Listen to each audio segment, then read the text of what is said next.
And what is up, everybody? Welcome to the stream. I'm Brayathorn. How you doing?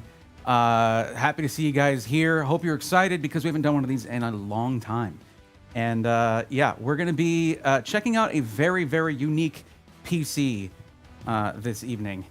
And I, for one, am looking forward to it because I want to see what this thing can do. And more importantly, I think I want to see what it can't do. But yeah, so glad to have you guys here. Welcome, welcome.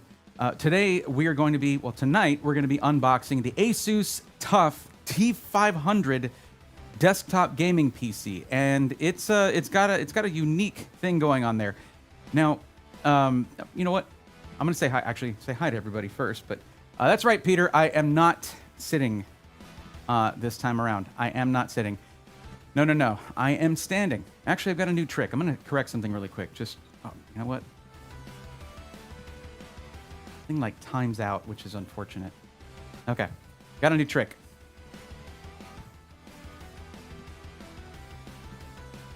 So this is my main camera, and now it does this thing, but I needed to adjust. So I can adjust the camera now by doing that. There we go. It's a little off, actually. The problem is it keeps trying to put my face in the very center, and that's not what we want. Okay. Okay, there we go. Yes, I am not sitting, I am standing. And it's honestly, Peter, it didn't used to be rare. I used to do a lot of these, actually. But now we're going to be doing, we actually have some coming up. I need to get back in contact with Splave because I'm supposed to do a PC review for them. And just, you know, more stuff like that, please. I enjoy it. So what's up, Peter? What's going on? Skeeter, how you doing? Welcome, everybody. What is going on over on YouTube land? Chris Crawford, what's going on? Bass player, 2011 IFY, welcome. Yes, I understand your concerns and I share them. And of course, I will talk about that. Let's see. Actually, hold on. I got to check something. How does this look? That's fine. How about this? That's a little low. That's fine. Anyway.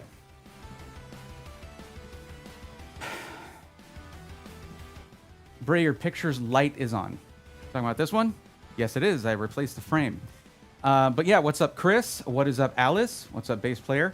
Steve, welcome in. Glad to see you. Peter, thank you for being in both chats. That's always appreciated. Robert Fixit, welcome. Gary, welcome as well. But yeah, I hope that's the one you're talking about. You're talking about this, right? You're talking about Zelda, Twilight Princess Zelda being lit up again. Peter, nope. Sorry. These streams, it's harder for me to sit down and do it. No, hold on. That might be a problem. I'm going to have to be careful how I gesture. Because if I hold up my hand like this, flat, it's going to want to start following me. Peter, let's not do polls right now because, you know, I'm up and around. I'm doing physical stuff, and it's I don't have a mod here yet. So, yeah. Yeah. Anyways, of course, I really like having the Corsair mouse. Basically, I have a remote stream deck with this thing. It's pretty great. But yeah, so let me see. So what Bass Player on YouTube mentioned was the fact that it has. So I you know, if you look at the PC, it has a 13th gen Intel CPU, but not a desktop one. This gaming PC has a laptop CPU in it. And there are, like, that immediately caught my attention at Computex, and I wanted to get my hands on one. Well, I got them. I'm not doing the thing. Come on. Really? Is this not going to be, am I going to be like, wow, it's not worth it to be able to do that? My hand was to the side, so I can't gesture in certain ways. Anyway.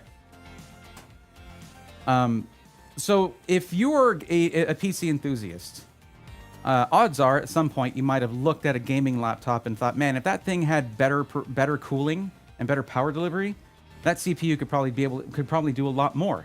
And that's basically what ASUS thought. Now, just based on what's on paper, there's some stuff that they did that I'm not super happy with. But we'll explore that, and we're going to give it a fair shake. I'm not just going to look at, you know, numbers and letters on a website and be like, that sucks or that's great. We're just going to let it try to do what it's supposed to do. G-Code, what's up? Did you ever get your keyboard, by the way? Out of curiosity. You have Tangia Bot and Stream Elements. That is right. Those are both bots. Got a job offer today. That's too good to refuse, but I'm conflicted. Peter, that's I'm sorry to hear that you're conflicted, but I mean, congrats on the job offer, whether you take it or not. So, yes. Now, what was I going to say? This is going to be happening. I haven't done one of these in a while, so I think I'm going to be like getting off task quite a bit. That's just going to happen. So, also for those watching on Twitch viewers are very prone to following patterns of watching. I don't normally stream on Saturdays, so you're probably not going to see a ton of viewers over there on Twitch. But yeah, I haven't done one of these in a while. But yeah, so there are definite pros and cons to the whole laptop CPU thing. And we're going to explore that.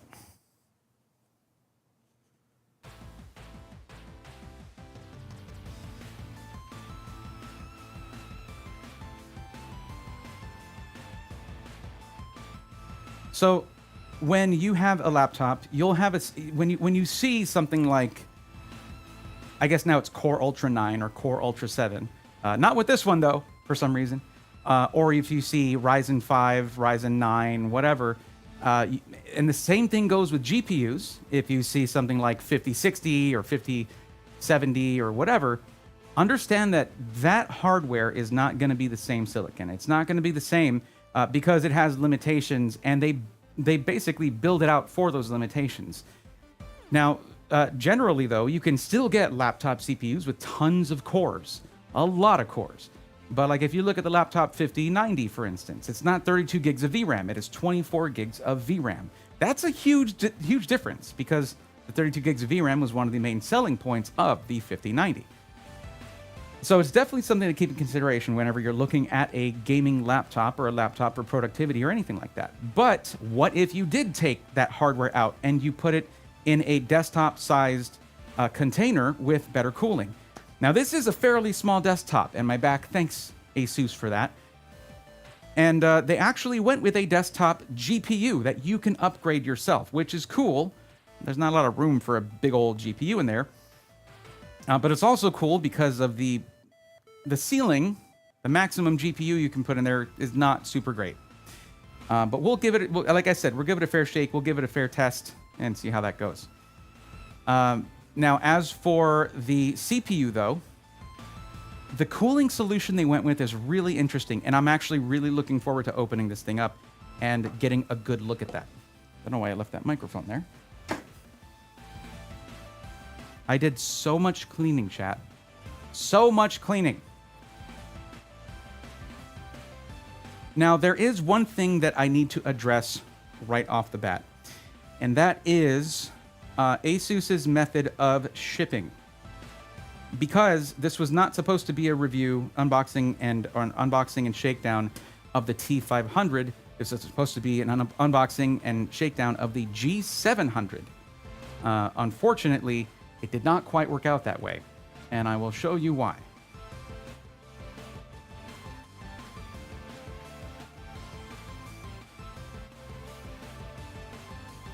Let me just bring these up, actually. 1 second.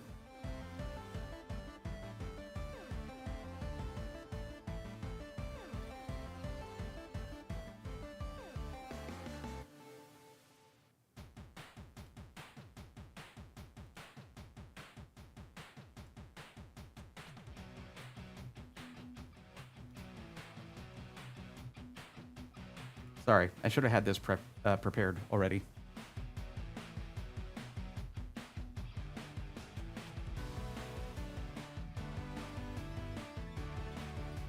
The one thing I forgot to do while preparing for the stream.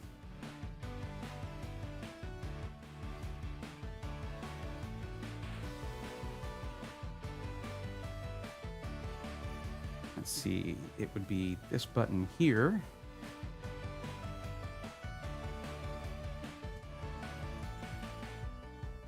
Okay.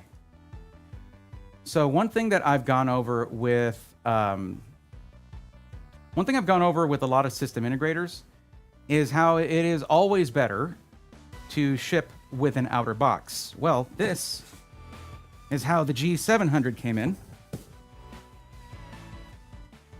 Let's go that way. And as you can see, it took a little hit. Now, this seems okay, but it did puncture the box. This, though, is amazing compared to how the G700 came in. It's beautiful compared to how that one came in. Now, what the word that I was given whenever I brought that up and said, hey, there was an issue with shipping, the box is very damaged, they said that that was not the final retail packaging for that PC, and I was like, okay. And they're like, we're going to send you the T500. That is retail. That's ready to go. And it's like, okay, surely we'll have double boxing on that. Nope, that's it. So what did that end up looking like? Let me actually, 1 second.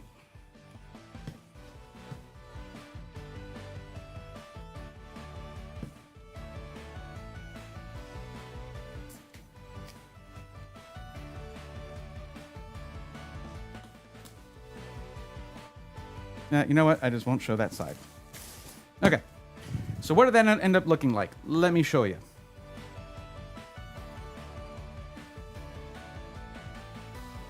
Oh, hold on. Okay, this is actually going to be a potential problem here if this thing keeps shutting off. There we go. All right, let me show you. So this is what it looks like. So it took an exactly same kind of hit on the side, but way more severe. Okay. And the top was just open. Like only that tiniest little corner of the tape was left.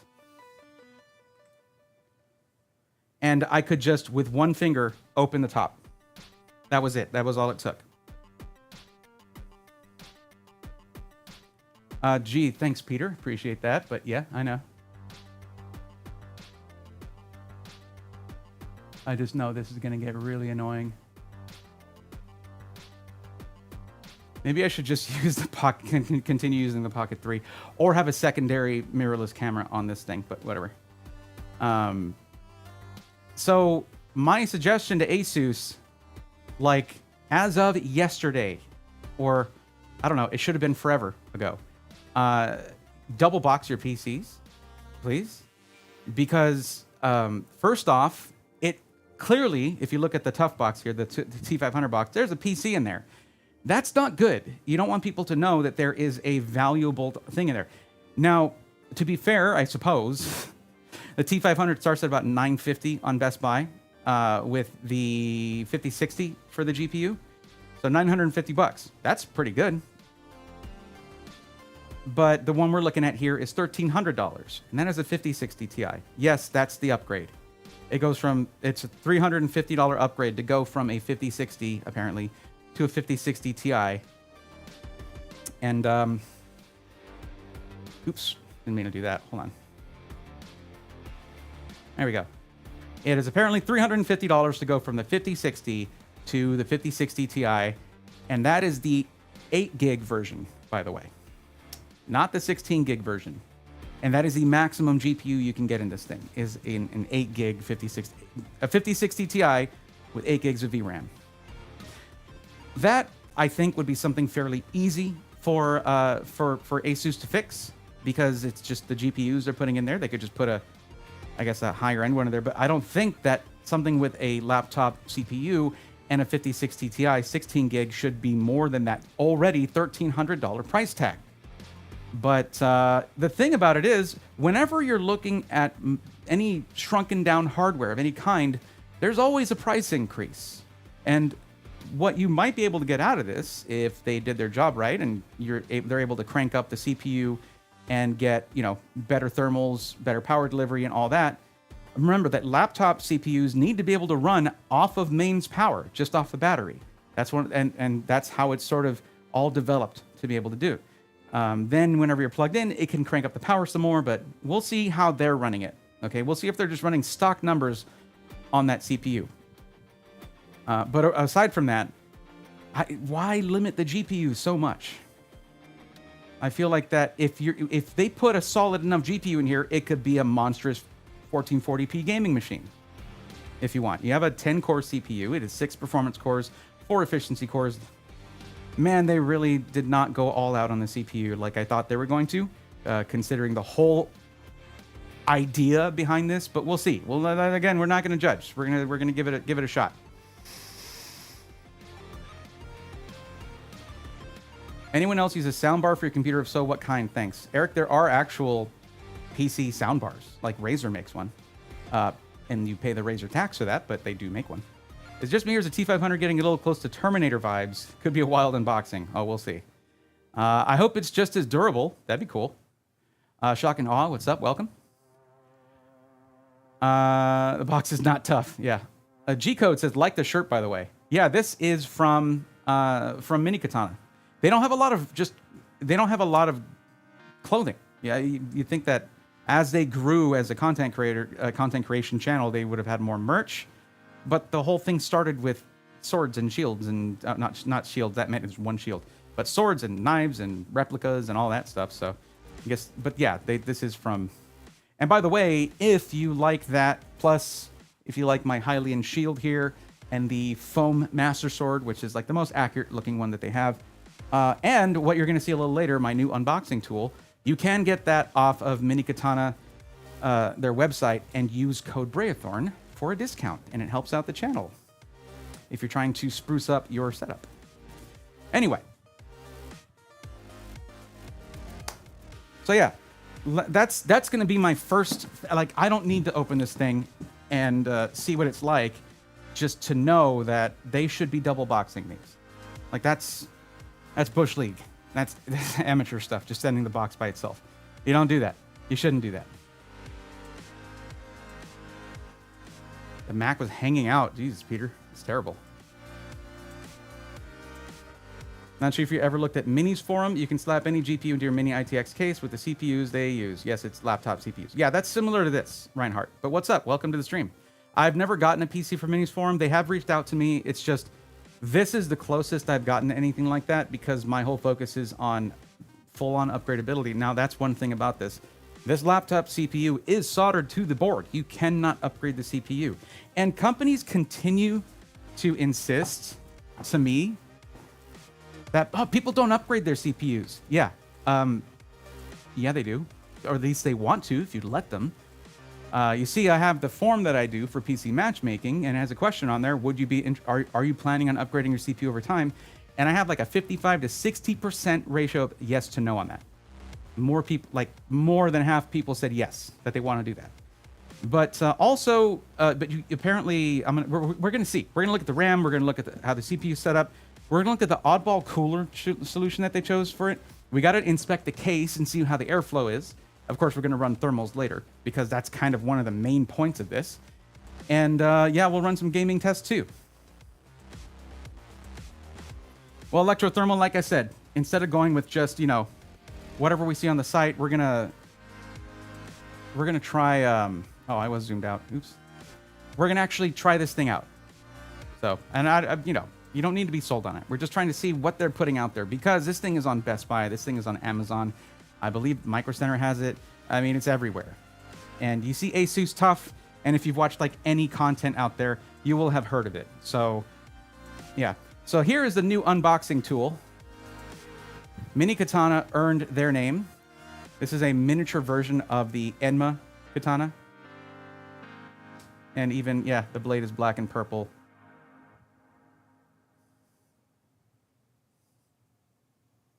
And it is sharp. So this is my new unboxing tool.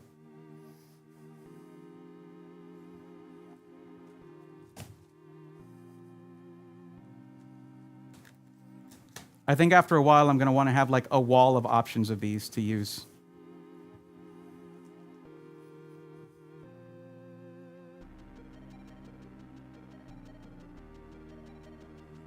Please pay no attention to all the cables right there. I had to rerun my Ethernet for this stream.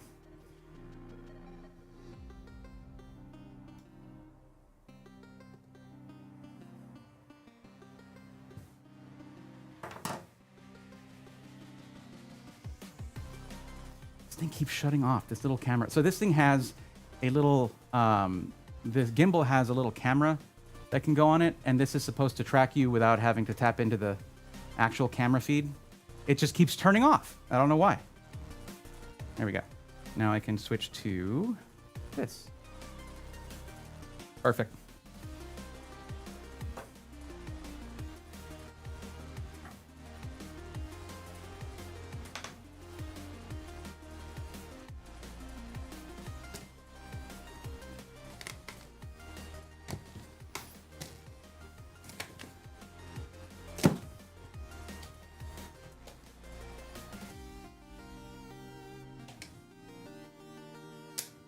There we go. Just wanted to show that happening. And it can't find me. Hi, I'm right here, camera. How you doing? Let's bring this down a little bit more. There, found me. Okay. Oh, that was another thing. Listen to this. Like, what is that? What is shaking around in here? That was before I cracked it open, by the way.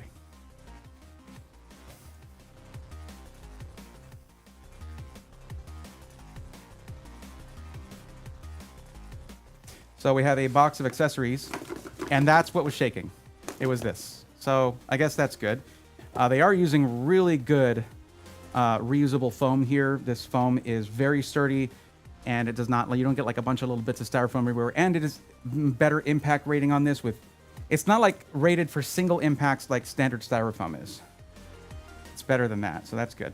Let's take a look in here, see what we've got. So it looks like we have a C13 power cable. I hope they're, oh look, we got a little mouse in there. Interesting. With a braided USB cable. Huh. I might not open this because I'm sending the thing back to them. But it would be good to evaluate what they send. And then there is an installation guide. And this really is it. It just shows you sort of a diagram of what goes where. I prefer a step-by-step guide. Someone buying a pre-built like this from Best Buy or something is going to need a little better help than that. There's another diagram in the back that's hidden by this battery notice. Can we see it a little better? No, that actually made it worse. Fine, I'll open it. Didn't want to.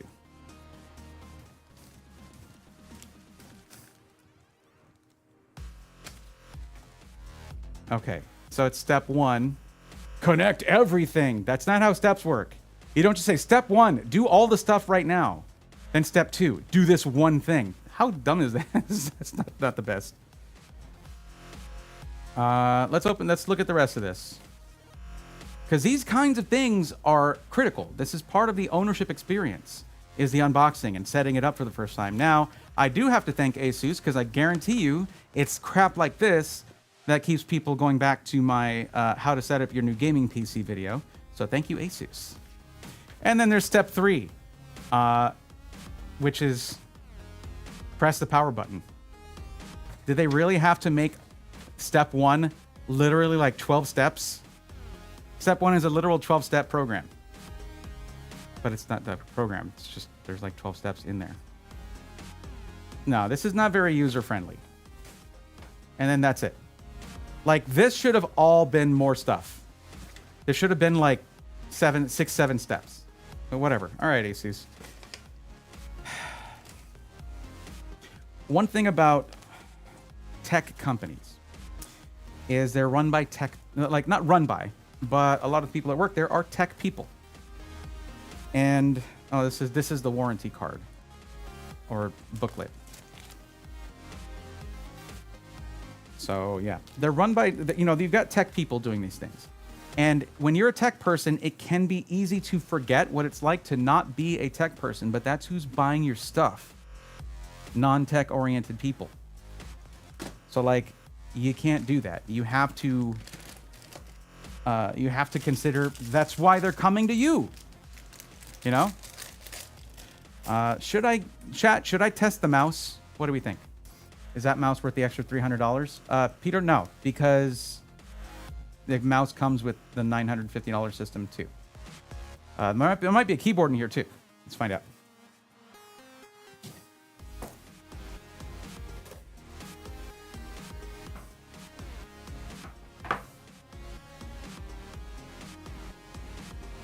Well, if there is, it's going to fall out.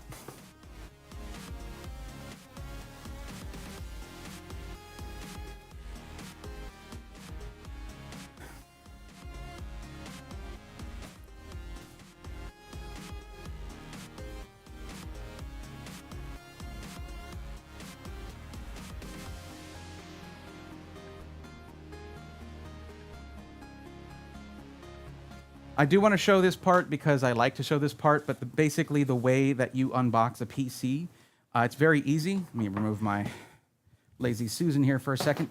It's very easy to do, of course, depending on the weight of the PC. The heavier it is, the harder it's going to be to do.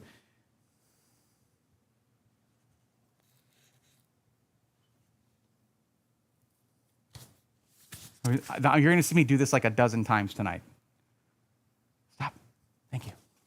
So, you basically open up the top. If there are these grab handles on the side, you might need to pull them out. Get a little, box cutter or something like that to wedge in there, pull them out, because that can catch on the styrofoam on the inside. All right, but those aren't pushed in here. This thing's light enough to just grab normally. And then you hold down these flaps here and flip it over. You don't want these to fold in, because then it's going to keep your PC in there. Okay, just flip it over, let it lay on those flaps of the cardboard, and then you just lift it up off the top. And there goes the keyboard. Told you it was going to fall. Look at how small this thing is. It's so cute.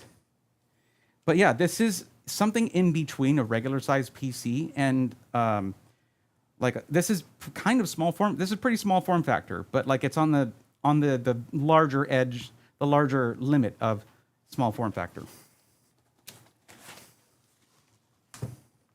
There you go, flip it over, take that off. Now, chat, what do we do with our packaging? What do we do with all of our packaging? The box, the main box, the foam that is perfectly fit to this system, the plastic bag that goes around it. What do we do? I want to see it right here. I want to see it right there in chat. Take your time. Not a posture check, Peter, no. I'm standing up. What do you mean posture? I'm leaning on a thing just to answer the question. What do you do with your original packing material? Okay, YouTube had to, you can't see it, but it's not here because they can't answer a question, but you're supposed to keep all your original packing material. Why do you do that? Well, if you need to store your PC, well, you definitely want to keep the plastic if you're going to store it in a garage or something, by the way, but if you're going to store your PC or move somewhere or ship it back to the manufacturer for an RMA, you need your original packaging to keep it safe, which is why we like to have reusable foam like this. Is it great for the environment? No. But if your PC smashes to bits, it goes into a landfill eventually. That's not great for the environment either. So it's kind of a lesser of two evils kind of situation. Yes, that is correct, everybody. And new Moe90, what's up? How's it going? But look at how small. Look how small this is. Like my back is so happy right now. But let's set that aside for now, and we'll go back to this. There we go. And let's check out well, I'll put it here. Let's check out the keyboard.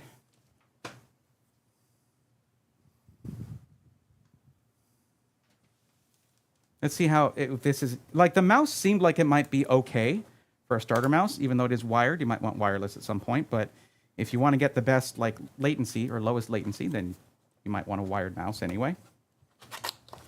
But how e-waste is the keyboard? Let's find out.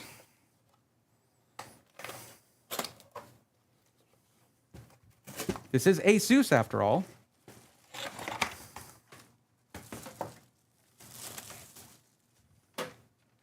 Oh yeah, that's a membrane keyboard. This is this is ready to float away. This is so lightweight. Look at this. That's almost funny, just like how much it flexes and how easily. Yep, pretty crap. That's e-waste. So in that, remember though, remember the status that ASUS has here, okay? ASUS could very easily just be a straight up system integrator. And instead, they also have the other option, like your Dell or Lenovo, and because they manufacture things like, you know, they manufacture things like motherboards, GPUs, all that. Is that and they also make cases, so they can essentially fit the bill for an OEM instead, making proprietary stuff. Now, and in talking to my rep over there, the rep that I talked to is more of a, he's more involved with the pre-built side of things. And I told him, I was like, why don't you guys just use your PC DIY cases for everything? Like, you make some nice cases. Why do you do this? Why do this? Which we're going to take a good look at this, but why do this? And he's like, well, that's a conversation between me and him. But we've had that conversation, and I'm trying to encourage them to give up on making, like, you know, the Costco case, right? And ASUS wants to be this brand that is like known for making the best stuff, and is just all gamery and does all, you know, is just like peak performance and aesthetic and all that, and then they make those. Right? There's a reason I never reviewed one of those. I didn't want to. I don't want you guys to buy one. But here we are. We're seeing things like if they sell keyboards, nicer ones. They could have something that's just good enough to not be total e-waste. Now, having that, you do pay for it. It is part of the cost, but it's not a lot, I imagine. And it can be an okay backup in case your nice keyboard messes up, but keyboards are keyboards. They usually last quite a long time. So, yeah. Anyways, this is it right here. Minis Forum was mentioned earlier, and yeah, this is kind of like if you took one of those and made it much larger than those, you know, the little mini PCs. Those have boards and CPUs like this.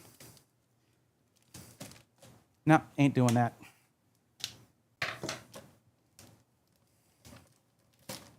There we go.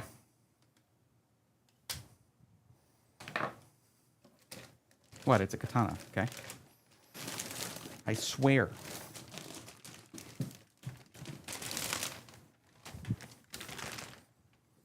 What just came off? What was that? What is this? What is this? What is this for? What is this? Why? Is this so I can write down how sad I am that they didn't use a higher-end laptop CPU? Maybe.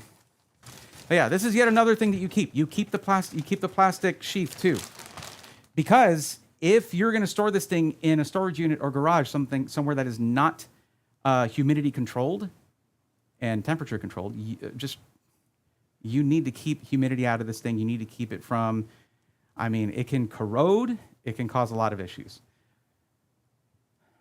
What's up, Alucard? How's it going? Alexito, what's up? Helped me with a build last week. Parts just came in. Turned out amazing. Thank you so much. Alexito, I expect to see that PC in the Discord, in the Rigs channel. We got to see how that turned out. What's up, Empire of Noise? Welcome. I'm looking at building a small form factor PC, small enough to go in my backpack. Okay. I wish you the best of luck. If you're looking for help, Reinhardt, that needs to be a PC matchmaking stream. Those are on Tuesdays and Thursdays, and I help out for free with, even if you already have a parts list and you just want a sanity check on that. I do help with that too. So this is our system. There it is. Already, I can tell you that this is a solid front panel, except for the side. Right there, and let's see, both sides? Yes, both sides. And we'll take a good look at it, but good Lord, it is tiny. Now, of course, on the top, you just have the power button here, and if we look at the front, looks like we have, wait, what? Hold on. So we have a peel here. Let's go ahead and do that. There we go. Yeah. Can we go in more? Yes, we can. Don't know if you can see this, but you have dual USB Type A's that are 5 gigabit per second USB 3.0 or USB 3.2 Gen 2. Let me turn this around. And then there's a Type-C here. Well, other than the combination microphone headphone jack, there's a Type-C here. You know what it says right above that? It says 5 gigabit per second, meaning this is not even the most basic of USB 3.2 Gen 2. This is 3.2 Gen 1, like this USB 3.0 basically. Sorry, there's a lot of numbers and letters. But this should be double the speed that it is. And potentially it could have been quadruple at 20 gigabit per second with much better power delivery and all that.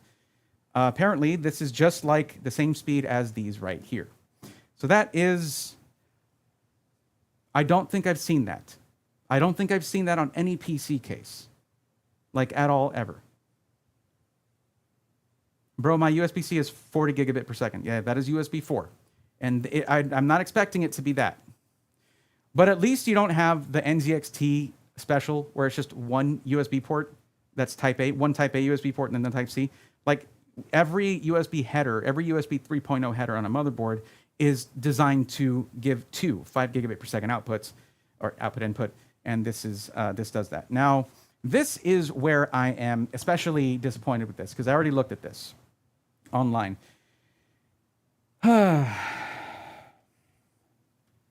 This is the rear I/O. And although there's a DisplayPort and an HDMI, you do have a dedicated GPU. So always plug your monitor into one of these, either HDMI or one of the 3 DisplayPorts, okay? Always. You do not plug it into the motherboard, but 4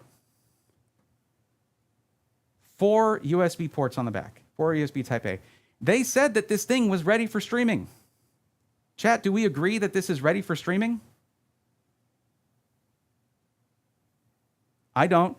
Also, who on earth is still making boards with 1 gigabit per second Ethernet? 1 gigabit per second. London boy, what's up? It's been a minute. How you doing? What's up, Ty? I mean, yeah, most people's home internet is not faster than 1 gig. In fact, quite a few people have slower home internet than that. By the way, I do look like I've been stabbed through the head by Link right now. I am aware of that, in case you were thinking it in the back of your head. I do know. And that's a design flaw of my setup, and that's not something I thought about, because I hadn't done any standing up streams for a while. Anyways, and you got some audio. And then you have a single PCIe slot available down here, and I don't know if there is a PCIe slot to connect anything, because you know what I would absolutely... Are you going to stand up? Are you good? Okay. What I would absolutely add to this is one of these, because good golly, it needs it. Damn. But yeah, it's just this is just PCIe, 1 lane of PCIe, so this is all 5 gigabit per second maximum. If they have a PCIe 4-lane slot there, you can get one of these that has 1 or 2 or 3 10 gigabit per second Type-C ports, and it doesn't require any power delivery aside from what it gets from the PCIe bus. But this is terrible. These are all the slowest kind of USB Type A that you can currently get, USB 2.0. Now, if you're just gaming, that might be just fine, I suppose, because you just have mouse, keyboard, headset, and like that's it. But what if you like to have an external drive for your games? There are some really fast ones. I guess you're going to use your single USB Type-C port that's on the front for that. But oh, it's limited to 5 gigabit per second. Like, other than this right here, but I'm talking about on PC cases, I have never seen that. I have never seen that. It is a waste of a USB Type-C header on a motherboard. So pretty disappointing, honestly. Also, the power supply is proprietary. This is a proprietary shape of power supply. This is not SFF. Although looking right here, they absolutely could have fit an SFF power supply in this thing. I don't think there's anything keeping them from doing that. SFX is what I meant to say. SFX, not SFF. But well, it is for SFF builds, small form factor builds. But no. So you have ATX power supplies. You have SFX power supplies. Those are the smaller ones for small form factor builds. And then you got this guy with, like, look at the screw pattern. It's just like 1 corner, 2 corner, 3 corner. All right. So, all right, cool, super cool. Now, again, I'm not trying to trash this thing. These are just like, that to me is objectively bad. That I/O is objectively bad. They are not limited by some other motherboard manufacturer. They are the motherboard manufacturer. They did it. They did this to them. Okay, so, okay, stop focusing on the, I really need to get a polarizer on that. All right, so you have, there's my ring light. So by the way, my top-down setup is pretty rad, other than the fact that when there's glass, you'll see the ring light, but it's a ring light with a camera in the center, which, hello camera, hi, comes out pretty nice. Okay, that thumb screw is not removable with just the thumb. Hold on.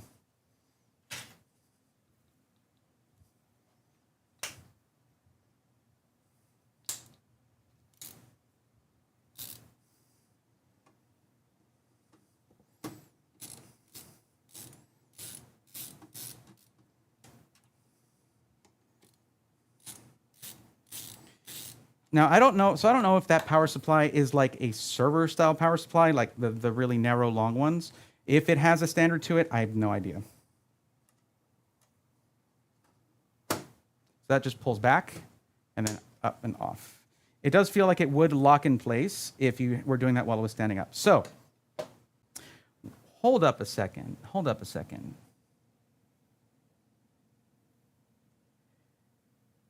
Okay, the RAM is upgradable. Okay, I just saw it. It's laptop RAM. Oh, there's a processor has limited PCIe lanes, but if this board has 4x M.2 slots or 3 open PCIe slots, they didn't balance out of the possible lanes. Well, let's see. We'll get to that. Why is this thing sticky? What the hell? Okay, so clearly you have a desktop-style GPU here, which one cool thing is you have this. This is a fully metal GPU sag bracket, so they did not need to put any packing material in here. And yeah, this does not look like, I don't know. You have some extra power cables here, essentially, so if you want to put, you have another, is that just a pigtail, or is that a full-on? Well, we'll get to it. There's too much going on. The cooler clearly is very weird. It's very weird. But kind of exciting in a way. So it does not appear that they have any fans on the front here. This is just plastic to metal. Plastic to metal, that's it.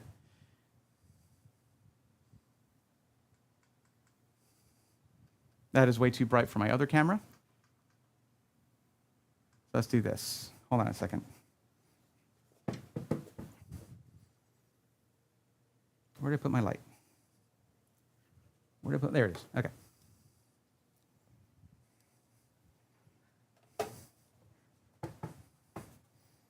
Yeah, they could have put a fan there. You see mounting holes for it, but it would have been like a 90 millimeter, not even, 80 millimeter fan. Focus here. Here, please. There we go. Yeah, so proprietary motherboard, proprietary power supply, looks like standard M.2 2280, so that's good. And upgradable wireless, which we see down there, because I think this is Wi-Fi 6, which I might be able to find out by looking at this.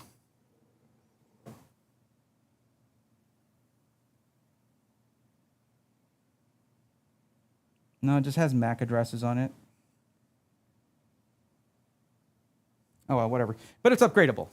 So that right there is the wireless card and can be upgraded. And yes, under this, you have your RAM down there. So this is kind of weird, but it will cover it. It's just, won't it keep it from getting cooled? All right, cool, cool. Now then you see here, these are heat pipes. Come on, focus on the right part. Do I need to turn on manual focus, really? I'll do it. I'll do it.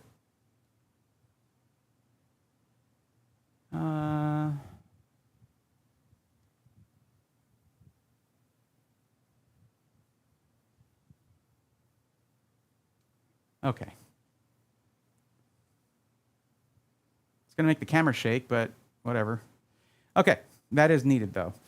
So there's your ramp. But yeah, so these are heat pipes. This is a custom copper heat pipe setup going to the heat sink that you see right there and the 90 millimeter cooling fan on it.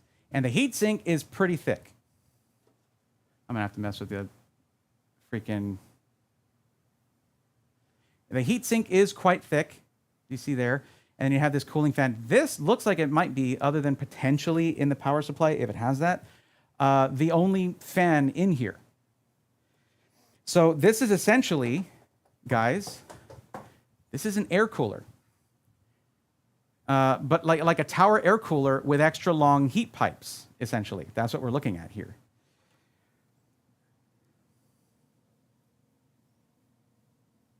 It's kind of hard for me to see what you're seeing, but you have a couple of SATA ports right there. I don't know that they're active or not. I don't know if they're active or not. What size is our storage? This better not be 512. It's probably, I believe it's a 1 terabyte, but we'll find out. And also, there is no way to add more I/O to this thing. The motherboard stops before this. Here's the thing. They made this motherboard and they made the case. So why is there a PCIe slot here, yet there's no, like the motherboard doesn't have anything, you can't add anything to it. It looks like there would be room if they had just done that properly. So you are stuck with the USB ports that you see unless you get something like, do I have one out here?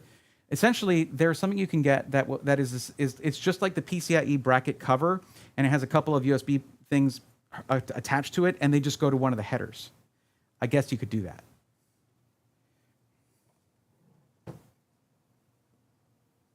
Oh man, they're doing the Dell thing. Look, the front panel I/O is just part of the motherboard. Oh my. Yeah. This thing is super proprietary.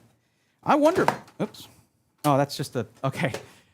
This thing flipped up and freaked me out, but that's just a lock for the PCIe slots. Also, it would appear that the PCIe slot covers here, let me focus the camera.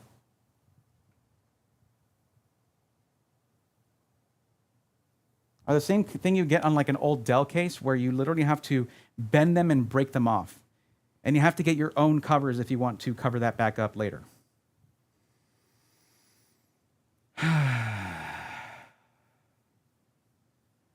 I'm trying, guys. I'm trying to fight down the instinct to just hate stuff like this. To just immediately dislike stuff like this. I'm trying. We're going to, yes, $1,000. What's up, Beaver? How's it going?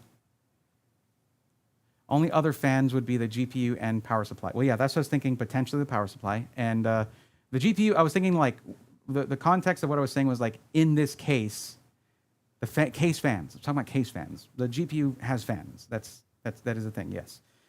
I'm a little concerned about the thermals for the GPU.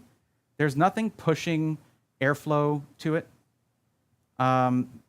There's no easy access to airflow. It just has to get airflow from ambient air coming through these restricted slots here. So we're going to take a good look at GPU thermals as well. Honestly, it's hard for me to get an impression off of this without sitting here. You guys know how I obsess over motherboards. It's hard to get an impression off of this without sitting here and just like staring at it for a while and trying to get it to surrender its secrets. 80 millimeter air cooler. I guess that's fine for a laptop CPU, but if that reaches TJ Maxx, I hope it's not 256. 256. I think it's a 90 millimeter air cooler. $450 parts for 1K. Well, there's something you do need to remember. Laptop parts generally will cost more than their desktop counterparts in effect, like in a way, depending on, I mean, it really depends on the scale, like what level, like what tier of hardware it is. But usually you pay for miniaturization of technology. It costs you extra. So But if you were to try to do a small form factor build, I need some Alucard. I need to ask you a question. I need to ask you to do something for me, if you could. Also, it's great to see you, bud. I hope you're doing well. I did say hi to you earlier, I think, but hi again, just in case I didn't.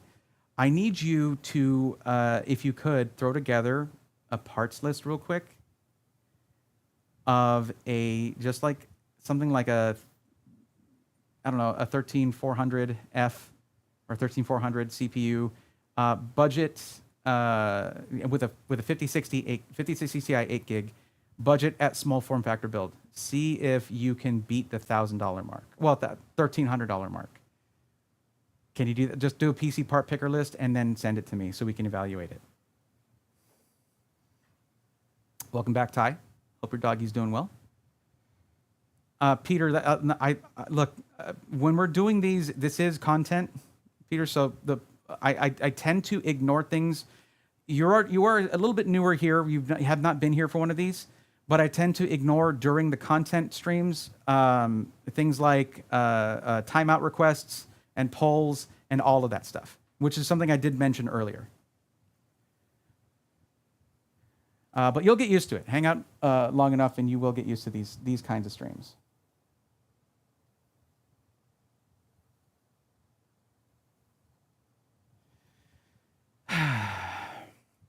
Chat, am I crazy, or is there a ton of wasted space in this case? Am I crazy? I'm not crazy. There's a ton of wasted space in here. Look at all this space up here. They could have perforated the top and put an AIO in here. Easily. Easily. Why do that? Why do this? And then you could have done an exhaust fan, or hell, an intake fan, a filtered intake fan back here, and then an AIO at the top for exhaust. Why not do that? Like, that's not some kind of revolutionary idea. That's basic PC building. That is basic PC building. But no, they had to have an RGB LED strip up there, or at least I hope it's RGB, because they mentioned orange light quite a bit in the blurb for the PC. Now, I want to remind you guys, this is not the PC I was supposed to initially review from them. It was supposed to be an enthusiast grade G700, their newer sort of pre-built PC that is configurable. Like, you can configure it, you can do all that stuff. That one is a more standard case. It's more standard components, but it came in damaged. I have to send it back, and they're going to send me one, but that one's actually going to have the retail packaging. Is this a model with a 4-core, 8-thread? Light, what's going on? Welcome. Also, Michelle Melton, how's it going? Light, there is only one CPU available with this, and it is a 6-core, 6 performance core, 4 efficiency core system. So that's going to be 16 threads, I think, because you get with 13th gen. I don't know if it's the same with the laptop ones. I need to bring up I should have had the notes up, but I think that it is. No, it's definitely not a 4-core CPU. Which one is it again? Let me check real quick. I had this up on my other PC, and I turned that off.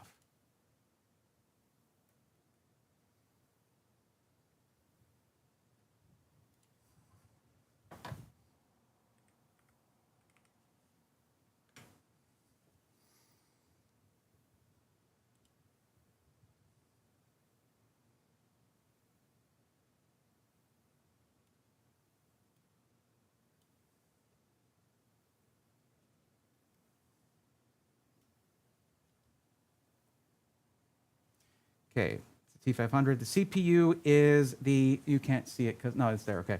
The 13620H. 6 performance cores, 4 efficiency cores. So here is what I was thinking when I saw the specs for this thing. The whole idea behind this product is to take mobile hardware and push it beyond the limitations that mobile hardware has to deal with of power delivery and thermals, right? Like, what happens if you do that is the thought. So why go with the absolutely mid tier 13620H? And also, why 13th gen? This just launched. This just came out, if I'm not mistaken. Now, if this is an older model that somehow I missed, cool, fine, I guess. But why would they send someone who's going to be reviewing it something that's not like the, if it has to be, if it's going to be Intel, something that's, you know, Core Ultra 200S mobile processors? I mean, this case has enough space in it. If they take the RGB off the top, perforate it, put a 240 in the top millimeter AIO, that's still going to be way better cooling than you get on some laptops that have Core Ultra 9 CPUs in them. And those things have like so many cores, tons of cores. I don't get it. I don't get it.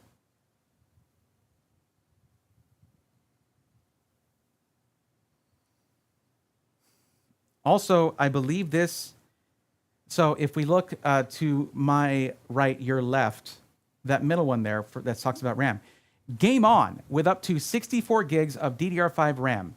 I have not found a single model that doesn't come with just 16 gigs of RAM in a single stick. That's it. And that is so dim. That's laptop memory, so it's easy to get. It is DDR5. They don't tell you in that, they don't tell you in there what kind, wait, what? Hold up. Hold up. That's funny. Look at the picture they used for the thing about RAM.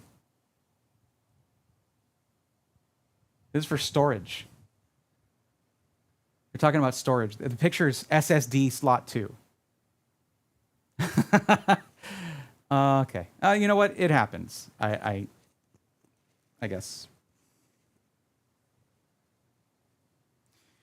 But I do want to point out that they very clearly say game, stream, and do everything in between. You ain't using this thing for streaming. Are you kidding me? Oh my God! Leave me alone. You're live on TV right now. I hope you're okay with that AI chatbot thing. Are you okay with that? Do you consent? Yeah, but that's funny. They could easily have put front fans in this. They could easily have put a top radiator for an AIO in here. It's iffy, but I'll bet you it would fit. It is iffy though. But they didn't do that. And I'm not going to just assume that I'm smarter than the engineers at ASUS. They must have a reason for this, and I hope it's just not being cheap. I mean, they do have to provide warranty service, and they're in hot water over that kind of constantly over there. So maybe they're just trying to have fewer moving parts in the system, which means fewer RMAs. I get that. I will say that shipping in AIO is usually fine, but you can see that they had shipping in mind here. Because if we go back and take a look at the... if we go back and take a look at this cooler, they designed a tower air cooler that is mounted to the chassis. So they have shipping safety in mind. Like, cool. But that took, I imagine, way more R&D budget than it would have taken just to figure out how to get a 240 millimeter AIO in here. People are used to liquid cooling now. And in fact, at a certain level, I mean, and AIOs are not expensive. I imagine developing this heat pipe system here and this, this mounted radiator here and developing this, you could have just developed a short tubed AIO cheaper than that. So you could have put, well, the thing about it is also it's very shallow. There's not a lot of depth here. And in order for them to have this big solution here for cooling for holding the GPU in place, you can't have a front mounted fan right there. You could have one here. You could do that. There's room for it. You could have perforated this differently this would fit a 120 millimeter fan.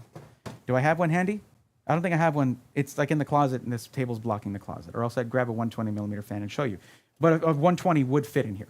It absolutely would. Can't tell me it won't.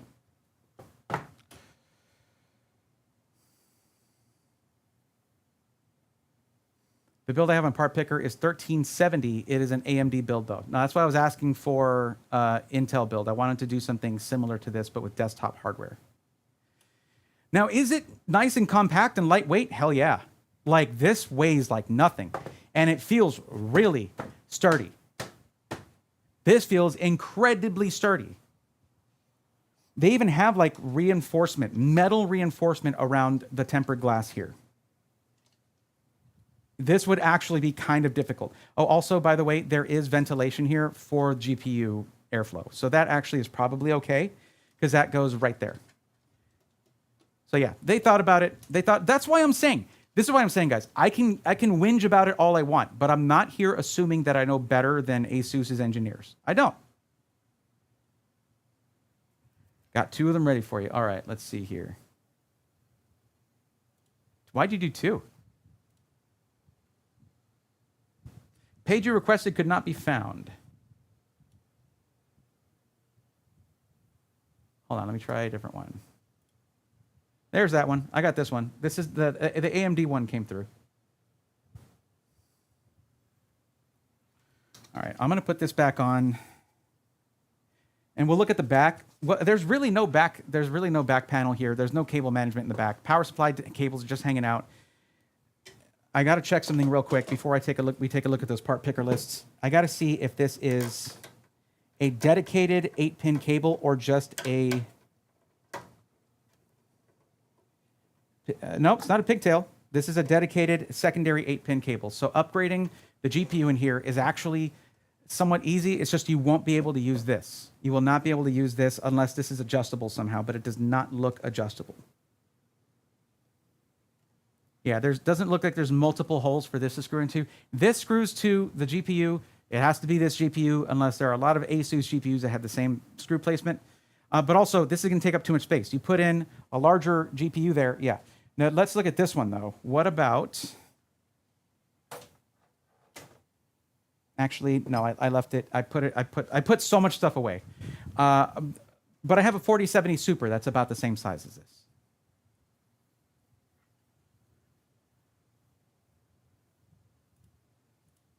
Okay, got the Intel one. Let's take a look. But yeah, so you would have to take this out if you want to put a larger GPU in here. And let me give you the measurement. This is a little excessive for this.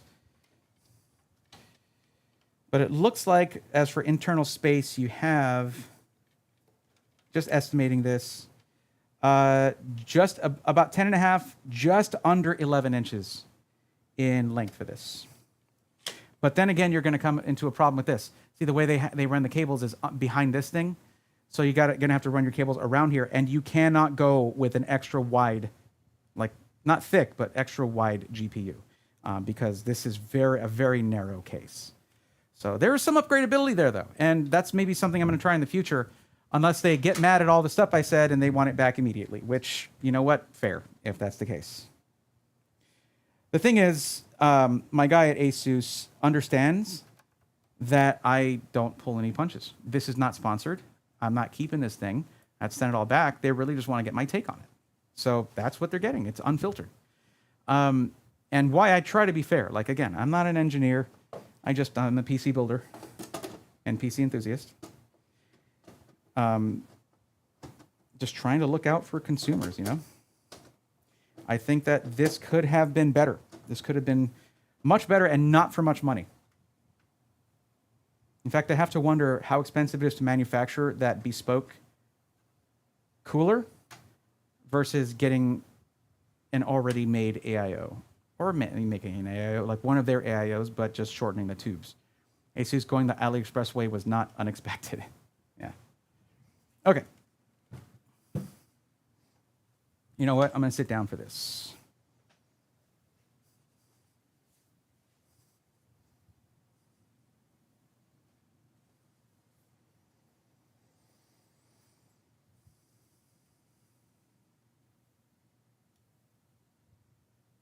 Nope, not what I meant to do. Cool. Thanks, Windows, for giving us literally 1 pixel for clicking and dragging a window. Awesome. I love that. It's so much. It's great. So here we go. We have a full-on desktop PC. So remember, the one we're looking at right now, you are paying a little extra for it to be mini, but this is an ITX build. It's even smaller than this because we're looking at the Thermaltake TR100 Mini ITX desktop case. We have a Core i5 13400. That's another 10-core CPU just like this one, but it is a full-fat socketable CPU that is upgradable. I wouldn't have, that's the thing is I asked for a 13th gen CPU just to match this, but I would be going with available. This one's not available, but that's the price it would be. There's a 240mm AIO. That's a Thermalright Aqua Elite for $44.90. B760i Aorus Pro Mini ITX. ITX motherboards are generally pretty expensive. So there's not going to be a super feature-rich one, but we're going to take a look at this. I want to see the I/O.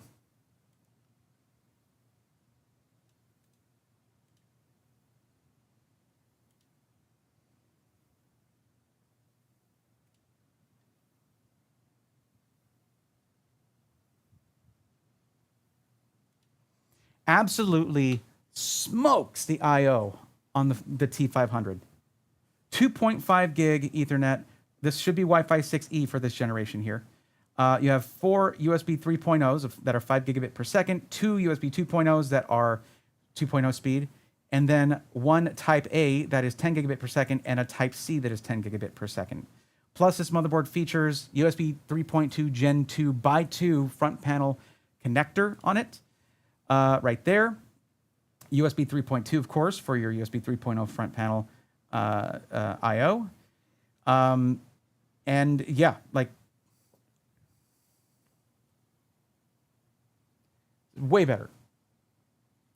Luckily, NVIDIA has small form factor compatible GPUs or something like that. Well, true. What's up, Nikki Jakey? How's it going? Passmark says the CPU costs $500. 12700K is better is $190. Well, the CPU costs $500 because it's for, I mean, really?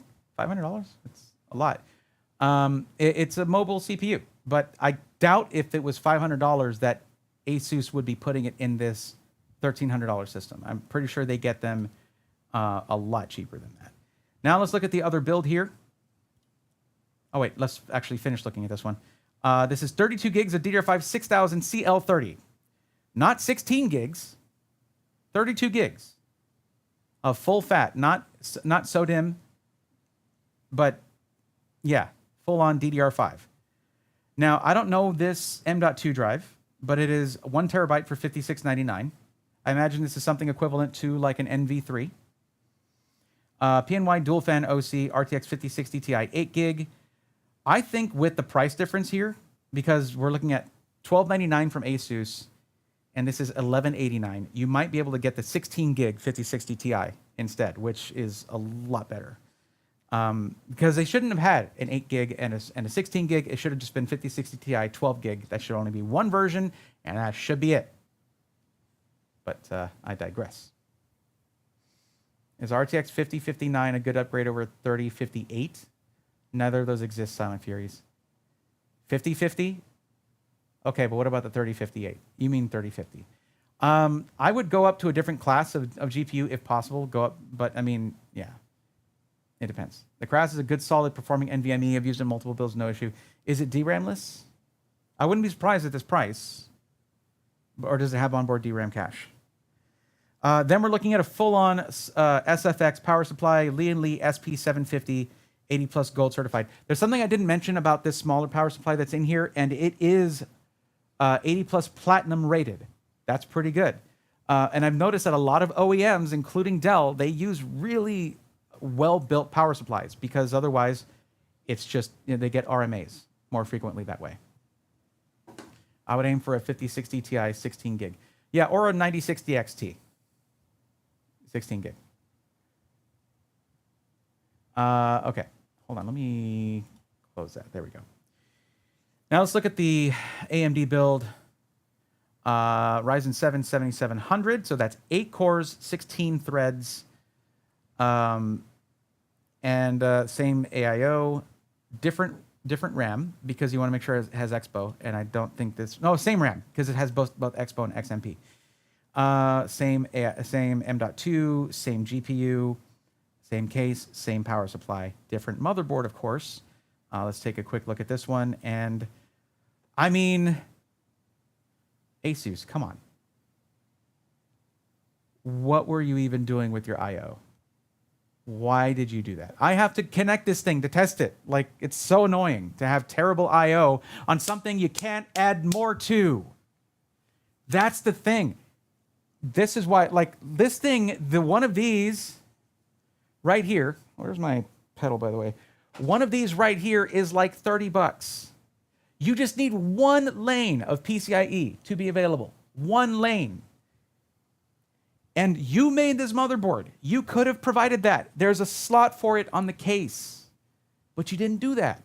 Like, you could be selling this as an upcharge, as an upsell. Why not do that? Hey, ASUS, money, you like that? Here's money. We like money. I know you do. Here you go. But like, no one's going to get the only reason I really get mad about this is because they say stuff like, you can stream from it. No, you can't, like, barely. But how? You can't put an internal capture card. You can barely connect an external, and it's not going to be any good kind of external capture card, because even the single USB Type-C on this thing is only 5 gigabit per second. And if you're looking at an HDMI 2.1 capture card, it's going to need more than that. You need at minimum 10 gigabit per second for most of those. And you just cannot fix it. Okay, so it's an HMB drive. Well, it's like the NV3. That's fine, Alucard. Most gamers are never gonna be in a situation where that would make a big difference to them. Proby1, what's up? But like, it's so easy. It's so easy. The only thing I would be concerned about it is that this was an ASRock motherboard, and like, even though this is not you didn't put an X3D chip in there, I just want ASRock to have plenty of time to cook to get that BIOS fixed up before I would recommend it. But yeah. Also, I think these are still USB 2.0, but just higher polling rate or something. But the polling rate's on the mouse side. I don't know what they do with their Lightning gaming stuff or whatever. But yeah, this is a way better PC for $12 more. The airflow is going to be way better. It's going to, well, of course, looks are subjective, but I would feel it's going to look better. I love the TR100. It's a great looking case. You're gonna, in that case also, you can fit a way bigger GPU. But this, I don't know. The question that I always need to ask myself, and I don't always do that, is who is this for? Because it's not for me. It might serve just fine as a starter PC, but my idea of a starter PC for someone just getting into PC gaming is something that they can, if they choose to, can upgrade. Something they could upgrade themselves. They don't have to, but I want the option to be there. And this PC can do that, but this one right here cannot. You can upgrade the storage, and I didn't check. I think there's an extra M.2 socket on there. I'm not too keen on checking right now. We got to see the thermals. We got to see the performance on this. Cubano Man, what's up? How is it compared with the mini forum solution? Depends on which one. Some are a lot more capable than others. Some have better I/O than others. So it's really going to depend on which one. No clue who that would be for, to be honest. Yeah, I feel that. Okay. So time to plug this thing in, power it up, and for better or for worse, see what it can do. Yeah?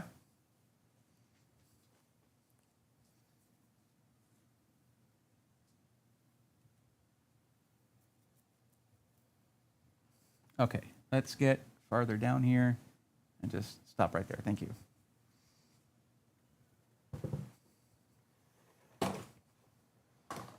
Let's not hit our keyboard. That'd be great.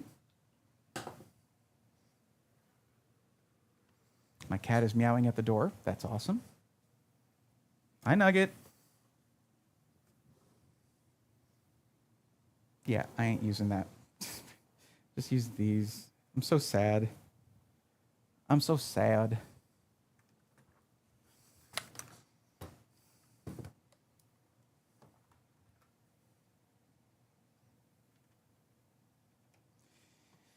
There are some like warning things on the back because it has a battery in it. It's real nice for the aesthetic. You cannot take off this side panel here. It is riveted to it because there's nothing to see here. No reason to do that.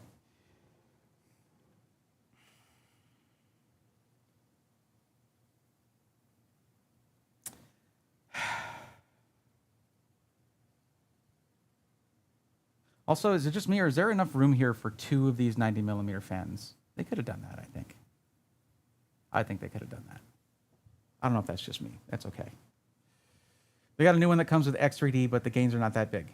Well, if you're trying to, anything above 1080p won't really see much gains. The non-3D is $400, but the only difference is a not 3. Right, that's what I got from the. I need to finish Kindergarten 3. Thanks, Nugget. Kindergarten 3. A starter PC would be one I would value at under $1,000 and with room to upgrade everything. Absolutely. The additional heatsink to install. Does it have one? I didn't know that. I just saw the tiny picture of it. No clue who that would be for, to be honest. Yeah. I stream Words with Friends, no problem. I mean, that's all you'd be able to do, I suppose. How is it compared if you use the BD790i X3D of Minis form? I'm thinking that that's what Cubano Man is saying. Oh, CBM, YouTube. Cubano Man, Twitch. Same person. Got it. But I don't have that system. I've never tested that system, so I really can't speak to that.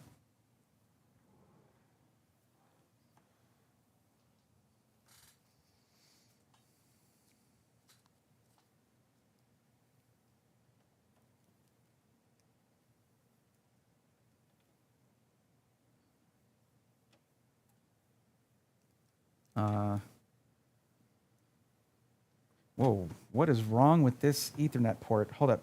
This is just a standard RJ45, and it does not want to go into the Ethernet port. It's like too too hard to get in there. What the hell? Also, doesn't this thing have Wi-Fi? Where's the antenna connections?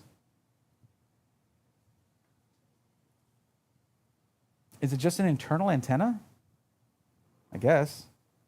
Well, all right. I guess I'll just shove this thing in here. There we go. That does not feel good.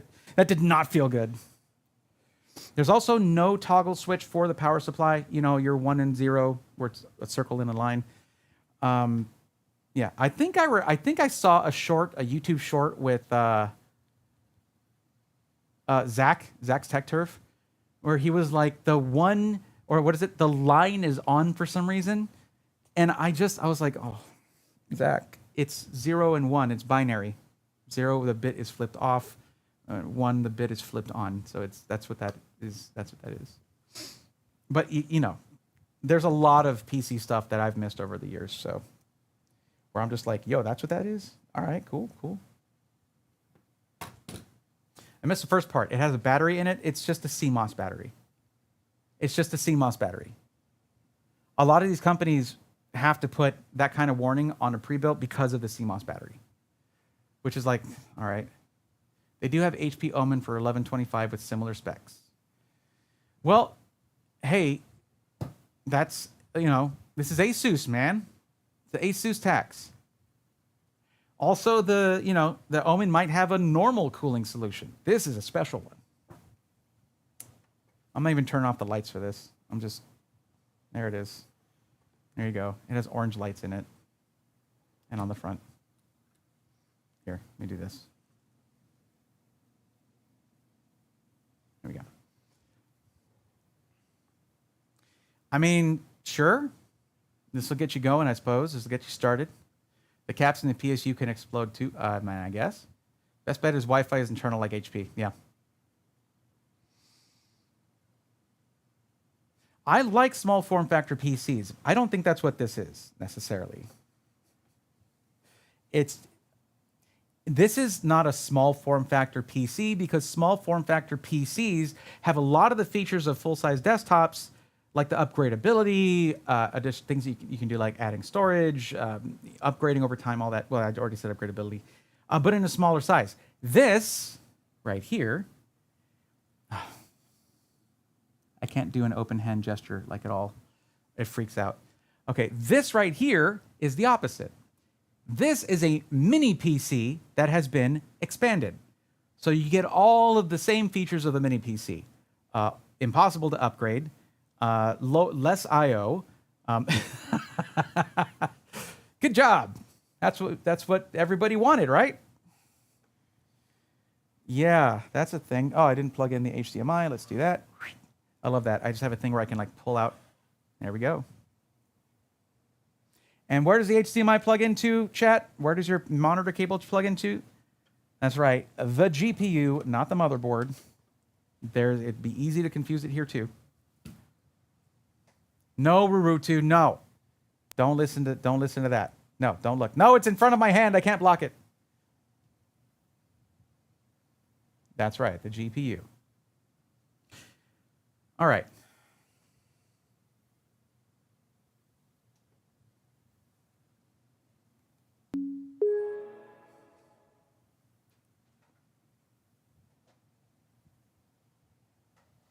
Uh-oh. Hi, over here. Thank you. Okay.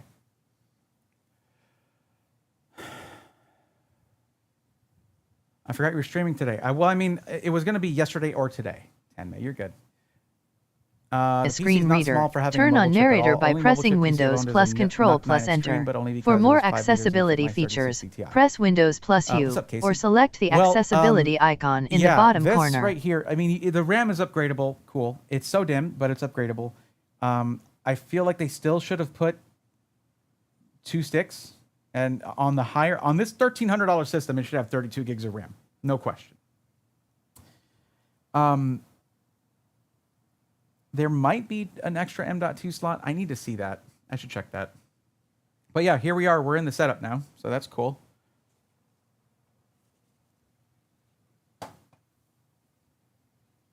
Actually, I should do something really quick. Give me a second, chat. I'm going to make this not fully opaque.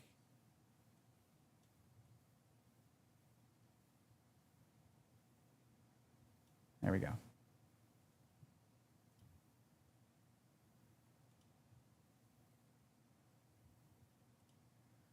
All right.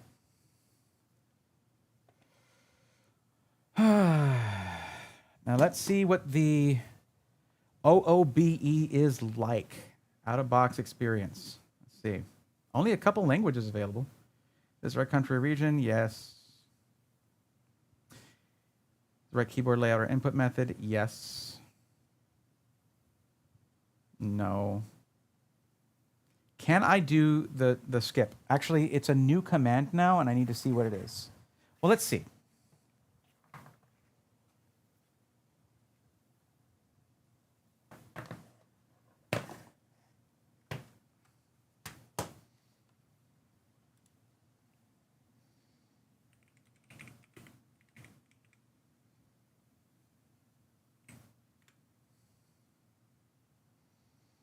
Let's see if I can do it here too.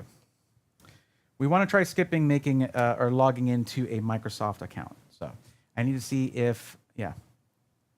Wait, Cortana voice? Oh, crap.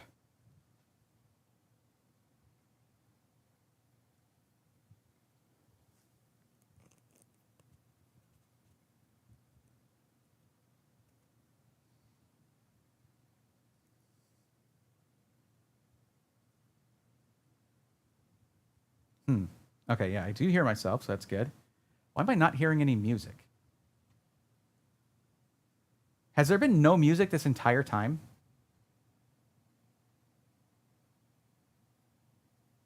Yeah, that's amazing. There's supposed to be music. Like it's playing right now, but I don't hear it either. Crazy. Okay, sure. Well, that helps for the recording if we make a video out of this. This is more like an MATX rig to me. Alucard, had they used an MATX motherboard, we would have had that slot for adding I/O, which is just crazy.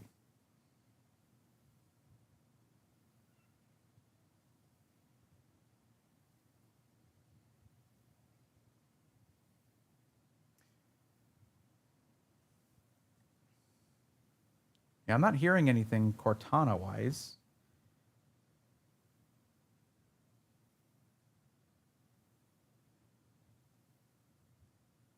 Let's just turn that down just in case there is anything. Okay, so there is a Microsoft and ASUS. Notice Microsoft license agreement. ASUS is there. All right. Name your device. Just T500. I don't want to spend too. I would absolutely spend too long thinking about something funny. Okay, it's going to restart again. All right. Neat. I mean, it's good that there's no music because it makes editing this a lot easier. Like if we edit through different parts of me talking and there's music there, then you're going to get it sort of cutting into different parts of the song if you're trying to cut out things like ums and uhs and all that, because I do a lot of those. But yeah, I have not heard music today. That is not needed. This would be more serious. I mean, it's true.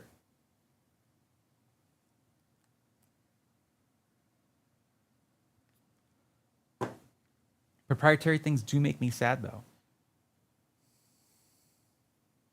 Not the entire time. I think it stopped when Cortana started talking. Is that true, chat? That there was music? Because Alucard said he hadn't heard any music today.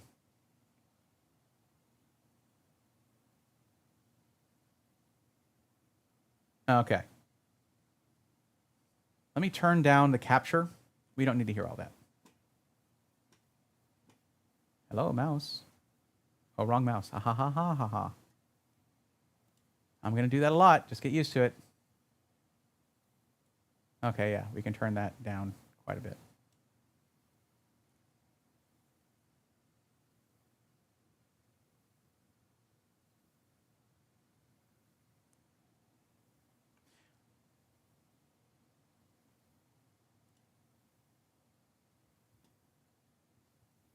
Drew Bonick, thank you for the $5 super chat.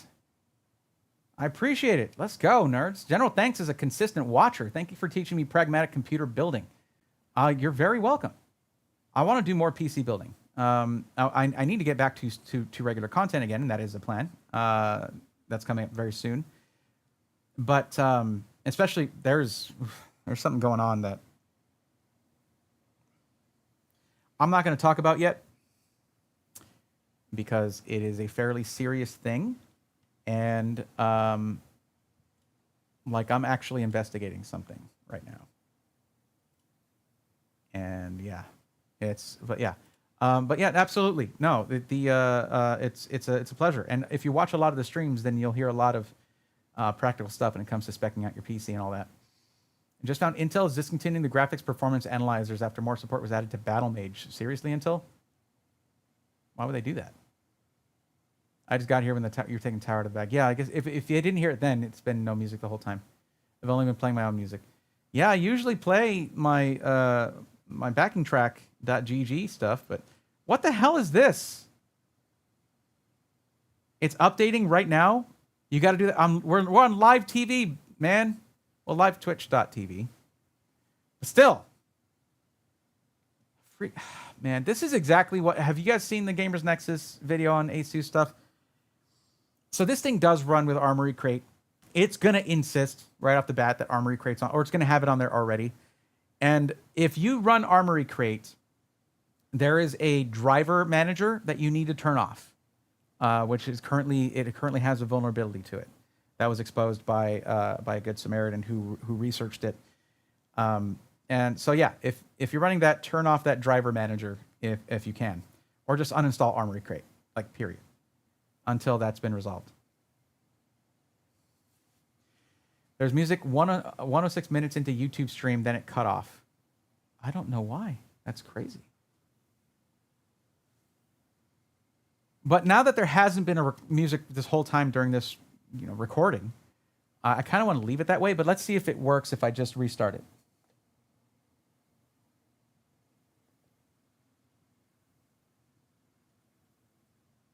No.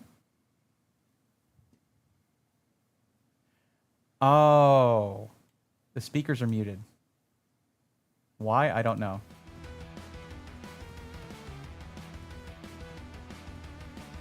I mean, the sound in Windows was muted for some reason. I don't know why.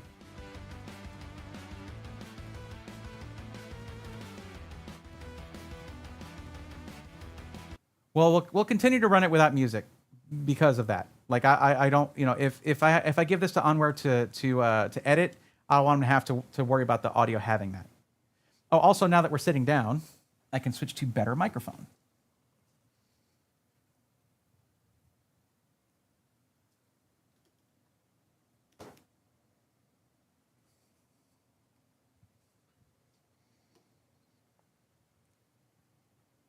I kind of want to show the process of how my mic comes out, but no, somehow I muted all of the stream audio, so the PC's audio.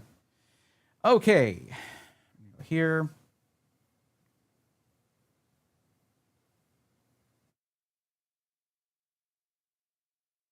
All right, check, check, check. Microphone check.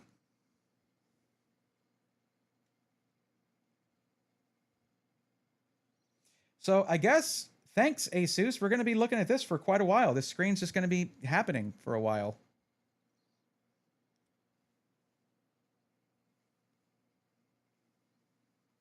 And of course, what does Microsoft do? They take this as an opportunity to advertise to us. Very, very cool. It forced it even in offline mode. I was not offline. I plugged in Ethernet and I should not have done that. It's like I've never done this before or something. Pretty stupid on my part. I should not have done that. But proper testing would mean testing it the way that a customer would use it. And they would go through this. So I guess we all get to enjoy the full-on customer experience. Drew Bonick, thank you again for that. I appreciate it. Maybe don't question, but how much different is true rasterized to using DLSS? Kind of love DLSS, but everyone says I should hate it. And you don't hate DLSS. I understand when it was DLSS 1, but now DLSS is awesome. And like frame gen, it's just haters, man. Most of the people who hate frame gen were told to hate it and they've never experienced it for yourself. But multi-frame gen, MFG, is something you need to experience to understand it. And if you don't experience it, don't hate on it because you don't know. You don't know what you're missing out on. And you might not like it even if you did experience it. But if you're not going to, then like the problem though is like, well, should they buy it without ever having experienced it? If it's such a necessary thing to experience it for yourself, that I cannot say. But I can say as someone who experienced multi-frame gen for the first time, or I remember experiencing it for the first time, it was insane. I love it. Like I've never seen a lot of the, like I don't notice a lot of the crap that most people notice. I don't know if that's something wrong with me or if my eyes are like the average gamer instead of those who are trained at pixel peeping. But most gamers are not going to just be like playing a game, enjoying a game, and then just suddenly like freeze frame and be like, I see, look at that right there. That doesn't look right, NVIDIA. No, they're just trying to have a good time. Like that's it. Well, I have a crown 2 on my name. What does that mean? It's just a thing like that's going to shift around, Drew. But that's the only super chat I've gotten throughout the stream, so it could have something to do with that. Might as well start up a gaming stream, do a Super Metroid run in the process. I would love to. I absolutely love to. Sure, why not do that? But it's already it's 15% done.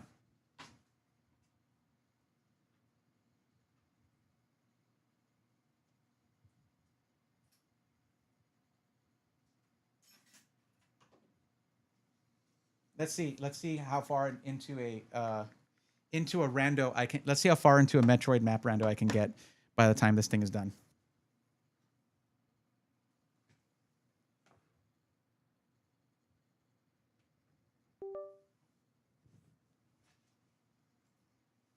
Also, I haven't drank any water for like an hour and a half.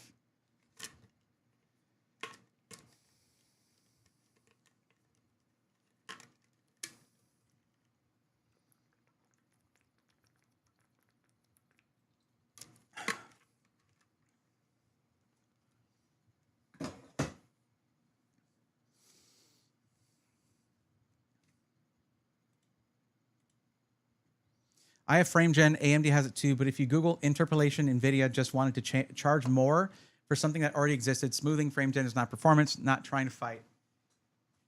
It's not performance.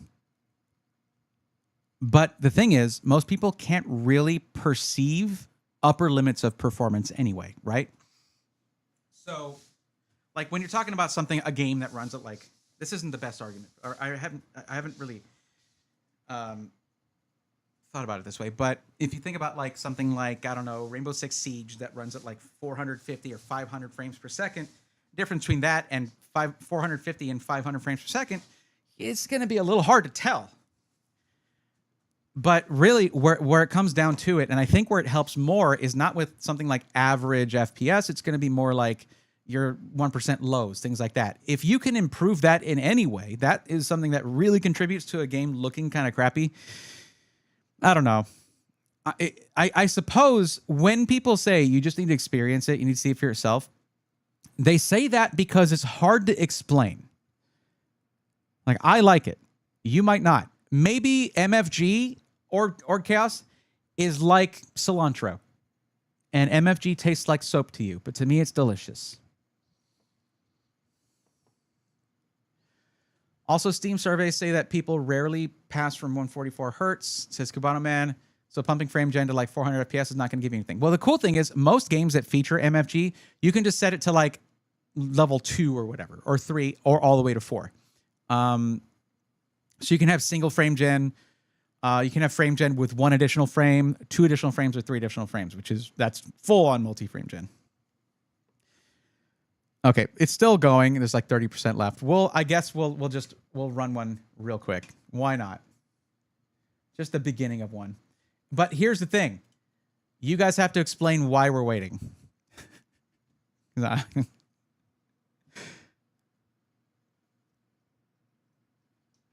Okay, we'll give that a little time.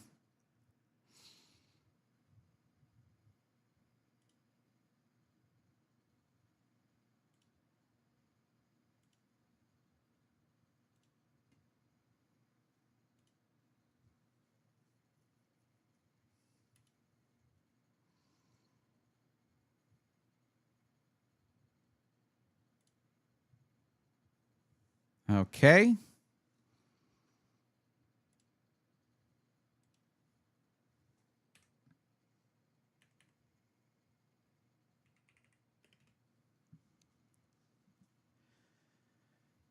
I'm going to just play 4K on GeForce Now via Samsung TV, but still have this feeling I need to play without DLSS.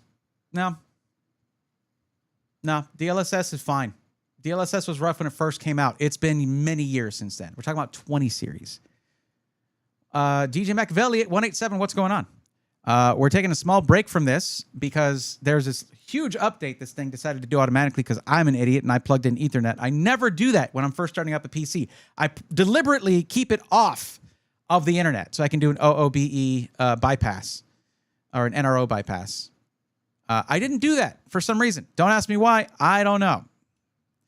But yeah, we'll just run a quick Super Metroid map rando as was suggested by Orchaos in chat. And we'll see how far I can get. I would say the only problem with this is that I can't monitor both, so we're just going to check in on it now and then.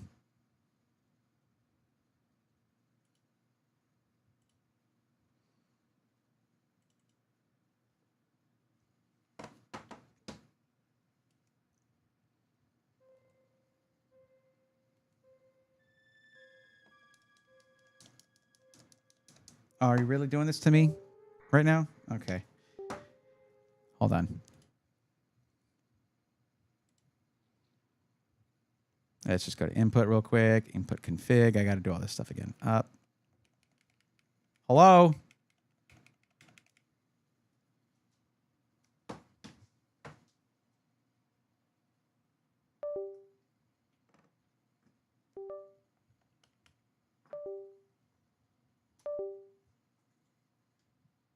There's a lot of heat coming out of this thing right now.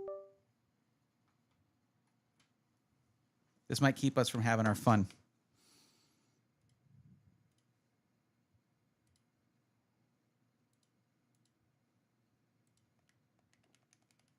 Okay, is this going to want to connect to Bluetooth? Is that what it wants?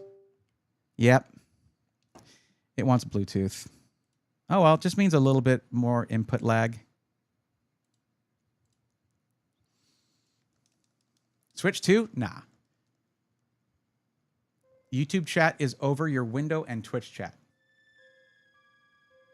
What do you mean? What's up, Cherokee? How's it going? Oh, now it's... Okay, I actually have to go in and do the full input thing.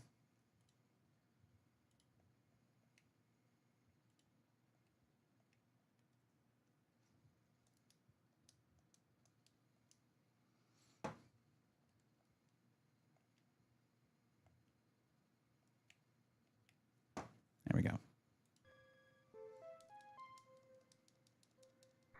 Oh, Drew Bonick, thank you for the additional... are you serious? It's still doing this? Thank you for the additional $5 super chat. I appreciate it. Thank you for the knowledge and mental clarity. Yeah, absolutely. Thank you.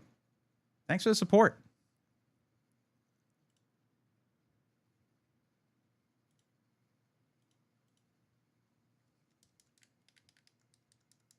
Yeah, it doesn't like my controller right now. Oh, there we go.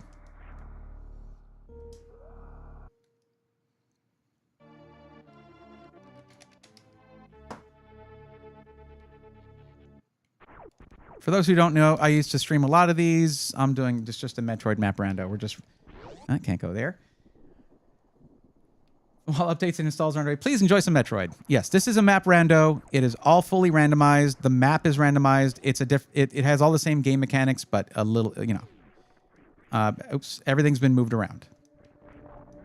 So if you're very familiar with the game, it might be a little weird to you.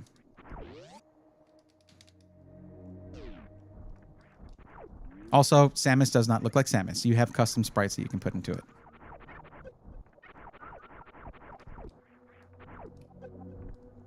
Hey, knock it off. I'm walking here. And there's our morph ball. You never know. Sometimes you can go for a long time without that showing up. Oops. That sucks. I gotta reset now. I should remember that I'm not rewinding here. You can soft lock yourself very... Oh my god. Stop pitting. There we go. You can soft lock yourself so easily in this game. In this rando.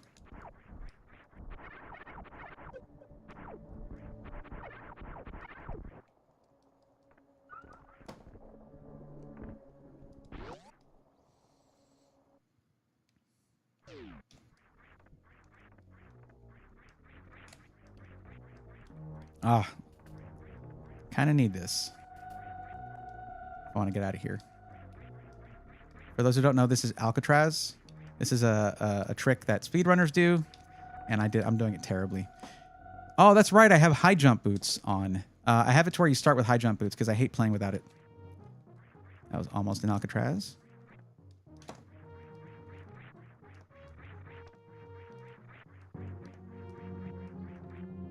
There you go. Because I don't have bombs yet. That's the only way to get out of there.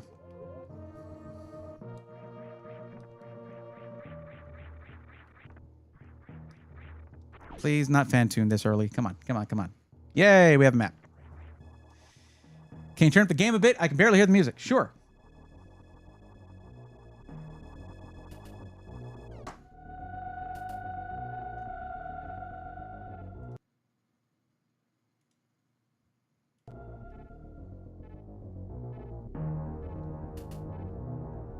You might still barely be able to hear it. Wait, what's my system volume set to?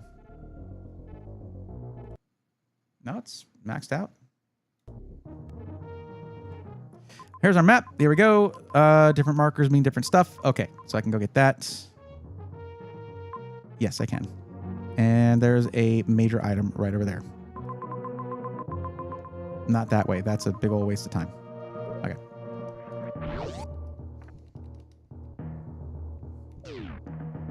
It's nice to take a little break. I'll just switch over to the other monitor just to check how it's coming along in a bit. Okay. Wait, I can't get this yet. Unless... Oh, crap. Is there a save point around here somewhere? Well, the ship. Ship's right there. We'll go save at the ship and see what this is. If that's power bombs, I can get it. If it's not, I cannot get it yet. Because I won't be able to get out of that area.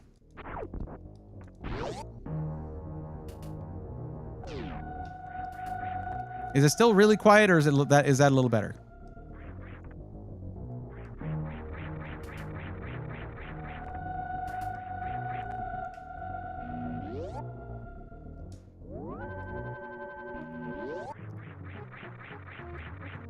Sounds like we should talk to Wendell. What about Wendell?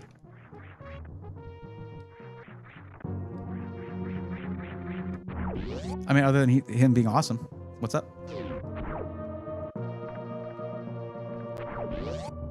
Now let's see what this is. Yep, power bombs. There we go. But if it wasn't power bombs, I would have been soft locked there.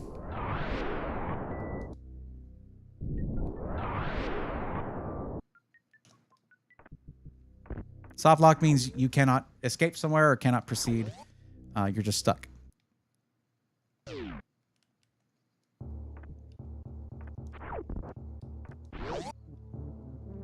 Super Metroid is a relatively quiet game. Have you fought Dragon? But, oh, I don't need to do this. I have power bombs, but whatever. Wait, where am I going? I think I was going to go to the right, but we'll save this real quick. They made saves so fast. Saving the ship takes forever in the vanilla game.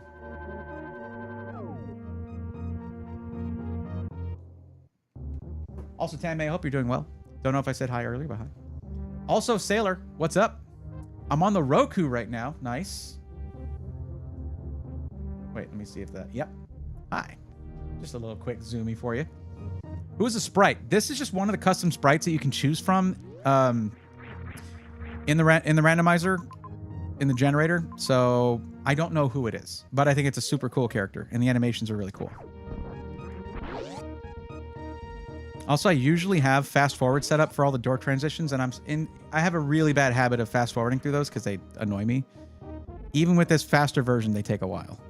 I think, wait, can we get there? I don't know if we can get back from that, but we have a recent save, so we'll try.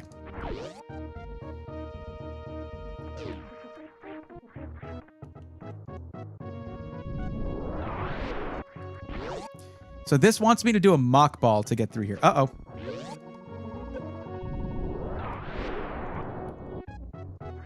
No, okay.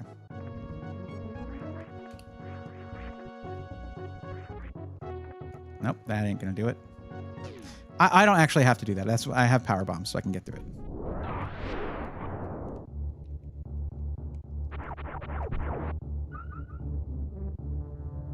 I think a KVM might help, especially one from Wendell, so we can switch back and forth. Yeah, I've thought about that. I have thought about that. I do want that.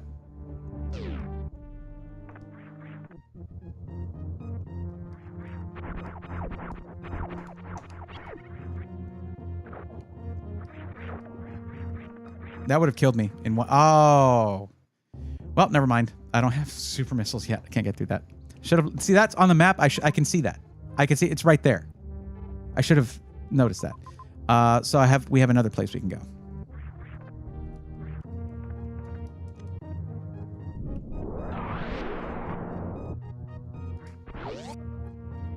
Are you testing the PC, or we're waiting for those updates to finish? Let me check on them.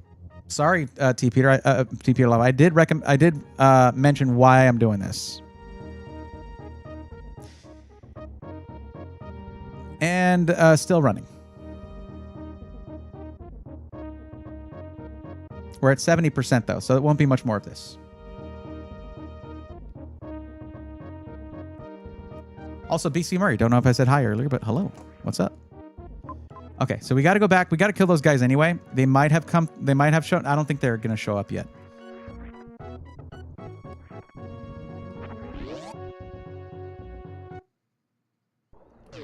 Wait, I don't think I've gone here yet. Yeah, I'm in Turian now. I wanted to get this health pack thing here real quick first. I don't need to actually Alcatraz out of there anymore, so you don't have to worry about that. I can also get those missiles if I want.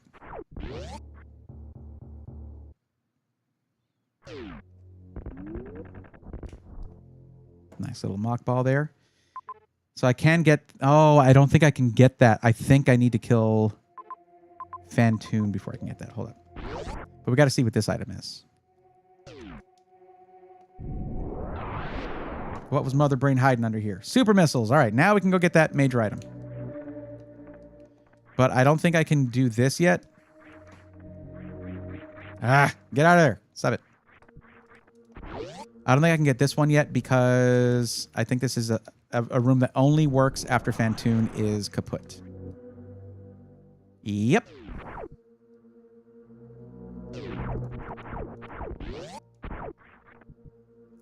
Let's go see what that major item is. And by then, it might be done with the updates.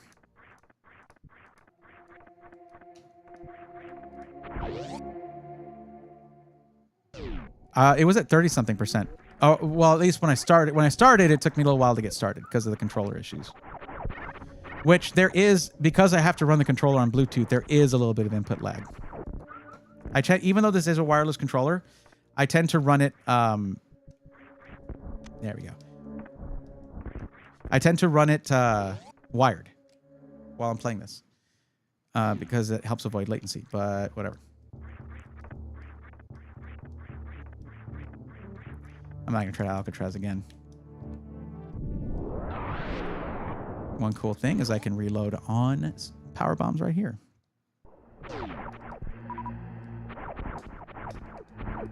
Hey, knock it off. Why can't I hit him? Okay. Now let's go see what that item is, then we'll check the system. It should be done by then. I just don't want Twitch to get mad at me for doing something other than what my stream title is.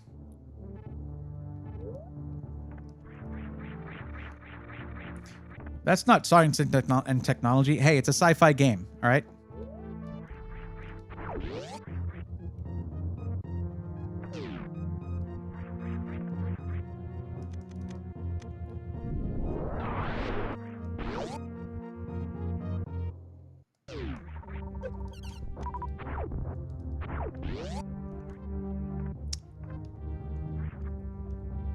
I don't know if I got it that time.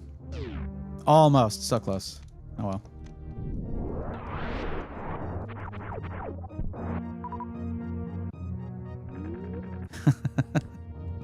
Thank you, Alucard.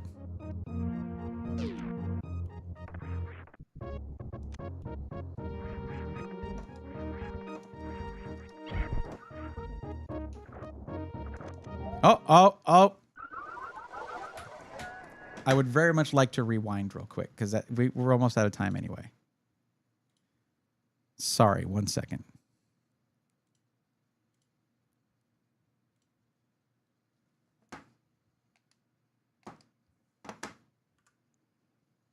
Oh, wrong keyboard. There we go.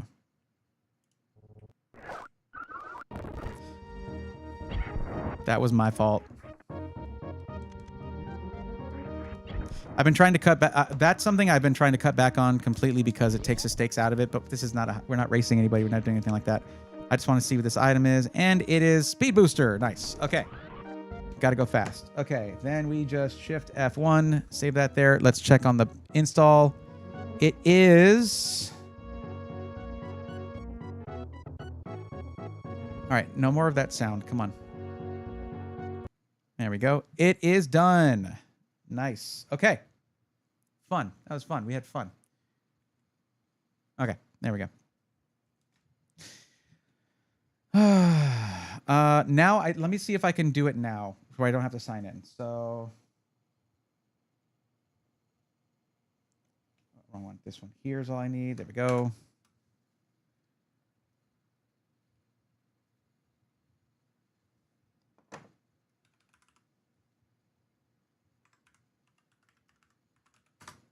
There we go. Cool. We just make a local account. No need to sign into that. I'd heard that newer versions of Windows 11 weren't going to have that feature. It just did a full update, and it's not a thing now. So, in before X-ray visor. Actually, bass player, X-ray can be clutch because of a couple tricks you can do with it. First off, there is basically some X-ray tricks that can get you to areas that are otherwise locked off that you can't get to. Where you do like a stand-up thing, a turnaround stand-up thing, you get locked into a door. Anyways, but there's also a certain place where a certain room, which is part of early supers in Brinstar, where if you don't have bombs, but you do have screw attack and X-ray, you can get to that. anyways, but then aside from that, there's also microwaving, which if you have charge and plasma and you're fighting either Dragon or Fantoon, you can one-shot them. In the preview, I have the site bookmarked too. The new command was start ms -cxx :local only. Yeah. I do have, I've got that one somewhere. I just wanted to see if the OOBE bypass NRO command worked.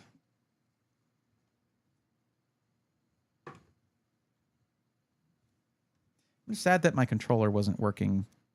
Oh, this thing better not try to update again, because this is the same as before.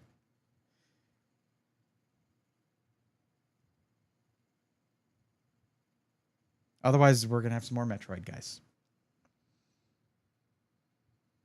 Don't check for updates. Can't there be a flag in there like, hey, we just did this?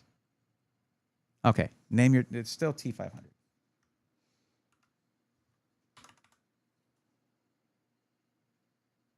Oh, it's restart. It restarts when you name it. It restarts because you gave it a name. Windows is like, whoa, you just named the system. I have to start over. I don't know how to do that without. I just gotta start over. I've tried turning it off and on again. Yeah. I should have remembered that. I should look at the BIOS, actually. Can I get into it?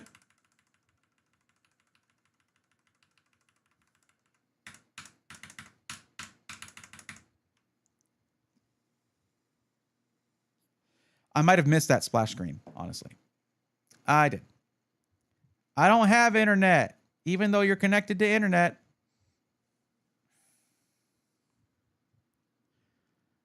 PC, sure. Well, I don't think we can name it the same thing as a system. T500. Oops. Let's just see. Yep, can't be the same as PC name. Party 500. There we go. You're going to say enter there and not have a password. Don't threaten me with good time. If you like the gaming stuff, you really, unless you already do, you got to stop by the Sunday streams on Twitch. No.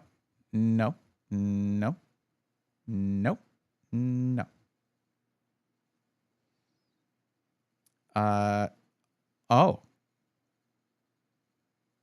Next. Okay, good. Use my information to register my McAfee account. No! Y'all did the McAfee thing? Of course you did. Of course you did. Because you want to be just like Dell. You just want to be just like HP. I got to say, McAfee and Norton, they must be putting out good money. Because people complain about that all the time. Yeah, once you have the thing spinning, yeah. Oh, now it's getting things ready. Okay. All right. Skater, have a good night. Thanks for hanging out. This is going to take a little while. So, I like this idea of just like, sure, let's do this. All right.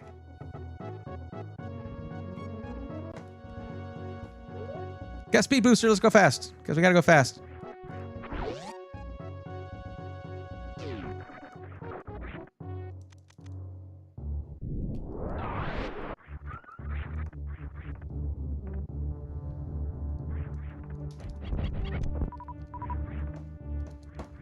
Oh, I have respin on.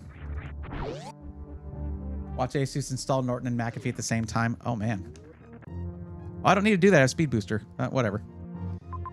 Could go to Brintstar, could go to Meridia, or Wrecked Ship.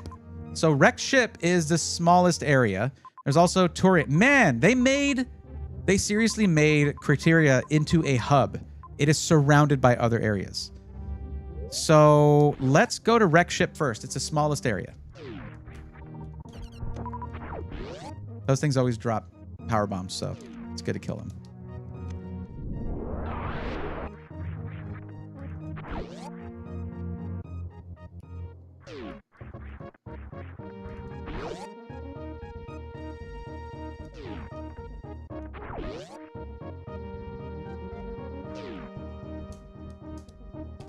Hold on. Oh. Okay, I'm not doing my quick charge properly, so.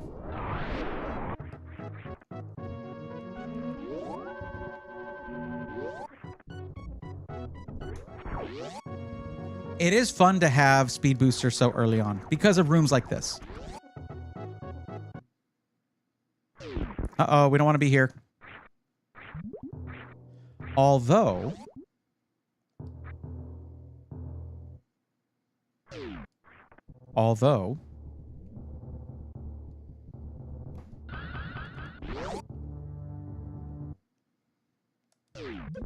Ah, damn it. That's what I'm going to do. I'm going to use speed booster to get up to the top of that. See what it is.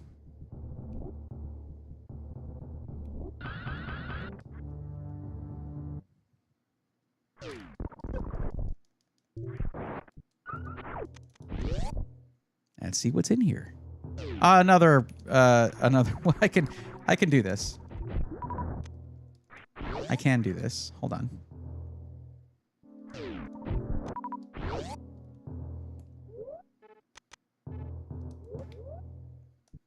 Nope. Too early.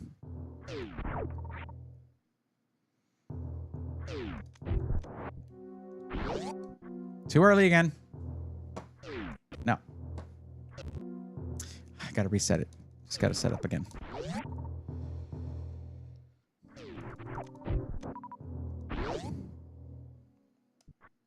Maybe. Nope. Keep bonking. Oh, good.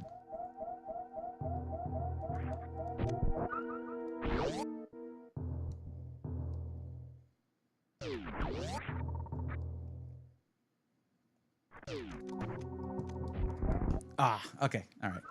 I'm not really supposed to be here yet. It's not in logic to be there yet. So we won't go to there. We'll go to the upper entrance for wreck ship.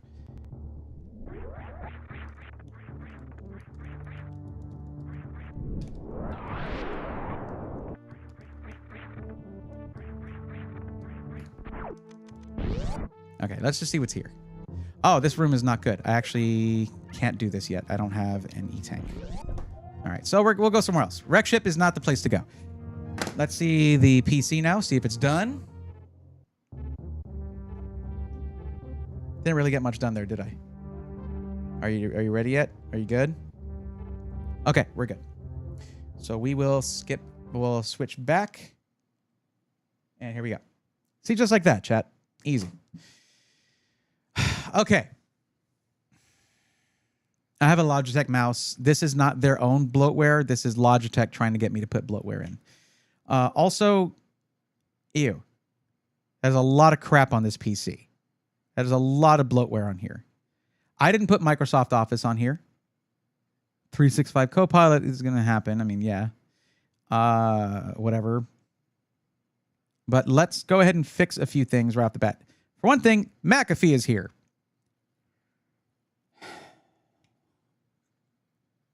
But first I'm going to fix the taskbar the way I like it.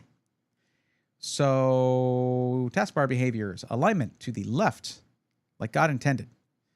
And we'll go here and we're going to go to, let's see, search is going to be an icon only, no task view, no widgets, thank you. And we're going to automatically hide it. Already, our whole thing looks so much cleaner. Our desktop looks way better. I guess the desktop, the wallpaper is fine, I suppose. Now, where did I put my drive? I know I put it somewhere that so it'd be ready.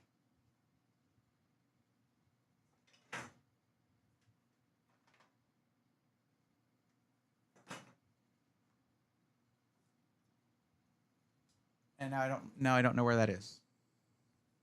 Where the heck did I put it?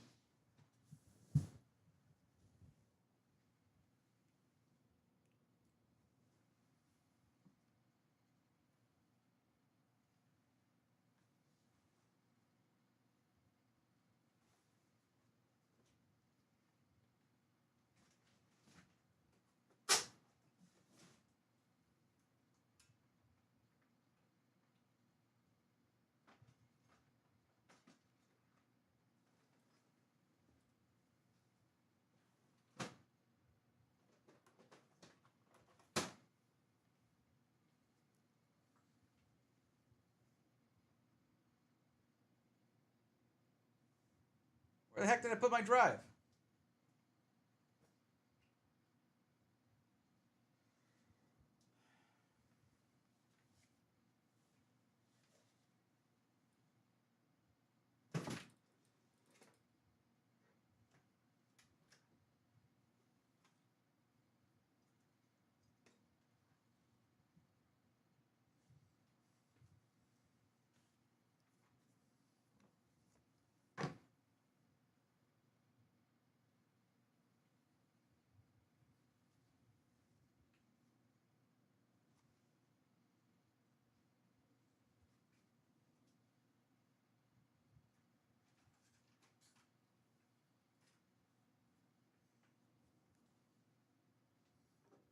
Now this is supposed to be a very fast, up to 20 gigabit per second interface for an M.2 drive, and the closest option I have to that is 5.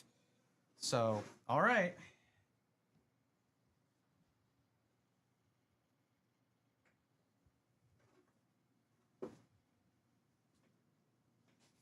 I guess I'll take it. That wallpaper is so tough. It's tough to look at, actually. It's a little cheap looking. Looks okay, I guess. What's up, Lopta? How's it going? And Jugger, how are you? I have Armory Crate on my Ally. It's crap. Yeah, just make sure that the driver manager thing is not turned on. Okay.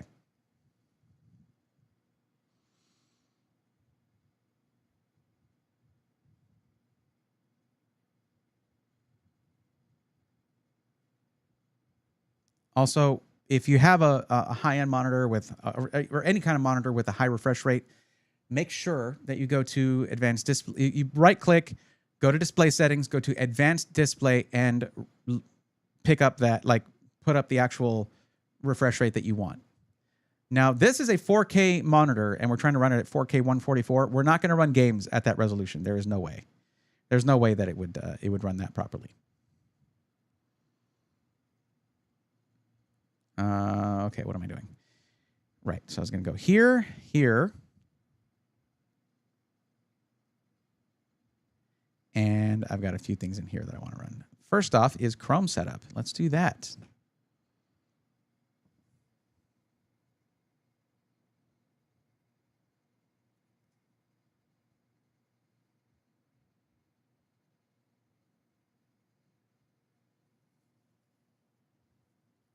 Lopta says, I made a terrible, terrible computer. So did ASUS. That's funny. Empire Noise, no problem.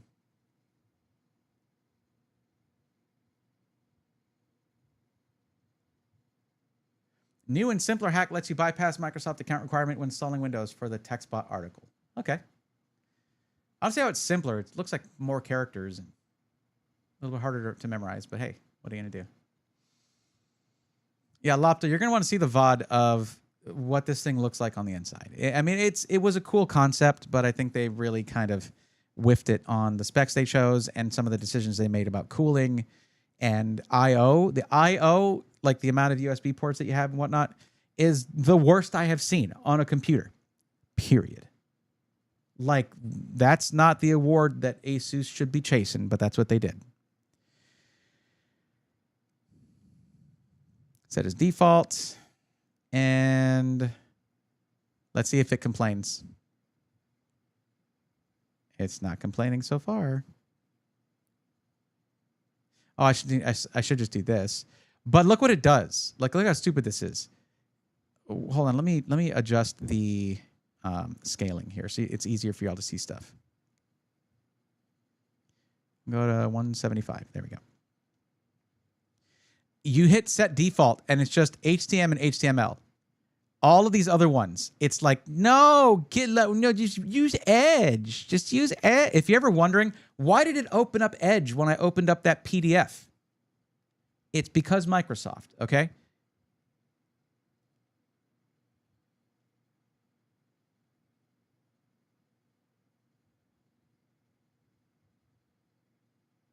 I wouldn't mind leaving photos for WebP, but yeah.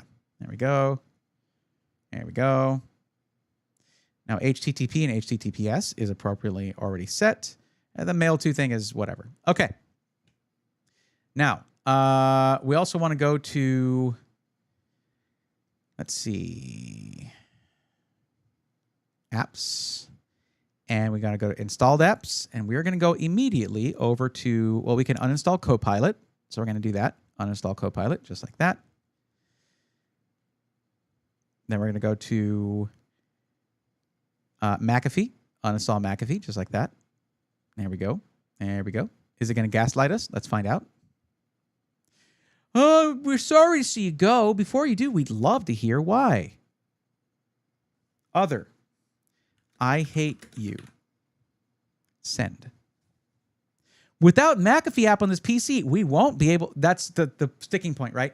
We won't be able to protect you from viruses and other threats. They literally cannot say you won't have protection from viruses and other threats. Because you do.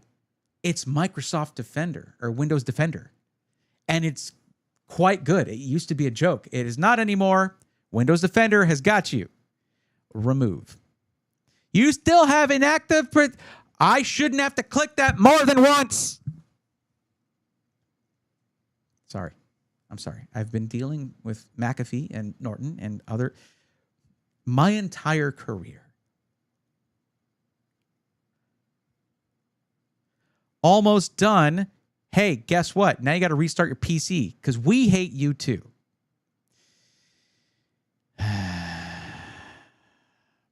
To be free of McAfee, I will do anything. So absolutely. Bye-bye.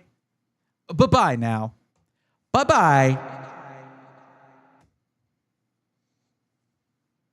Take notes to fix all this on my work PC tomorrow. Yeah, feel free to clip it. Clip this part of the stream so you know what part to, because you can then clip it. Well, actually, you're not watching on Twitch. It's a little different there. But yeah, essentially, you can like see if you clip a stream on Twitch, you can then continue watching from that point. I guess there's something similar with YouTube, but I've never really worked with it. So long, please don't come back.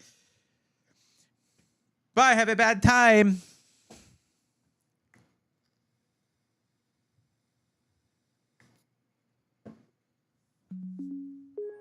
Okay. Yeah, you cannot uninstall Microsoft Edge. You cannot do that. Okay, so now the wheel's not spinning. Can I? There we go. Okay.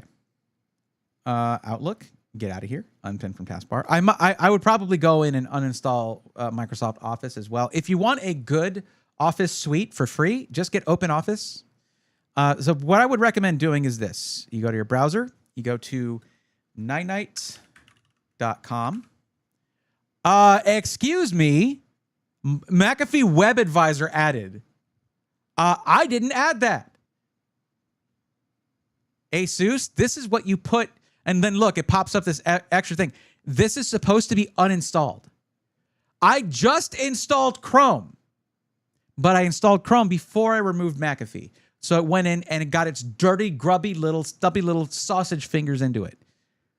Remove from Chrome. ASUS, please listen to me. Okay? Oh, hold on. Come back.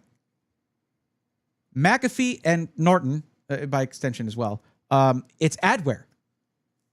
And it's bloatware. It's crap. Just stop. I don't care how much they're paying you. You're selling like the user experience. You're making it worse. Those dollars, those money dollars you're getting, it's making your customers have a bad time. I literally, just the fact that you do that is one of the reasons I don't recommend your pre-builds, because y'all are going the route of OEMs. There is no self-respecting system integrator out there that does this. Only OEMs do this. And you're lumping yourselves in with them. You don't have to do that. You make enough money as it is. I know, shareholders, there's no such thing as enough money. I get that. NVIDIA over there with their $4 trillion. Okay, I get it. But like, stop. Because as long as that continues to be a thing, I'm not going to recommend an ASUS PC. That's that. That is somewhere I draw the line. I shouldn't have that much of a hassle on installing something. And that wasn't that bad. But the fact that I installed Chrome, a fresh install of Chrome, before uninstalling McAfee, led to McAfee inserting its adware into the browser is inexcusable. I will clip my mic into eternity to make sure you understand this. That is inexcusable. And that's what you're doing. And you're okay with this. They must be paying you a lot of money. It is not worth it. I promise you that. Just out of curiosity, why do people hate on Norton and McAfee so much? Is the hate deserved? Yes. It is completely unnecessary. Before Windows Defender got good, you did need some. But Norton and McAfee were the worst. They take up system resources. You have to pay for it, and where you can get free antivirus. But Norton and McAfee ignored that turn of events when that became a thing, and just like it's awful. And also, they sell your information. They're bad companies. Yo, the Tech Enthusiast, what's up? How's it going?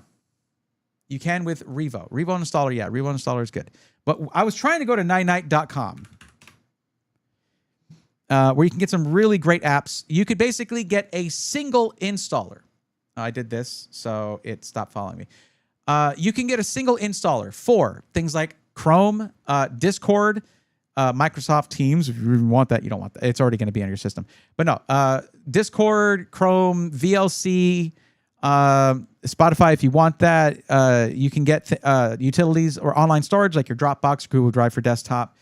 You can get things like VNC if you need a remote access, things like that. You can get Revo Uninstaller, which was just mentioned by Tech Enthusiast. You can get Putty, Notepad++ for developer stuff. 7-Zip, which I love 7-Zip. 7-Zip's awesome. All these things in a single installer. I also use Greenshot, too, for taking screenshots. Like I end up taking a lot of screenshots for content, and it can be really cool. I know I was zoomed in. I'm sorry. My bad. I had to make a point to ASUS. But yeah. So we have it on the screen if we do make content on where you just zoom in on me showing this stuff here. You can get Blender, Paint.net, or GIMP. GIMP is a great layer-based sort of image editor akin to Photoshop that is absolutely free. There's a ton of stuff here. And if any one of these apps have anything like, oh, install this toolbar or any of that crap that used to be a thing, and still is, I guess, for some of these, it will automatically deny all of those. And you essentially, you have just the one thing. So let me see. Do they have... See, like you can get AVG and Avast. That's free antivirus, but you don't need it. Windows Defender is really quite good now. I was trying to see. Do they have Hardware Info 64? No, but I have the installer for that. That's okay. Anyways, so yeah, just something I want to show you guys if you've never seen that before. Get off my taskbar. Thank you.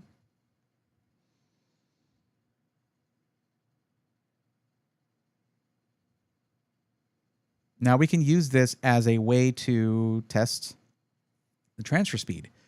So that's like 3 gigs right there. Okay, so what we're looking at here, the reason the speed was really fast and then it sort of dropped down really quickly, I mean, this is basically, I guarantee you this drive has no DRAM cache. And depending on that, it could be, it can cause issues like that. So this is going to take a while. Use a poop out of GIMP. It's awesome. BuddhaCat, what's up? Night is that? Yeah, nightknight.com. NINITE. Zeno, what's up? How you doing? That looks painful. Yeah, it's eh. DRAM-less drives are generally going to look like this. When they say the problem with a DRAM-less drive is you'll look at the potential up to read and write speeds and understand that is not going to be consistent as consistent as a drive that has integrated DRAM cache. Oh God, Teams. I never thought it was possible to make something worse than Skype. I was wrong. Wow. Winget works better for me. That's fine. But Night is very user friendly though. Not to say Winget is not. It's something I've been using since the early days of my IT stuff. Well, I mean, once it came around to be. Check out Crap Fixer, blocks all the Microsoft bloat in Windows 11. Usually, if I'm doing a Windows 11 install, Empire of Noise, I just install Tiny 11, unless it's for somebody else and they want to have the standard Windows features. But for myself, I install Tiny 11. False positives are the worst. They can break Windows updates from completing too. True.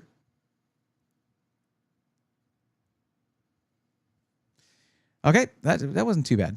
Let's see. I also want to copy over the Steam library, but hold on. It is too large. It is too large for this. I got to keep it on there. Let's hope the 5 gigabit per second is fast enough. Now, looking at this PC, what we have is a 1 terabyte drive. Now, let's go ahead and go to here where I did this. This has Steam library on there. It's there. I don't have the Steam library in there anymore. I have that separate now. Let's see. So, hardware info 64. Teams is buggy as hell. It is. Is Tiny 11 raw Windows 11 or is it Linux? It's Windows 11. It is an absolutely completely scraped clean version of Windows 11. And the latest version actually can accept Windows updates and everything. So, but only to the stuff that is on there that updates the things that it needs.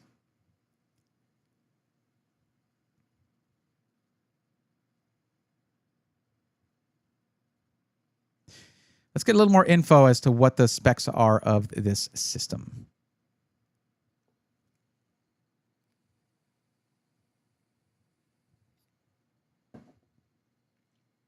How far behind are we? Not too far behind. Okay. So it is 16 gigs of RAM. It is currently running at 5,200 megatransfers per second. As we can see here, you take the clock speed and you double it. That's what the DDR is, double data rate. Okay. So it looks like we have our Raptor Lake H6+4. That's 6 performance cores, 4 efficiency cores. That's a 13620H. It is a TDP of 45 watts. And I don't think that they're going to be doing much more than that. So yeah, you do have 16 threads because it is hyperthreading on the performance cores only, not the efficiency cores. Now, of course, if they'd gone with a Core Ultra 200S mobile processor, that would not have any hyperthreading at all, but you would have more cores to start with. Now, let's see what we're looking at. Wait, GPU is Intel Raptor Lake integrated graphics? Huh? Hold on. GPU 1. There we go. Huh?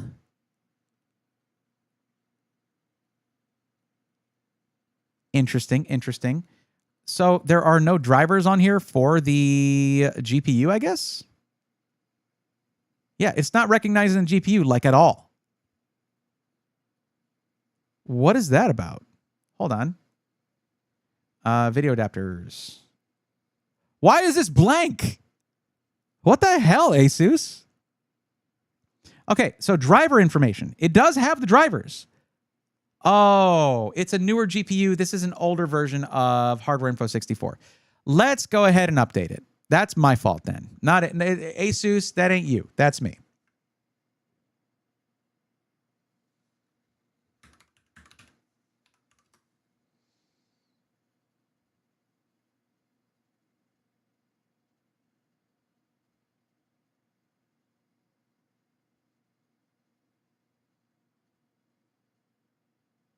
Don't fall for the stupid, like, this is a reputable company and they have ads like that. They don't scan their ads at all. They don't scrutinize their ads at all.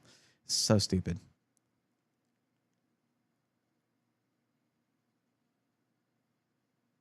I'm not getting any sound out of the PC. Is that just me? Are you guys not getting? Huh. No Copilot? I uninstalled Copilot.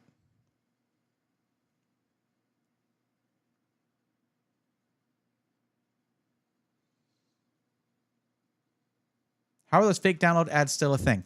Because they work, BC Murray. It's because they work. I'll have to have a good evening. Yeah, if it didn't work, they wouldn't be paying to have those ads go up. Nightfire 37, what's up? I have one of these style boards from iRing. I have the 11900 HK CPU that I use for my VR PC. It's pretty speedy processor and keeps up with my 1080 that I throw in it. Always like these Weird Mutant boards. I don't like this one because it could have been easily an MATX board, and because this is like an MATX case, and they put crap for I/O in this thing. It has 4 USB 2.0 ports on the rear I/O. That's it. On the rear panel I/O, it is just 4 USB 2.0 ports. It's a freaking joke. This CPU has Thunderbolt 4 compatibility. They could have made it awesome. They could have made it to where you could have an eGPU attached to this and then sold you the eGPU. They are throwing money away. Like, or of course, this doesn't need an eGPU. You can put an actual desktop GPU in here, but not a very big one. So I don't know, man. And I don't know. Yeah, we're just installing over the... Okay. Now it'll recognize it. Again, that was my fault. That was on me. And hold on. There it is. We got it. I don't stop it. So yeah, apologies to ASUS on that one point. That was just because I was installing an older version that did not have compatibility yet, or it did not recognize the 5060 Ti, which came out after that version of Hardware Info 64. So let's see if we can see anything about the drives. Let's see the storage here. NVMe drives. And it is a Phison EM28001 TMN48PE21T1AS. I could have just seen that right there. So that sounds like it's just, is it direct from Phison? So it's an OEM drive essentially. Let's see. HMB status is, host memory buffer status is disabled. HMB is disabled. Why is HMB disabled? Why would they do that? It helps when you have a DRAM-less drive, doesn't it?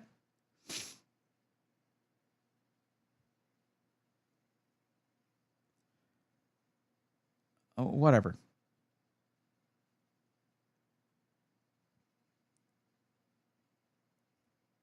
Okay.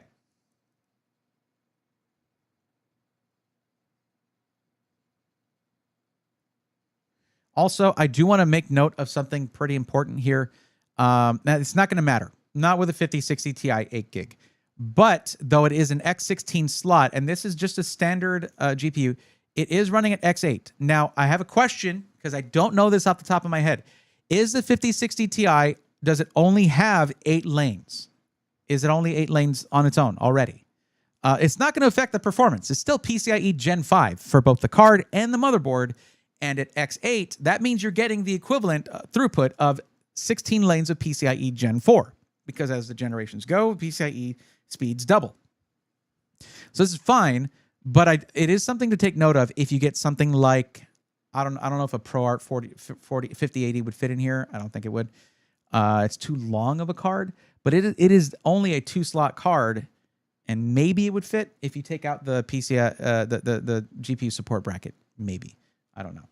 Yeah, it's only X8 GPU. Okay, so it's not necessarily the slot that's running an X16. It is the GPU, but it could be that it's only 8 lanes of PCIe to the slot itself.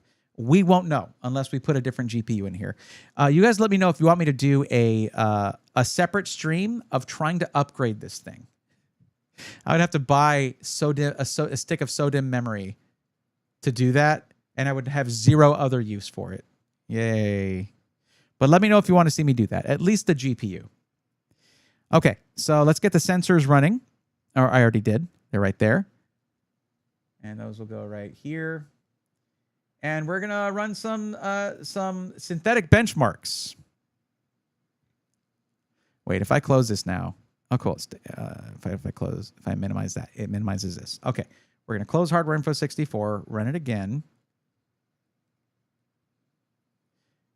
I like to actually have this pinned to the taskbar. And we're going to go sensors only. PC Game Pass is included with your PC. You can't see that because I'm in the way. But yeah. That's a pretty standard Windows thing, though. And let's check out Cinebench R23. Might be an interesting thing, but would not go as far. I love how a lot of us remove Copilot, and my job is rolling it out in the thousands right now. Jolyn, what? Do you work for Microsoft, or is it for what? Why? How is that your job?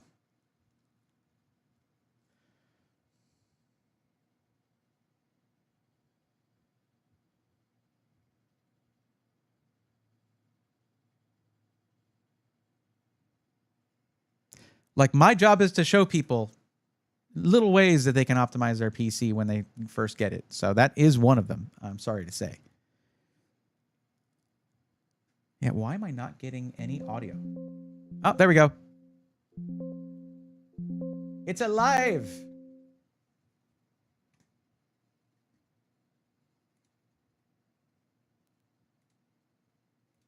Better sound a K-SKU, see what throttle stop does.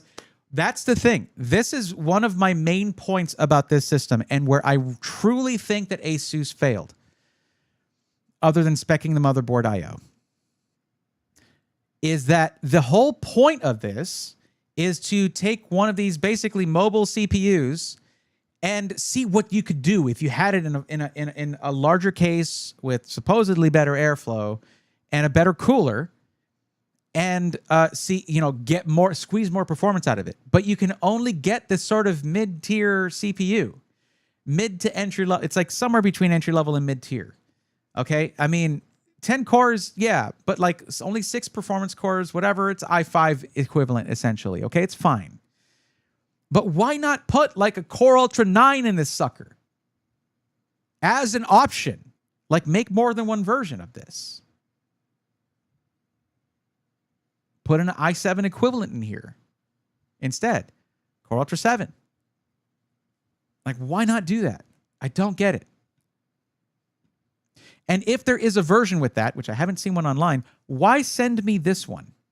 Like, with a 13th gen Intel CPU. It makes no sense. All right.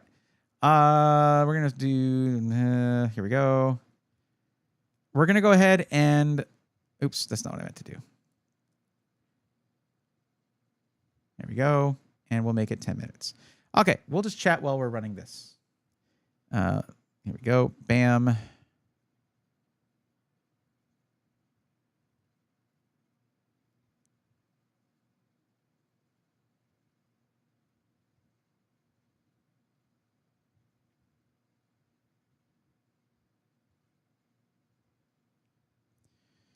Okay.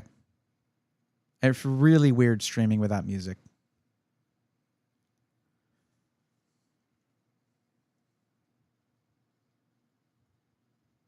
And off they go, the 10 cores working in tandem. I'm waiting to see if the processor hits 100C with this 80 millimeter air cooler. It says it listed as a 90 millimeter one. You keep saying 80 millimeter, but I thought I saw it listed as 90. I guess I could be wrong. Core thermal throttling. Yes, immediately. It said so anyway. Now, we have to remember, this is 13th gen. Right now, if you're used to seeing any testing for Core Ultra stuff, 13th and 14th gen, and I guess this was starting with 12th as well, but particularly 13th and 14th gen CPUs, were designed to reach their thermal throttle immediately and then see what the cooling could do. But right now, it's actually not bad. If you're looking at the average, well, I got to reset. Let's reset it. Because this is the average with before I started the testing too, where it was just idling. I'm seeing a lot of red, guys.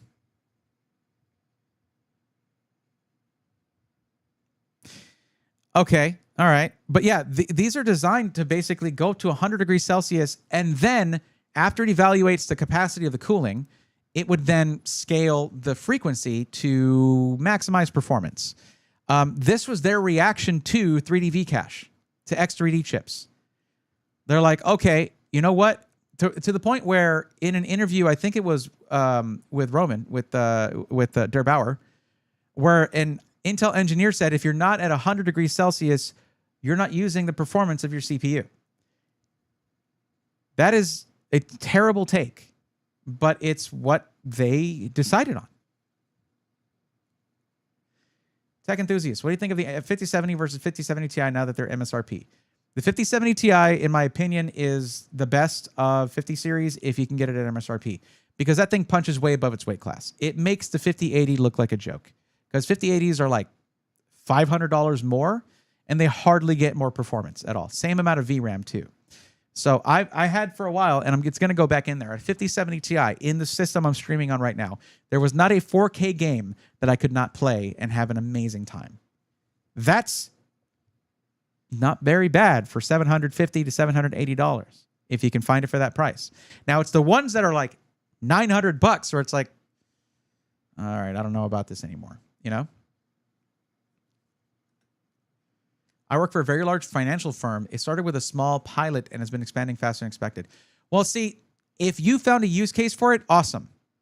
That is when tools should be implemented, not like for everybody. That's Microsoft being like, hey, shareholders, we could do the AI thing too. Look, also we're going to buy up ChatGPT. There we go. Now they're part of us, ChatGPT. There you go. But also we got Copilot. There you go. Look, are we doing enough AI? Can you leave us alone now? Yeah. And then it's like, I don't know. It looks like a 2280 10 It's a 2280. A full-size M.2, essentially, like the standard sizes. You know, boiling point sounds good for a CPU. Now, if it was made of diamond silicon, I could see that. Colton Hodge, what's up? Can I talk about my PC I just bought? I've been trying to set it up all day and have no idea what I'm doing. Colton, I've got great news for you. I have a video that is dedicated to that on my YouTube channel. It's pretty much at this point the most viewed video on my channel. I think it's overtaken my last most viewed video. So if you go to my YouTube channel and just go to videos and then just by likes or most viewed or whatever, it'll be right there at the top. It's just called How to Set Up Your New Gaming PC. And it is dedicated to people like you who are setting up their first gaming PC. So I cover all the main stuff about physically setting it up.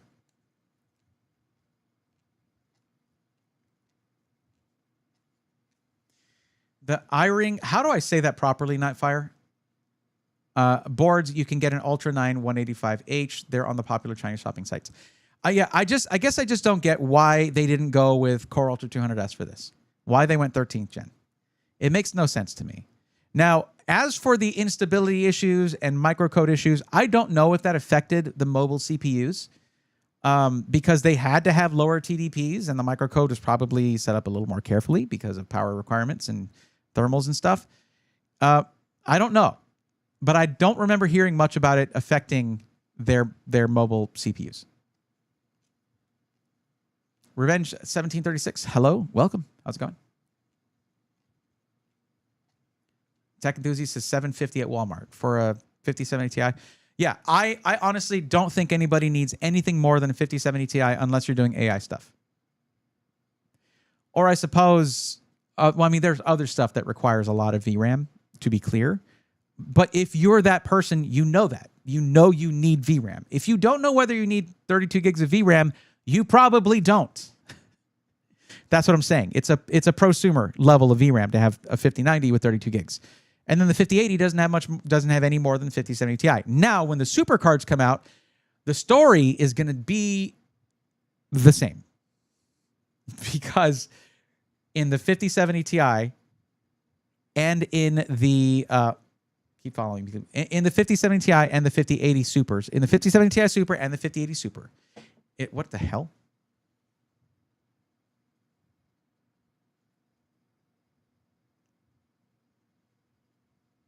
Yeah, it just did that for no reason. Okay. Anyway, the 5070 Ti and the 5080 Super are getting no change, according to leaks. They're getting no increase in CUDA cores, just a bump up from 16 gigs of VRAM to 24. And they're both getting the same amount of VRAM, 24. So it's going to be the same. 5070 Ti is still going to be close to performance of the 5080. What the hell? I mean, the supercards.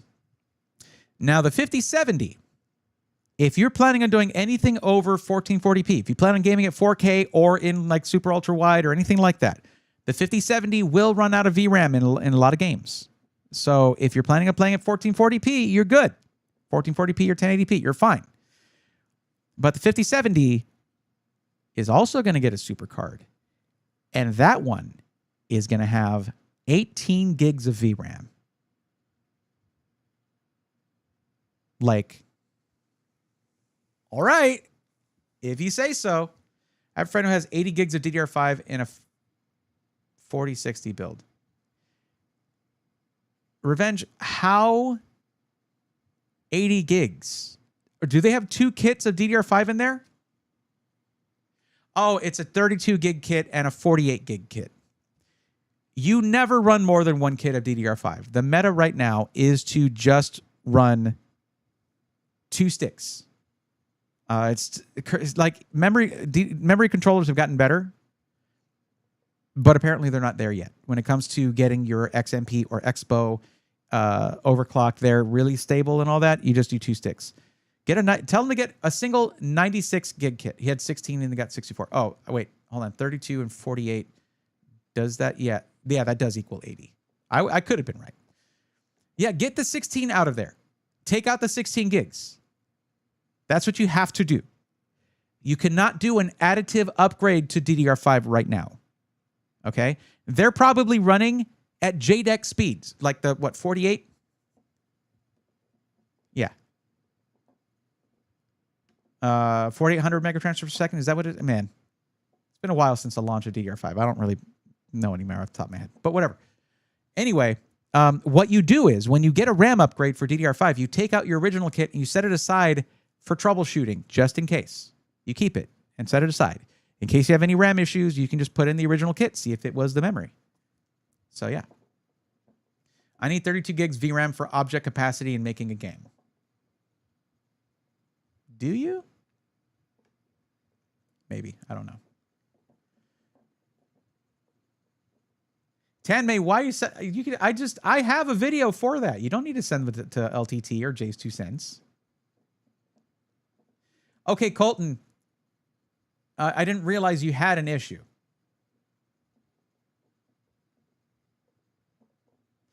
Now, did you just buy this PC? Did you just get it?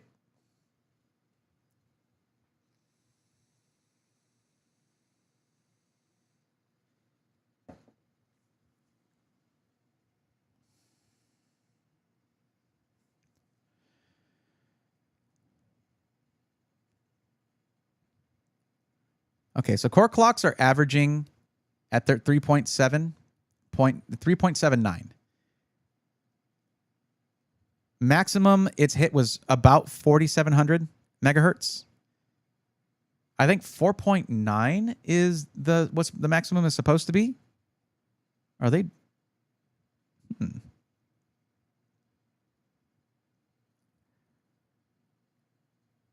I should have looked at this stuff while it was running. Score was a 15,574. Let's see if I can find what the score is normally. 1 second.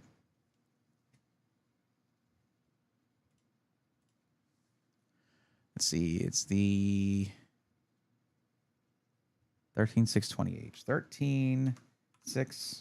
13620H. Wrong keyboard. 13620H. Cinebench score. Let's see.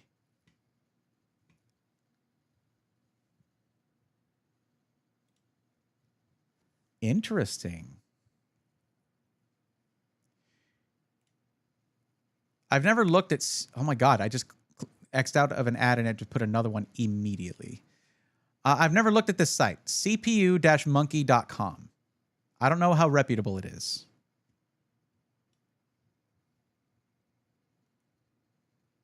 Oh my gosh, coupon codes.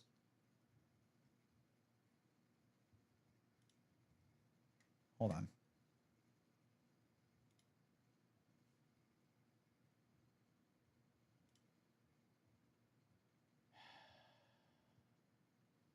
And if I click this, does it go to another site?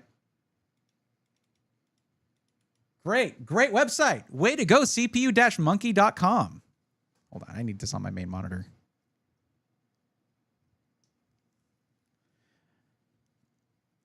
Okay, what the hell? Okay, cool. All right. Okay, so this is also, I mean, think about the reason I'm complaining about it being 13th gen. This was released in Q1 2023. That is like 2.5 years ago. But it says that it achieved a result of 11,766 points in Geekbench 5. That's not what we're looking at. Where is Cinebench? I looked for Cinebench. That's what I was searching. So this is actually not what I was looking for. Not Geekbench, Cinebench. There. Wait. Okay, yeah, that's what we want. We're going to have a lot more ads again.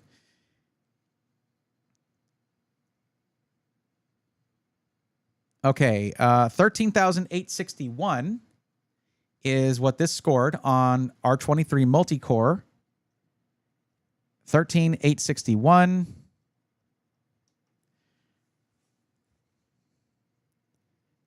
And we scored, wasn't it 15K? 15,574. So almost a 2,000 point increase. So there is something to taking a CPU that is a mobile CPU and putting it in a bigger case with better cooling. Now, is that cooling ideal? It's still thermal throttled, but it's 13th gen Intel. Like, it just does that. We can't just look at thermal throttling and say, that's you can't do, no, that's 13th gen. It just did that.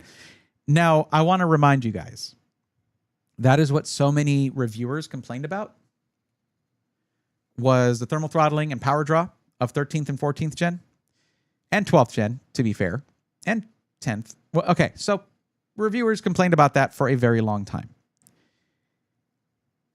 And what happened when they finally gave us a generation where they focused on better thermals and lower power draw with performance equivalent, more or less, to the previous generation?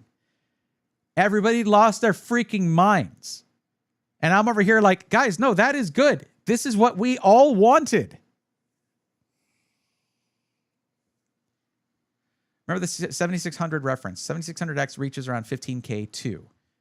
That is a desktop CPU, though, so this isn't that bad. I bet with a much better cooler at 120 watts, it could do much better than the 86 watts it was pulling. Yeah, the fact that it's a 45-watt TDP and they're pumping 86 watts into it, that's the reason. And I mean, you think about it, though, they are nearly doubling the power draw, right? Because that would be 90 watts. Because it did hit 86 watts. Like where, let me see. CP package power max. Actually, it maxed out at 119,101. So 120. Yeah, it actually did hit 120 watts. 13th and 14th gen degraded themselves, though. We're not talking about that. I'm talking about when they were launched, Org Chaos. When 13th and 14th gen launched, everyone's complaining about thermals and power draw. And when I'm talking about launch reviews, I'm not talking, of course, it's bad that they degraded. Yeah, that's obviously terrible.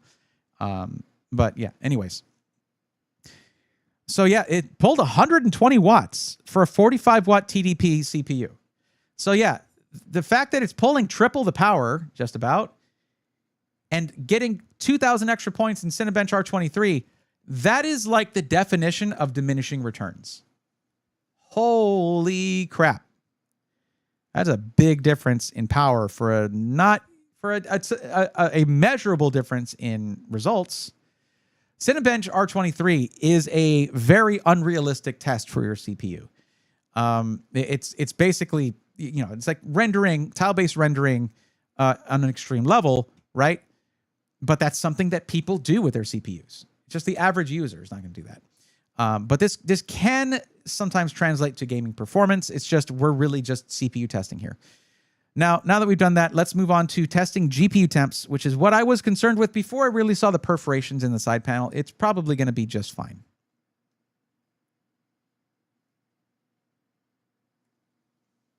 I think I have a newer version of FurMark, but whatever, I'm installing this one.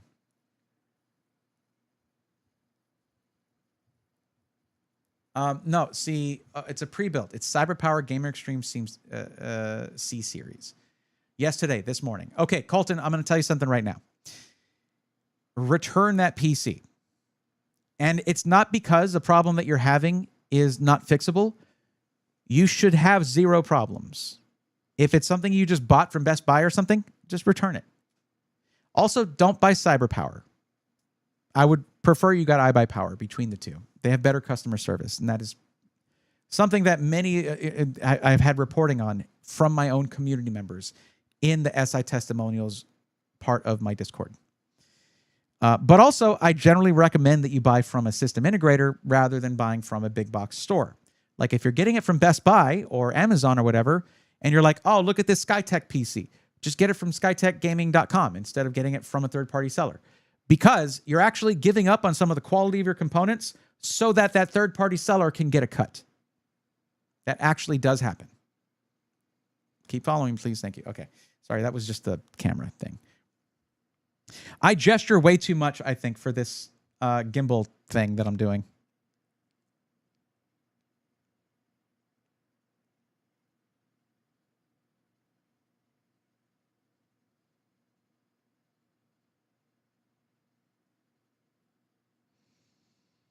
Okay, it's recognizing the GPU, so that's good. Let's go to 1080 for this.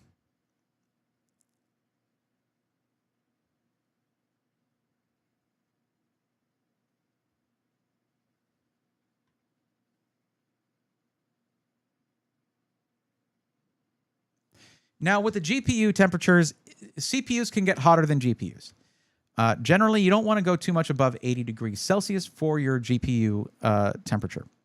Now, you're going to see the certain GPU hotspot temperature, not on 50 series, by the way, because they took that away, but on other GPUs, you'll see GPU hotspot that will be hotter than the overall GPU temperature. But generally, you don't want GPU temperature to go above 80 degrees Celsius.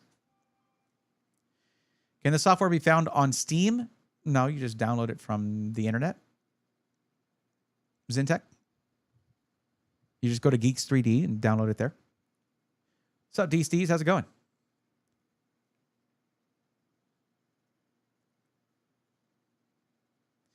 Yeah, Colton, if you're having issues where it won't fully boot, that means that you have video. You've certainly plugged it into the GPU, not the motherboard, right? That's where you plugged in your HDMI or DisplayPort into your graphics card, right? So you have video. If you have a problem with your PC booting up, you shouldn't be dealing with that right now. You just bought the thing. It is brand new. Take it back. Let them know it's not working. And they're going to be like, well, let's see if we can... Nope. I want my stuff to work right away. You can exchange it for a different one if you want. But again, I'm going to recommend that where did you buy it from? My 9900X goes above 90, but no thermal throttle. 9000 series Ryzen it's supposed to top out at 95 degrees Celsius. So you're close to that, but if it's not thermal throttling, then good.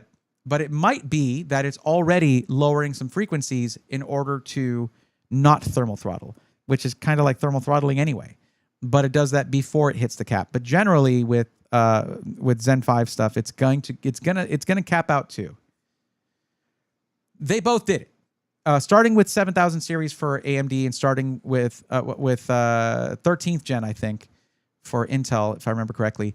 It just pinned the temperatures right off the bat and then adjusted temps, which I hate that. It's not good for longevity, but whatever. So we're looking at an average temperature of, let's see, 77 degrees Celsius. That's not great. It is up there. It's kicking out a lot of heat. Let's see what... this is really, really hard to read. Hold on. Let's see what we're getting on... FPS is 274. That's pretty good. 14900K idled at 34C. My 9950X3 idles between 45 and 49 degrees Celsius. AMD tends to idle hotter. It's okay.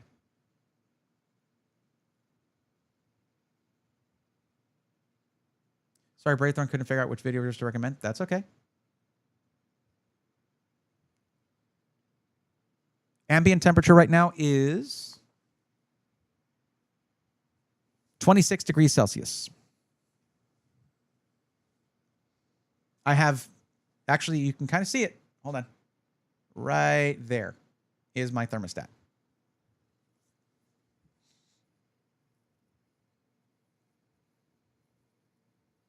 It does get hot in here. I'm running 2 PCs right now. And understand one thing. This is something that we have, if you're scaling out anything IT related in terms of systems in a space or anything like that, this is information that I learned in school for this stuff. A standard PC puts out as much heat as two adult human bodies. So you have to actually account for that when you're building out any large room with a large amount of PCs in it, a computer lab, whatever.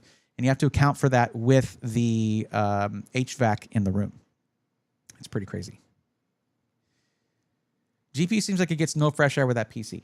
That's not actually true because on the side, the glass side panel, it has a metal frame around it, and at the bottom, it has a TUF gaming cutout with mesh there, so it has direct access to airflow. Is it good? No, because that's like passive intake. It's not bad, but it's not good. Like we're creeping up towards the upper limit. However, let me see if it's where it states whether or not it's throttled yet. Let me see. Let me see the power. What is it pulling right now? 180 watts right now.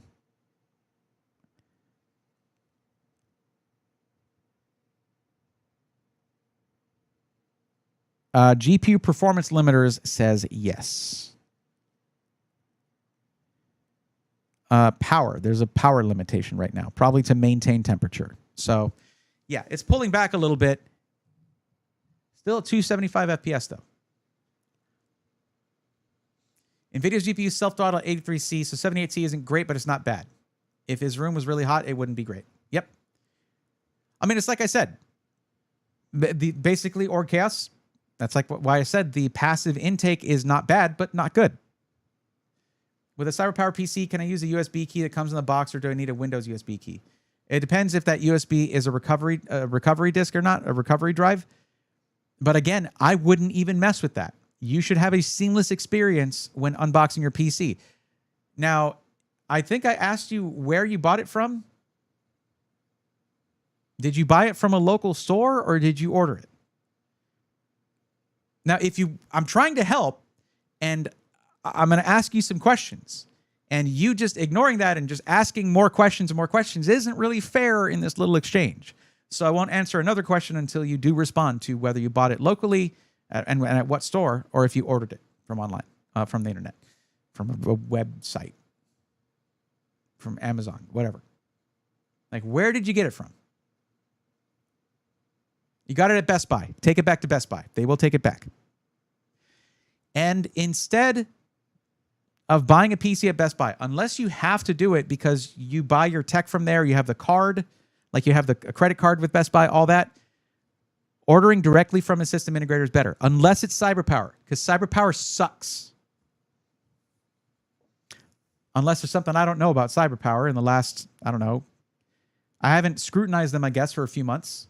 But yeah, overall, they kind of suck, especially compared to iBuyPower, where you can get similar price to performance and way better customer service, like way better.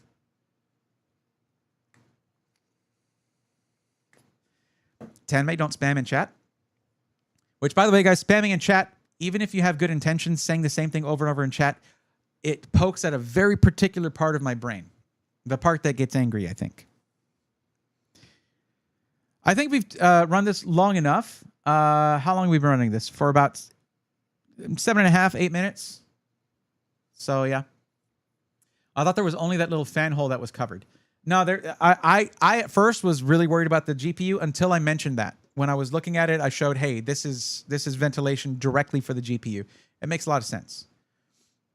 So I can put some bacon in the PC. Might be nicely cooked in there. I don't know if that's hot enough to fully cook bacon, but maybe. Still wouldn't recommend it because the part of that that's actually hot is only about that big. If you got that big of a piece of bacon, then sure. Okay. Is it still climbing or has it stabilized? It looks like it's pretty much stabilized at 78.5. That is adequate cooling. Is it great cooling? No, but it's adequate. You already spoke with CyberPower tech support. Okay. I would still take it back to Best Buy and just say, hey, I'm having all these problems with this thing. I don't want to deal with this. I bought a brand new PC. And then they'll either give you the option probably of a full refund or to get another one. But you should have zero problems right off the bat if you're buying something locally. When you order a PC, sometimes this stuff can happen and you don't really want to ship it back, but you don't have to worry about that. You can just pack it back up and take it there. You don't have personal files on there. You haven't even used the operating system yet. So yeah, if it's already giving you problems now, just take the thing back. Now, my overall advice would be to not give... I'm going to go... Let's let this... Make sure that the temperature went up by 0.1 Celsius. I'll let it run a little longer. But let me just make sure you understand this, because I've explained this in videos and stuff, but you probably haven't watched any of those, and that's okay. I have confirmed this with multiple system integrators that sell through third-party retailers. Okay? CyberPower doesn't want to talk to me because they know I don't like them, and that's okay.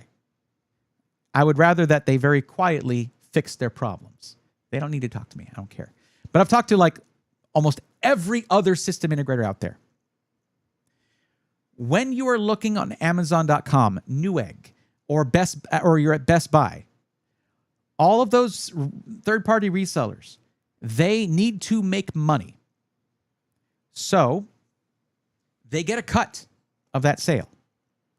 Now, if iBuyPower, Skytech, CyberPower, they all have their own websites where you can buy directly from them. And they cannot really compete. They're not supposed to blow the third-party resellers out of the water with price, because that is going to piss them off. So their stuff will be somewhat the same price, maybe a little bit more, about the same price.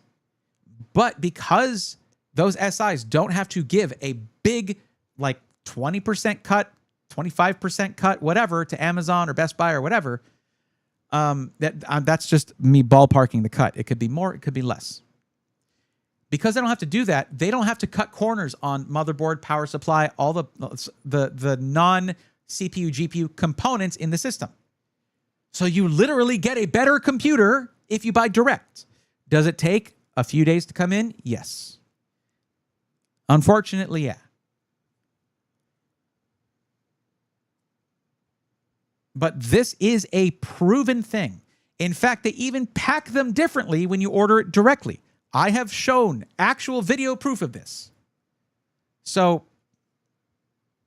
it's really up to you if you want that instant gratification where you don't want to wait a few days for something you're going to be using for years, or whether you want to go the better route and come back on Tuesday and I'll help find you the perfect PC for your budget and your needs. And I do that for free. So that would mean waiting 3 days to order it and then waiting a few days for it to come in, or a week to come in, whatever. But future you is stuck with this thing, whatever you buy. Future you is the person you should be the nicest to. You should always be nice to future you, so that future you can look when they're there in the future and look back and say, thank you, past me. You were awesome. You did such a good job. You waited a week.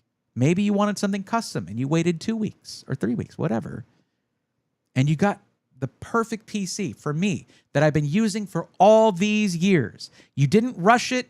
You didn't give in to some stupid sale thing where they raise up the price artificially and then slash that price, and it basically costs the same thing as buying it online anyway. You didn't fall for none of that. You listened to that weird bald guy on the internet who told you to be patient and order it directly from the people building it, instead of just giving Best Buy money for nothing. They're just getting money. They need that money. to pay the bills, pay their employees, pay for the... That's where that money's going. It's not going into you having a better PC like it should. I'm not saying those people shouldn't have their jobs. They have some great stuff. Actually, low key, sometimes Best Buy has some really good deals on hardware, like under the radar. They have open box stuff that can be really great. But overall, you're getting a worse PC for the same money if you buy it from a third-party reseller.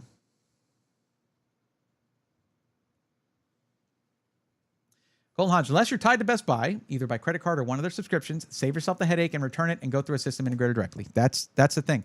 A lot of the people that you're hearing from might have been here for a long time and already heard all this logic, and maybe you're hearing it for the first time. But I mean, like I said, if you just got the quickest thing you could that looked the best, that maybe you think it's the right thing, this is an investment that you're going to be using for years to come, and it needs more forethought than that. Bald Guy versus Best Buy sounds like a series. Yeah, I like that. Michelle, thank you. Second, the weird bald guy on the internet versus Best Buy. Yeah. Bald Guy versus Best Buy. That needs to be a series. I think we should make that a series. I don't know if Best Buy would like it, though. They don't talk to me. They don't know who I am. Well, my local Best Buy, actually, funny enough, knows who I am. I can't really go scout anonymously over there anymore. A couple of them do. Most of them don't, but a couple of the guys in the computer department know who I am. Okay. It all started when I laughed because iBuyPower paid a bunch of money to have an end cap, and the PC they put on that end cap had a single stick of RAM. I was like, come on, man. Really? I thought we were past this. All right, that's it for Furmark. Our maximum temperature was creeping up, 78.8 degrees Celsius. But our average was, and our average crept up too. So under really long use, it might eventually thermal throttle, but overall, it's doing pretty good. It's doing pretty good. I've seen worse, believe it or not. As long as I remove the bloatware from Best Buy, that would be fine. Alucard, you've heard my rant about bloatware. Real quick, guys.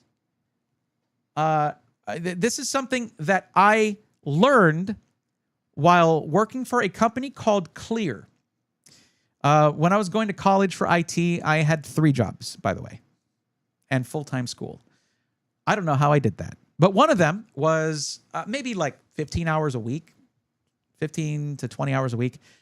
I sold internet called Clear, which was wireless home internet. Used like 3G, it was whatever. It was just an extra job for me.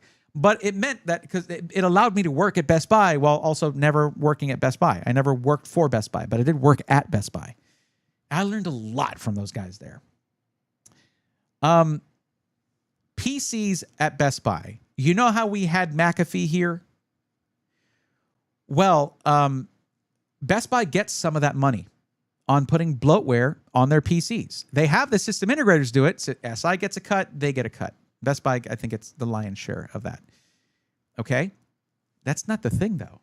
The real genius here is the fact that your seller, your salesperson there might tell you, and I've heard them say this to customers, and I'm not saying every Best Buy does this or that it's company policy. I don't know, actually. But I know that the adding bloatware and this next thing is something that literally happens. The seller might be like, oh, by the way, these PC building companies, they put all this bloatware on there, all this crap on there. You should have Geek Squad remove that bloatware. It's only like $75. They're making money on both ends. It's brilliant and horrible, but they're doing that. Don't give Best Buy your freaking money unless they have something you can't get elsewhere. That's it.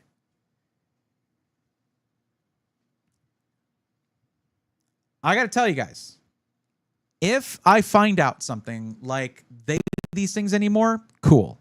I would love to hear that. I would love that to be true. But I haven't gotten anything like that, any kind of news like that. They've never reached out to me whenever I've mentioned this kind of stuff. I'm not big enough, I guess, on YouTube yet. That's fine. But this was their practice. And can you see them not doing that? It's freaking smart. Business-wise and scummy, like not being a jerk-wise, which those two things coincide way too much. I've only bought one thing from Best Buy, and that was my iPad because it's $100 off. I've bought plenty of stuff. I buy peripherals from Best Buy all the time. Like whenever I need a mouse or something, yeah. I've also bought storage from them. They have some really good prices on M.2 drives. But a full system ain't happening. It is not happening. I bought a laptop from them. I can't build a laptop. Best thing to do is just reinstall Windows and nuke everything on it if possible. Yeah, and just get an OEM key because you're going to lose your license unless it's listed on a sticker on the case, which they don't really do that anymore from what I understand. I don't see one on here for the Windows 11 install. On this system, I don't see a Windows 11 license sticker on it. Don't ever enter a Best Buy. I used to work there in college and okay, Michelle, I can't say not to enter there. Sometimes you just need to. Like, I get that. Yeah. But honestly, like, I have known a couple of smart people who worked at Geek Squad, okay? But that's not the default, by the way. It's just they get people there who are able to use the utilities they are provided with and follow a list of guidelines. That is Geek Squad, by the way. It's a list. And it's a to-do list. You get a PC that needs this done? All right, follow this to-do list. Put this USB in there. Run that. All right, select this option, select that option. Cool. All right, and there, you did the job. Good job, geek. Sadly, the only thing local to me is Best Buy, but sometimes you need an NVMe. That's what I'm saying. Buying little components or peripherals, fine. It's fine from there. Get a router, whatever, but don't buy a PC there. Just don't do it. Anyways. I was supposed to be testing a PC. It is now what time? 11:20. Good Lord. Dr. Jenkins says, which one is better, NVIDIA or AMD? Better at what? Better for what? They're different. They're just different. Price or performance? Usually AMD. Ray tracing? NVIDIA. Gaming. Oh, how did you manage to find another absolutely vague response? I don't know. What kind of gaming are we talking about? Are you talking about like you're trying to do just like esports type of gaming? Like just you don't care about ray tracing, or you want to do like AAA titles, Cyberpunk 2077 with all the ray tracing and all that? That you would want NVIDIA for that. Or if you want just the most frames for your money, AMD. Like, yeah, if you're going to ask for help, you need to ask good questions, like asking informative questions. Like, hey, I want to play this couple of games at this resolution, at 1440p. My budget is this. Should I get AMD or NVIDIA? What card should I get? That's a question where the answer will actually help you. There is no better when it comes to NVIDIA or AMD. Because for one person, AMD is going to be better, and another person with a different use case and a different budget, NVIDIA is going to be better. Just trying to help you out because I imagine I'm not the only person you've asked those kind of questions to, and you'll get way more helpful answers if you provide thoughtful questions, like well thought out questions, where you're giving the context. Like if your budget is unlimited, just get NVIDIA, right? But that's not most people. Most people are not unlimited on budget. Now, if you need a whole PC, come back on Tuesday or Thursday, and I can actually help you find a whole PC based on your budget, your needs, what you're going to use it for. Oh, I want to do gaming and streaming, and I want to edit photos or whatever, and all that stuff. I have a form you can fill out, and you can just walk away confident in what you're going to get. If you want to keep guessing, that's fine. You can ask questions here or there, but I would recommend a PC matchmaking stream so I can really help you out. Just if there's one thing that I think you should take with you is, if you ask for help or info at any point, provide as much info as you can to get an accurate answer. Okay. What's up, FGN? How's it going? Go green or go home. Lol, lol, JK. I have NVIDIA and I am home. What are you going to say about that?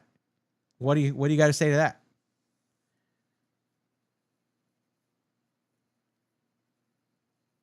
I wish I thought of that. I should offer a service of debloating Windows. Instead, like a chum, I do a clean install by default. Well, I mean, when you think about it, there's a lot of people out there offering optimizations. And and some people that I know who do that, and I'm like,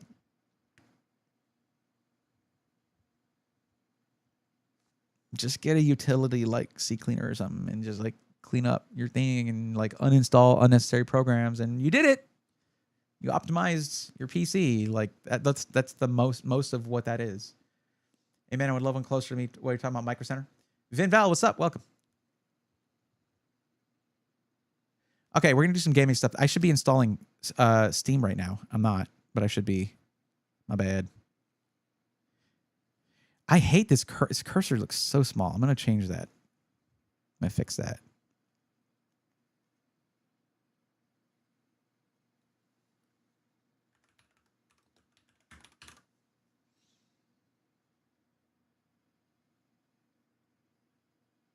Just so y'all can see it. That's the one I usually run right there.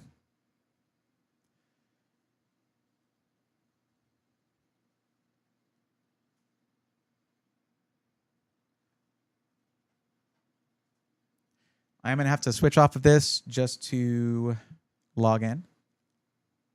But yeah, Dr. Jenkins, I certainly did not want to make you feel unwelcome. You are absolutely welcome here, and asking questions is totally fine. But we get a lot of vague questions, and yeah. I got followed by Nintendo of America 1 hour ago with an underscore at the end. So not actually Nintendo of America. Thank you for the follow, Nintendo of America. I appreciate that.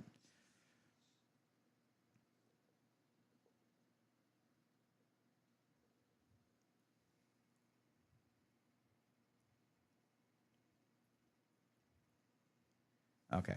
Well, y'all don't need to see none of that.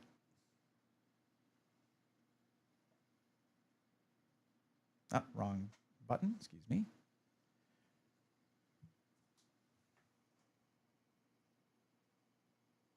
There we go.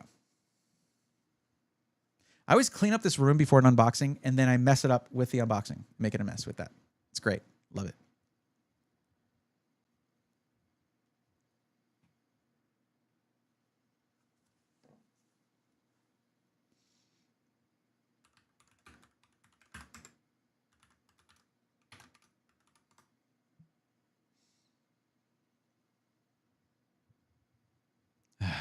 Hold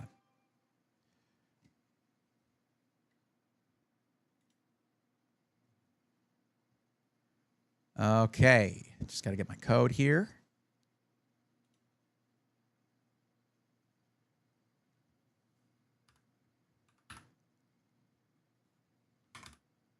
There we go.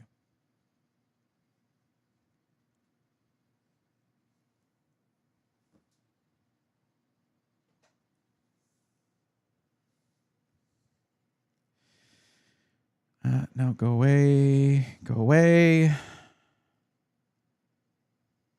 I need to add my library. Well, no, that's okay. Hold on. 1 second.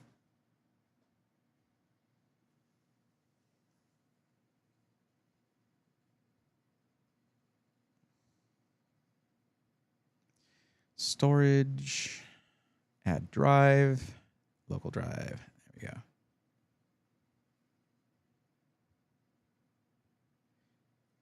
There's probably going to need a lot of updates, so I should have thought of that and updated them. I did not, so here we are. So let's see what I want to run. Let's see. I should just not run that with cloud stuff. Hold on. Manage. Properties. Oh, God. Actually, I haven't even looked at how to use the new overlay for Steam.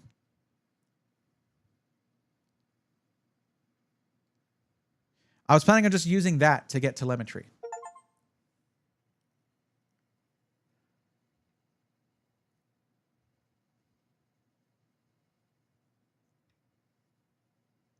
I am going to have to go in, run these in windowed mode, and put them to 1080p. I would not get this thing for anything above 1080p gaming.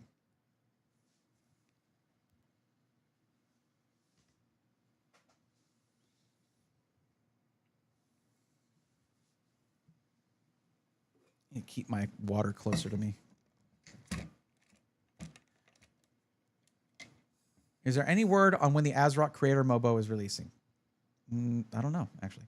How much is a PC like this, or would it be better for the same price to go DIY? We looked earlier. You can build this cheaper in DIY, and it would be way more upgradable with better cooling, better CPU, more powerful desktop grade CPU, all that.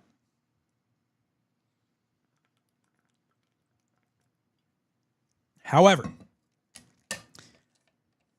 we know that it's like always cheaper to build your own PC. And that was because we went with small form factor. If we went with like standard size, they'd be even cheaper. This is a $1,300 PC. But the only thing we try to do is we try to match a small form factor PC because that's one of the reasons you would buy this. Otherwise, get the G700. That's more of a standard PC. No proprietary nonsense, none of that. Tri-City Skylines 2. I don't have that. Yeah, I don't have that game. I wish Claire Obscure had a built-in benchmark. Love that game. All right, let's just launch this.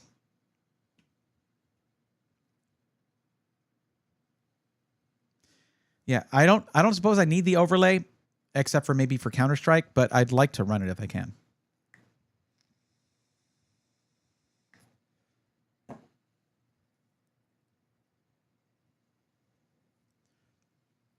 Yeah, I know City Skylines 2 is very CPU intensive. That's one where you can actually justify an X3D CPU. You want to like run eventually? Can we do that? Have you thought about it maybe? Can you consider that? Let's consider that, please. Let's maybe think about running the freaking game. Hello?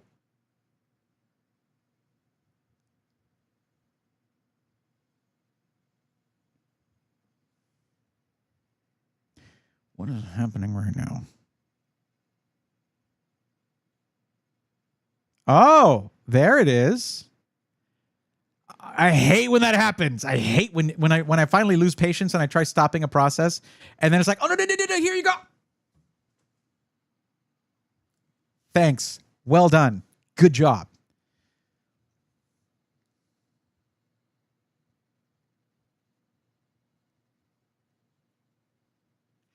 IMO the NR200P so much better too.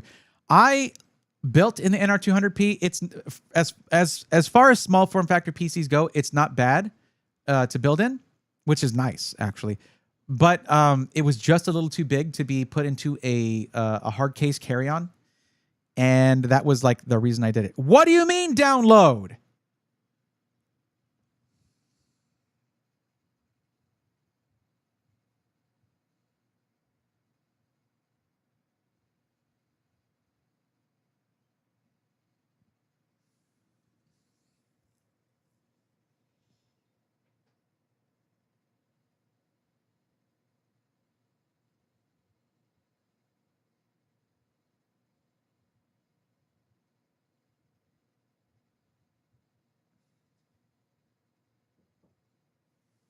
Come in. Hi. What's this? You got me a limeade? Thank you. She got me a limeade. She's so sweet.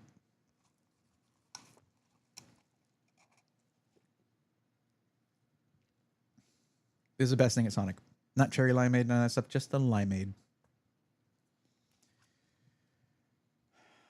I did. I had to go from 5600G to 5800X3D because I didn't want to upgrade my motherboard and RAM. And 5800X3D, still really good.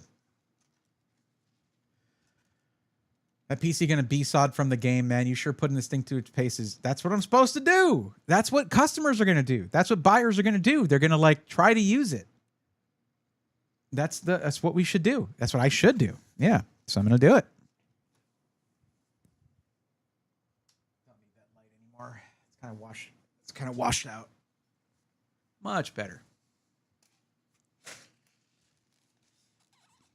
was a good catch. Good catch, me. Good job. All right, Peter, thanks for hanging out. I appreciate it.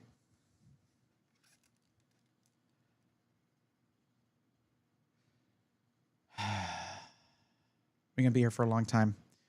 You know what this means, right, guys?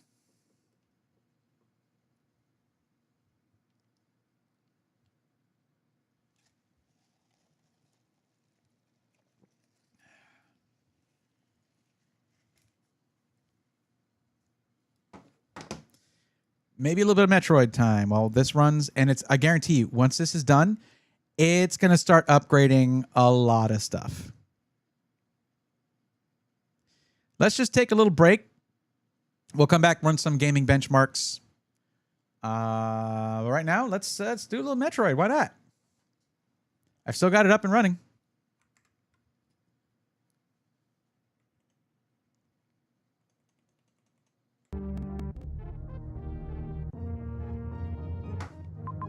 Hell yeah, let's go. I've changed my monitor though. Longest stream achievement? Nope. That would have been the Black Friday stream last year where I streamed for 11 hours and built 2 PCs. That would be the longest stream that I've done. Okay, we decided that Wreck Ship, not the place to go. So we'll go to, let's see what Turian had.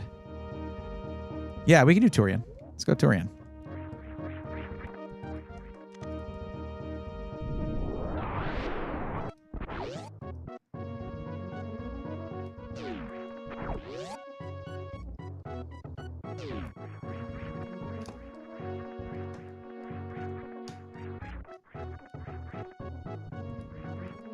Oh, okay.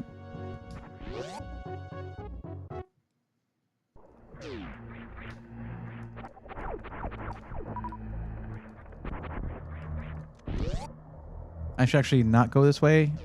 I should go to the right because the map is there. When you're running these map randos, the main thing you need to do is find the map in each area immediately because you just don't know where anything is. And you can just be running around like a chicken with your head cut off the whole time if you want. Well, we can get Ice Beam, but that's about it. We can't get to the map yet. Okay.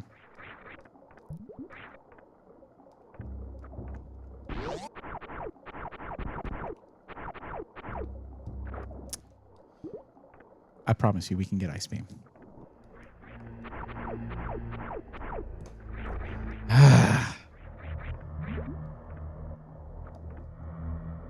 You know what? Hold on. I got this.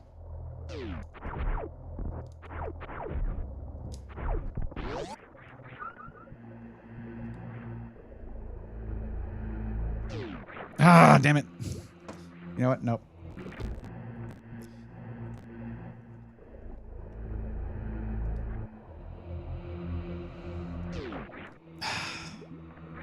I don't have to do that. I can just do it here. I'm just getting frustrated. Oh, so close. It's a pixel perfect jump. Like it's a frame perfect jump. I got to get it right before I enter the water.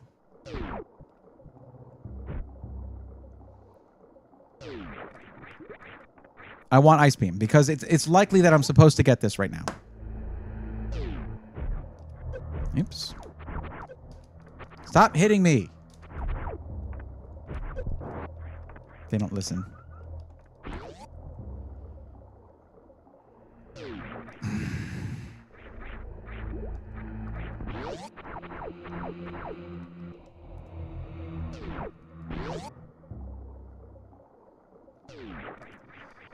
You have to time it with like when you become active again. Just don't go out. Just don't go out the door. I can do it here. Oh, I know what I need to do. I know what I'm doing wrong. Yeah, that should do it. Okay. I had to take off high jump. I was hitting the ceiling too early. And boink. My bad. That's my fault. High jump boots can be a bad thing sometimes. Needed to climb Red Tower. Not really. I mean, traditionally, yeah, but I'm able to do that without.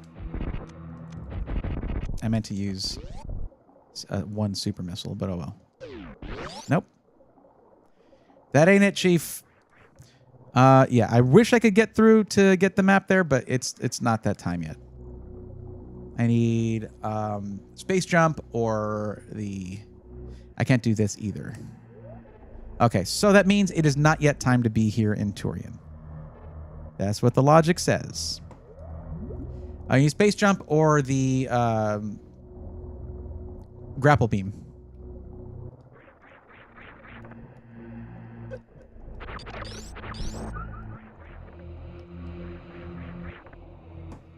Yeah, all the way down.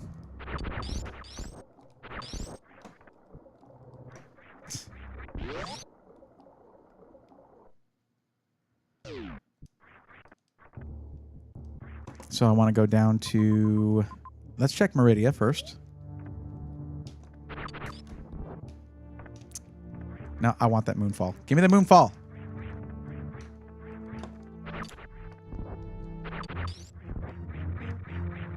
Yeah, mess it up anyways.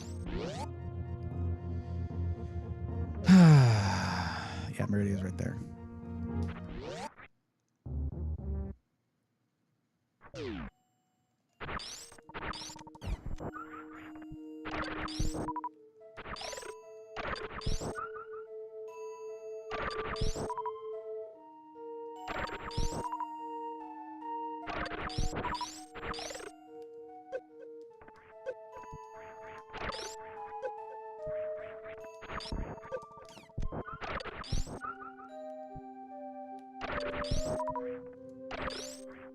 Oops. Thank you. I should actually top up my health. I am close to dying. I keep forgetting I don't have any E-tanks.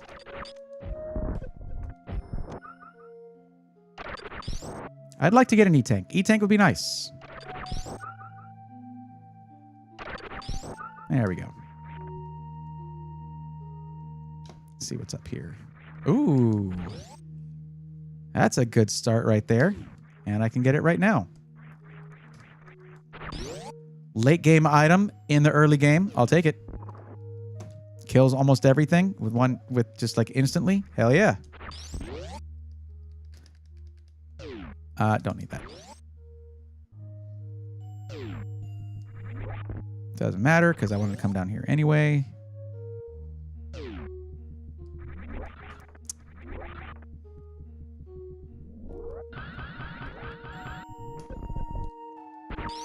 There we go. I was just asking for that. Thanks a bunch.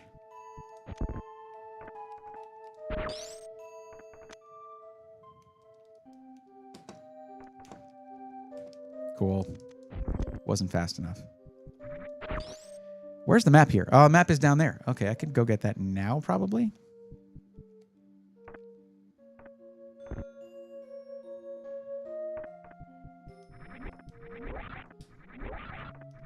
Oh, hell. Okay. I got a little careless. I can take that a little slower. And again, so this is just while we're waiting for games to update in Steam. It's going to go through a few of them. And then we'll do some gaming tests. Oh, come on, buddy. You just did this. It's super easy.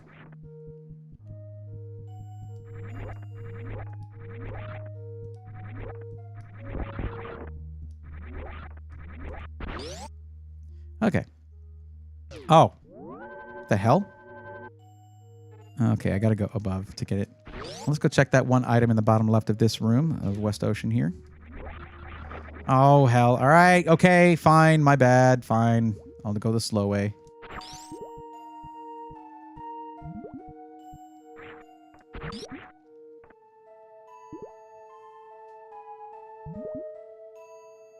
Sure.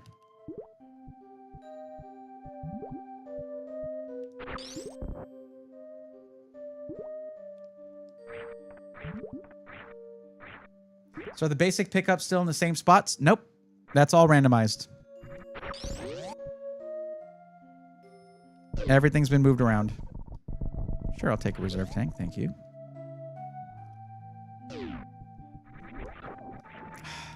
I know I'm having so much trouble and why I look like I've got trash movement right now. I always play wired, and that's not working on this PC. I don't usually play this on this PC, and that wired is not working on this PC right now. This is Bluetooth you're seeing. So I'm dealing with some serious input lag. Oh my God. So I usually have pretty good movement, and it is down the drain right now. Oh my God. Makes so much sense now, though.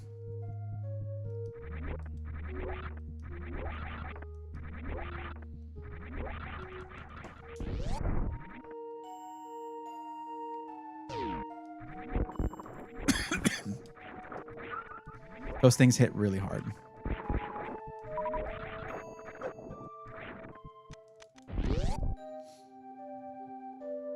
Ooh, big pink. Here we go. 3 item checks in this one room. And is the map connected? It is. That means Fantoon might be here. Okay.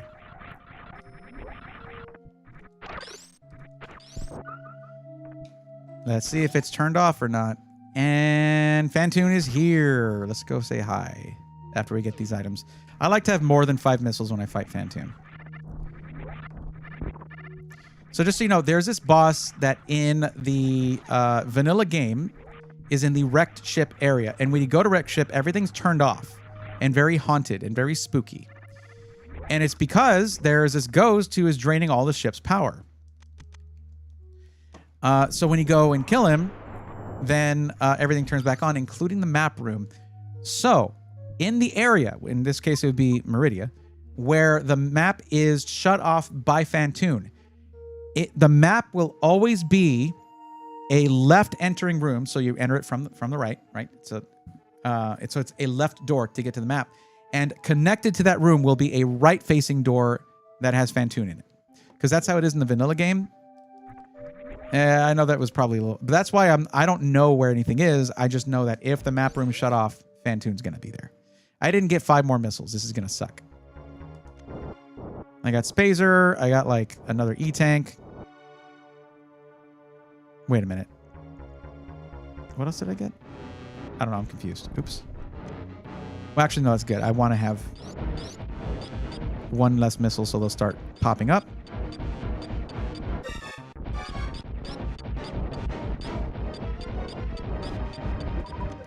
No, not good. What am I missing? How am I missing? It's Spazer. Oh, that sucks. I hadn't done any damage, so the door was open. That's funny. Stop! Stop leaving! This input lag is going to drive me out of my freaking mind.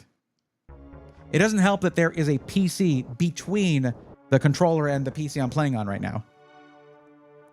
Like, Bluetooth is like, excuse me, pardon me, coming through. I have to press the B button right now.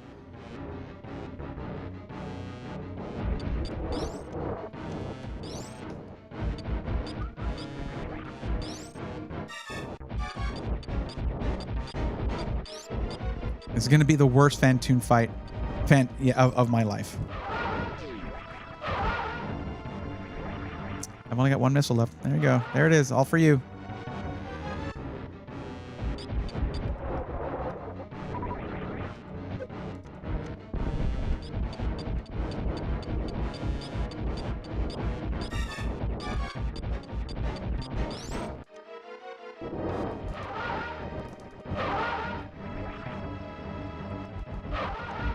Not a no Doppler for me. That's okay. It's okay.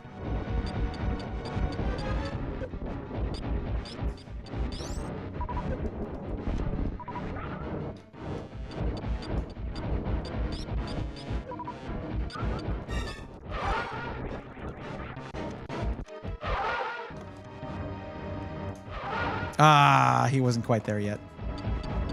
Now I have enraged him.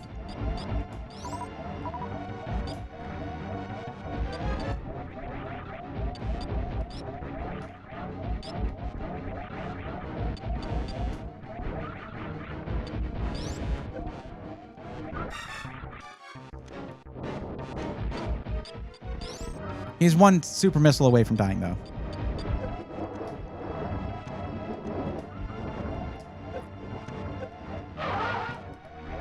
That was oh my god, I had 5 energy left. How did that even happen? That was, again, worst Fantoon fight of my life. I usually freaking breeze through this guy.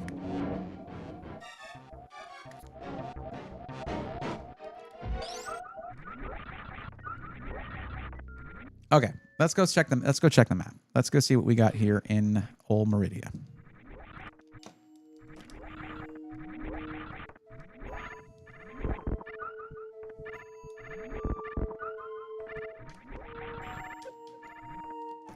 I hate these guys. All right.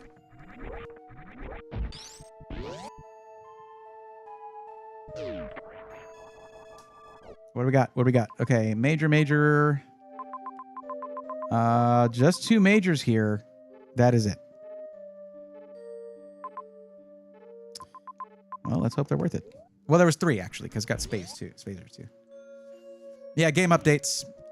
I hadn't updated that drive in quite a while, I realized.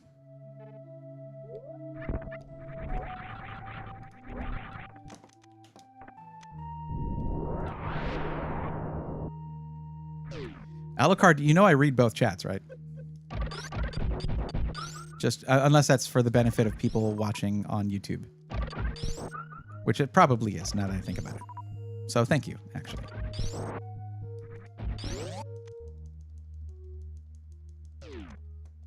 And there were more missiles, like right here. That would have been a way faster fight if I had known that.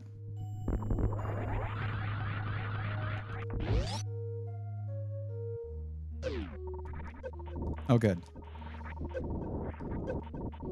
Oh, well, I don't want to die.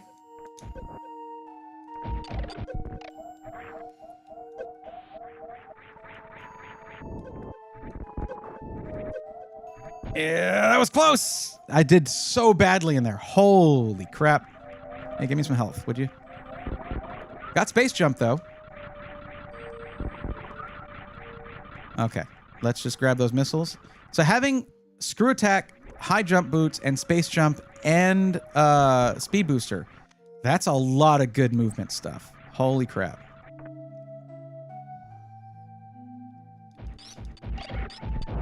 Give me some health, please. Oh wait, I don't need anything from you. I got these guys. This will be quick. That's 5 drops every time.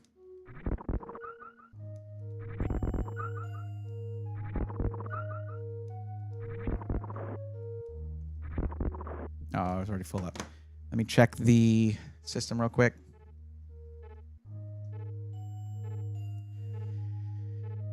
This is one of the things that happens when I do it this way, when I do these live sort of... Okay. That's done. What? Do you mean no internet can... Oh, okay.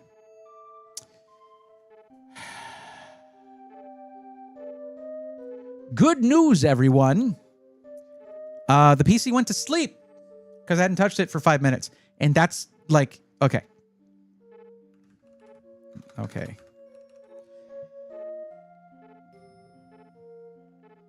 Five minutes. 5 freaking minutes. The device went to sleep and stopped downloading.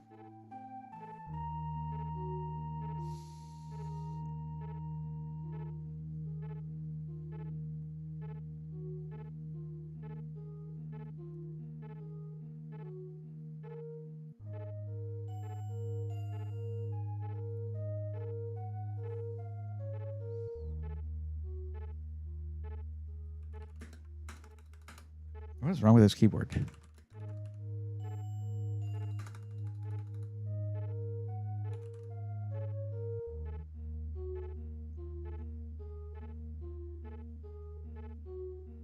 Did they move?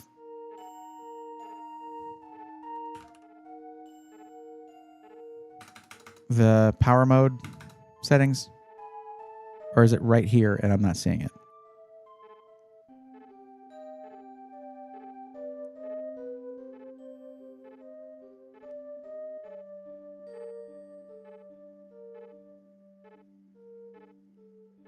Where the hell is it? Am I stupid?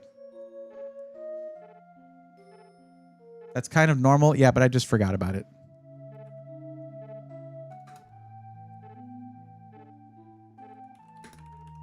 I just want the freaking power mode. I'm already looking at this. How can you not tell I'm already looking at this?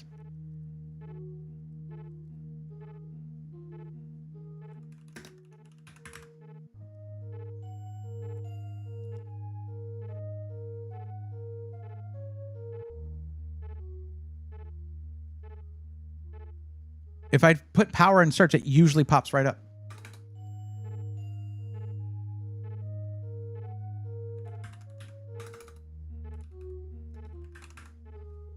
Let's just go to control panel. Like you said.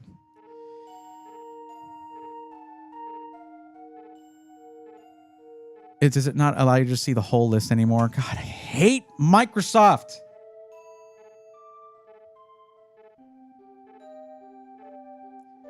Backup and restore. Windows 7.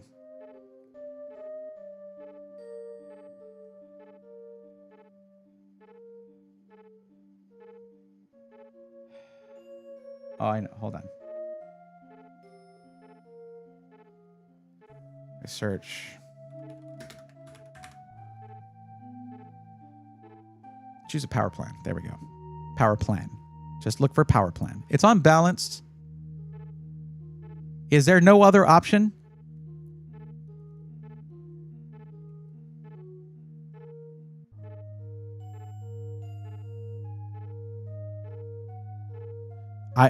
Oh, no, you did not. You did not just find a reason to open up Microsoft Edge. You son of a... Ah! No, it's not happening. It's not. I will not engage with your stupid browser.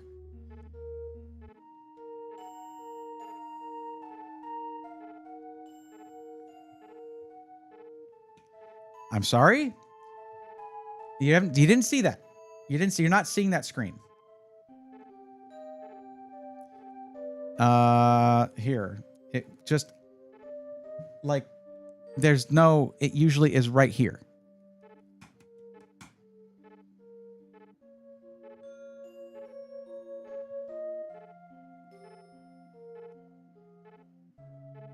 Yeah, it only has the one plan, balanced. Most gaming laptops have options for this. Did they do something here?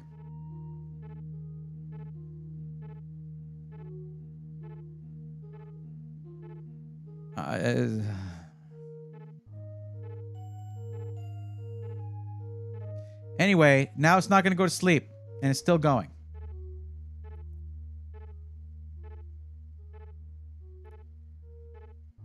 And I can't hit download now, or it's going to interrupt this one, but it should go on to the next ones after that.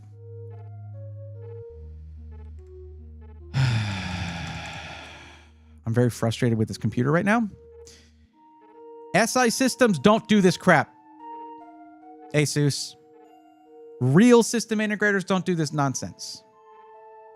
Now, I'm not talking about the PC sleeping. That's just a Windows thing. I'm talking about like the freaking messing with power plans. Like, why would you even do that? It plugs into the wall. It doesn't have...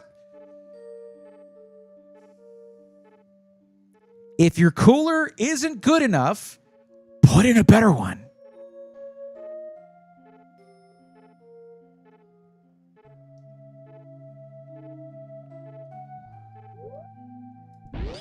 I didn't mean to do that exit. I should have done the other one. That's okay. It just saves like a second. What was the other thing? It's up there. Okay. I was actually on my way to that, and I didn't follow through. That's on me. But we're almost already done with this area. Like, that's that.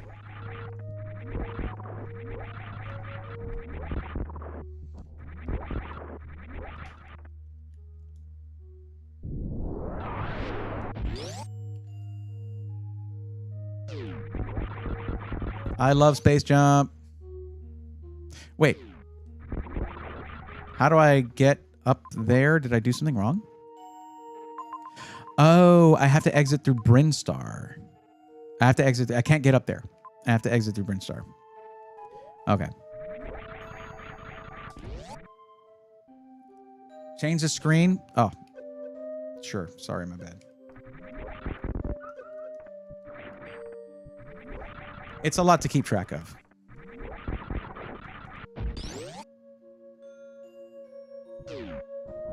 You're like, we're already watching you do something that's not testing the PC. Can you just like at least do that right?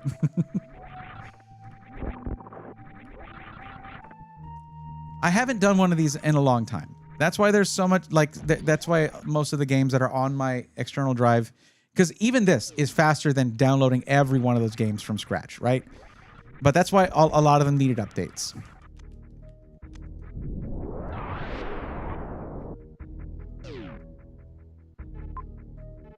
Okay. What was the other Brinstar entrance?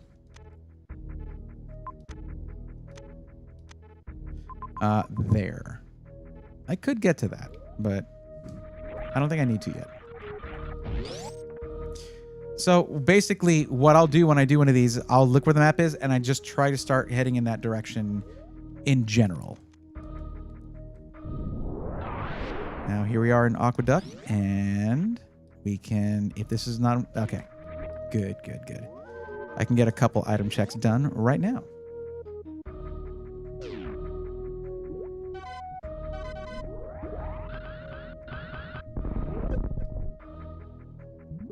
And we have Spring Ball.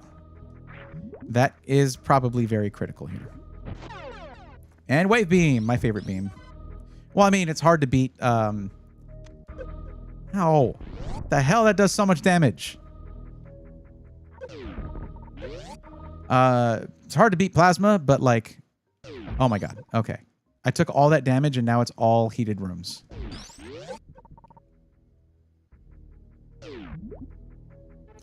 And yeah, I need to go through all that nonsense to get to the map. And I have what I need for that. But here's what I actually need to do. We're gonna see if we can do the reason I got Spring Ball was to do the sand pits.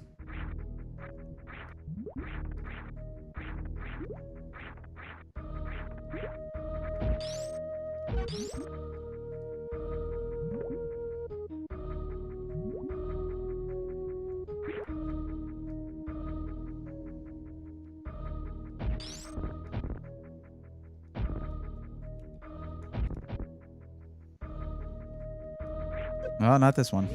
That wasn't it. Oh. I will take it. Thank you. I needed that.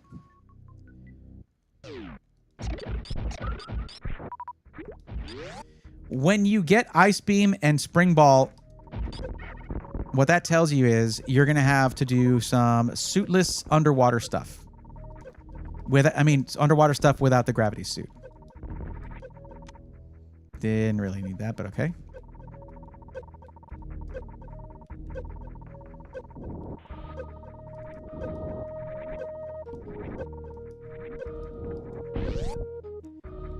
Hope it's not heated here. Okay. All right. We made it through that. I'll bet this is... What is this? How close to the map am I now? Very close. We're getting there. All right, cool. Are you kidding me? Hell yeah. That is delightful. Hey, can you focus? Camera, what are you doing? My camera's tired.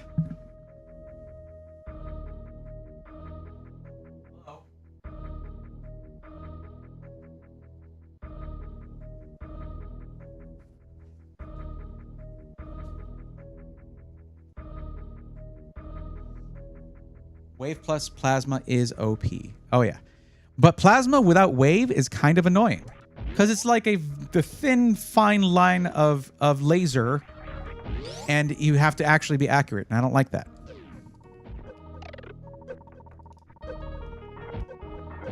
Oh, no. That's not where I want to go. This is my fault. Hey! Do you freaking mind? All right. Well, getting out of here is going to be interesting. That was about as bad as that could go. Good job, me. Oh, yeah. Major. Wait, what are my goals? So this, I have it set to various objectives. I don't have to kill all the bosses. This says I just have to kill Kraid to get to Mother Brain. I also have to do the pirates in the pit room and Metroid rooms 1 and 3. I like random objectives. It's kind of my favorite. Okay, so yeah, I got to go through all that again. But it should be better this time.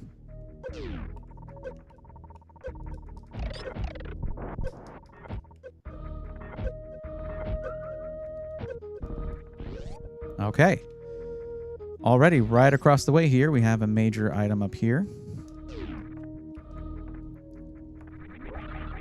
And we have Charge Beam. Let's go.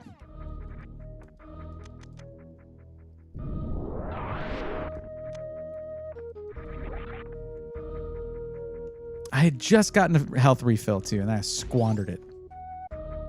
Crystal Flash, cannot do that. I have only 10 power bombs. I need more than 10. Also, I need to empty out my my reserve tank as well. But yeah, you need 15. You need to have 11 power bombs to do a Crystal Flash. That's just a missile. Maybe we take it anyway.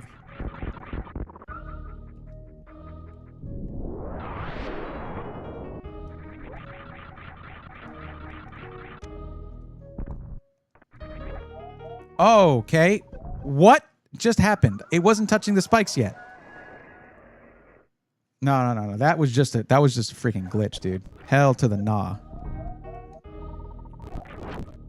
I ain't accepting that. Maybe this missile pack is not worth it.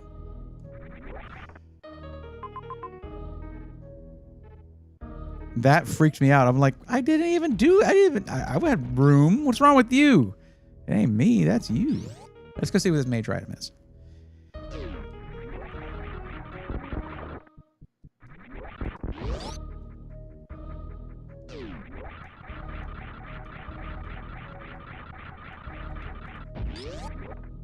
What are you? Be something good. Oh, that's Varia. That's great. No more heat damage, baby. Let's go. Well, ambient heat. Looks better now? Yeah. I don't know what that was about. I don't think it could be that it's overheating because I usually use a dummy battery. And it won't overheat because the FX3 has an active fan, an active cooling fan. But it could be running hot right now because instead of when I have it on this gimbal thing, I can't use the dummy battery because the cable sticks out of the bottom. So I have to have it on a battery with a USB-C going into it. So it is draining and charging the battery, which makes it run hotter. Okay, now I could do a crystal flash if I want. Although, should I just take this? Let's go grab it. Why not?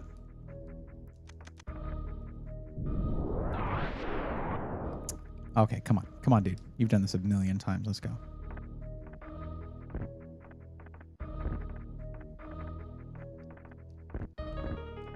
I didn't mean to drop a power bomb there, but sure. That's what just happened.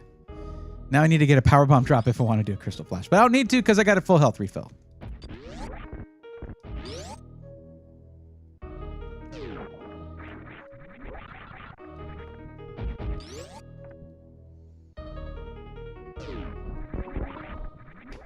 Oh, that's actually the power bombs I need.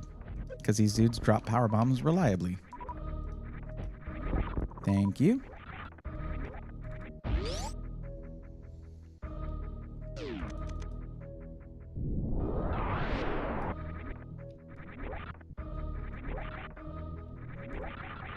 I need to go there.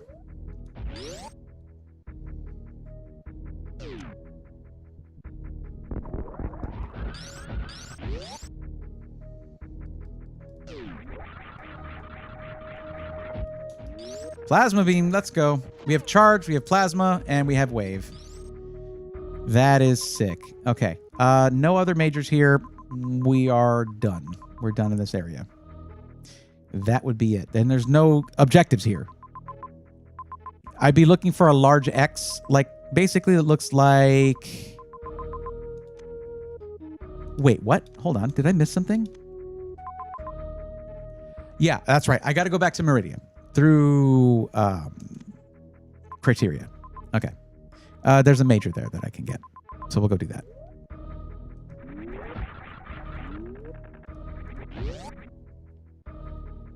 Steam Games download update. Yes, they are doing that.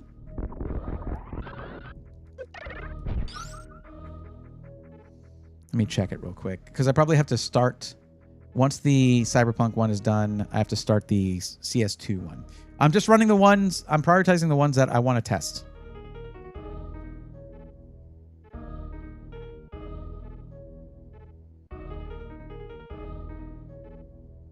Okay. 6.5 gigs for Counter-Strike 2. Once that's done, then we are good to go.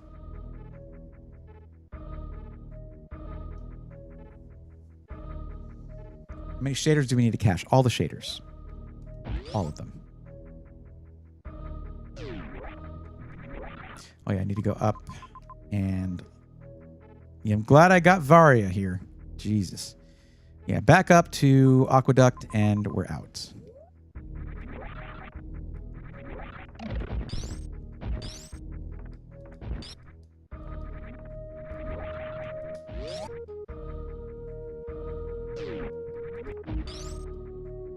I could have just used screw attack there.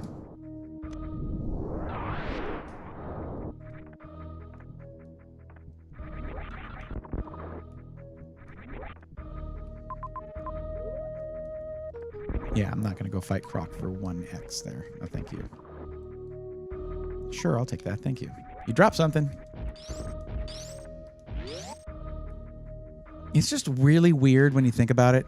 When you think about, like, oh, wait, so all the enemies in Metroid are either carrying around glowing energy or one missile or, like, one power bomb. They just happen to have that. Like, what is the deal? Come on, buddy. Time to go for a ride.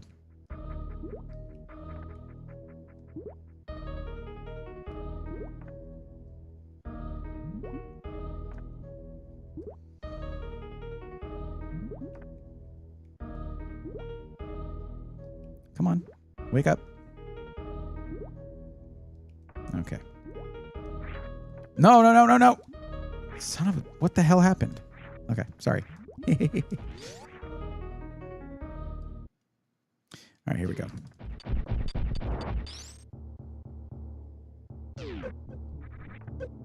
Cool. Got plasma and screw attack, and I still managed to get hit by these losers.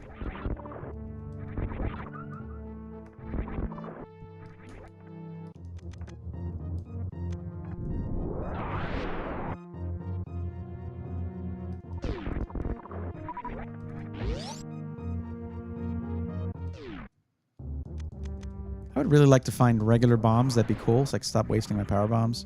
Or using them, really, because they're annoying to use. Let's go get this one major. And we'll see how the Counter-Strike update's going. And then it should be back to business as usual for the rest of the stream. And I am currently dreaming of this. I have half a leftover pizza right now that is very good. And I'm looking forward to finishing it.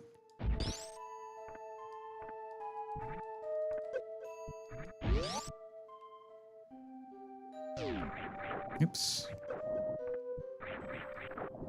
Keep forgetting I don't have gravity suit.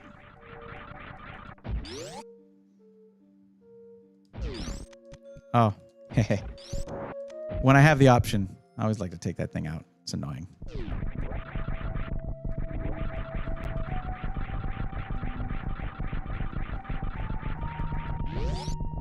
What are you? Are you worth it? Were you worth it?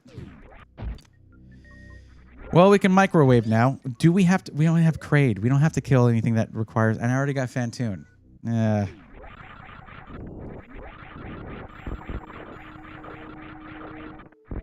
So yeah, that was not really worth it. But I didn't save anywhere, so I can't revert to that save. So it's okay.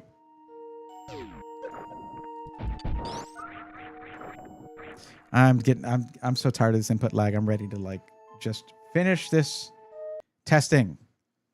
Let's finish this testing.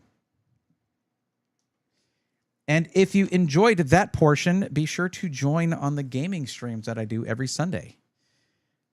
I'm usually better. I don't know what's going on with my controller. Okay.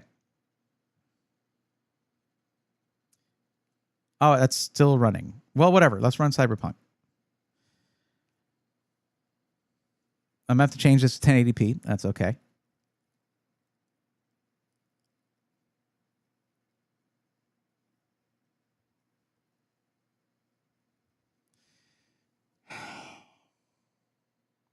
My only concern about running the download while playing Cyberpunk, I don't want to stress the CPU, like, at all while we're gaming. I want this thing to be a clean, like, be able to run. What do you mean update queued? You were already running. Why did you stop the update? Are we that low on RAM?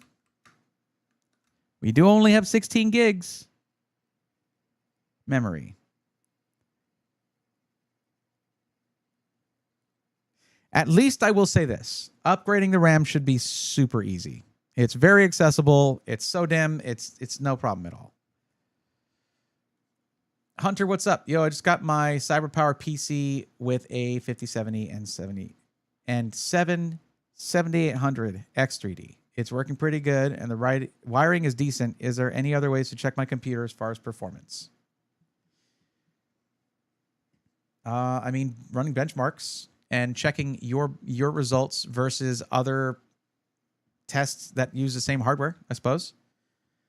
I don't know what's going on with CyberPower PC, but a lot of people have been buying their stuff lately, and I don't get it. I mean, to be clear, I'm not against pre-builts. My whole content is based around pre-builts. Just theirs, just them. They're just like, maybe it's third-party sellers that are pushing it. I remember basically one of the things that there was like a big increase in CyberPower's attention, like that they were getting back when the ROPS issue happened with 50 series. And I talked to multiple SIs who are like, yeah, of course, we're going to check the ROPS and we're going to make sure that our customers are getting good ones. They're like, that's par for the course. We always check our hardware. Like any SI would do that. CyberPower was like, hey, guys, look at us. You guaranteed to get your ROPS. And it's like, yeah, that's what you should be doing. It's not a bragging point. It's something to brag about. What are you? Okay, good job, I guess.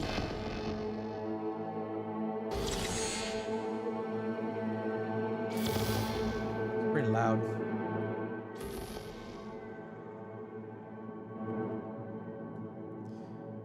Really? That was just the loading screen? It just got stuck on the loading screen. That's great.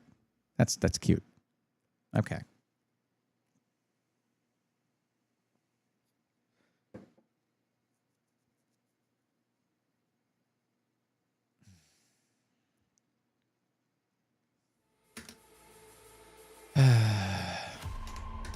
To be fair, this PC right now is currently freaking out.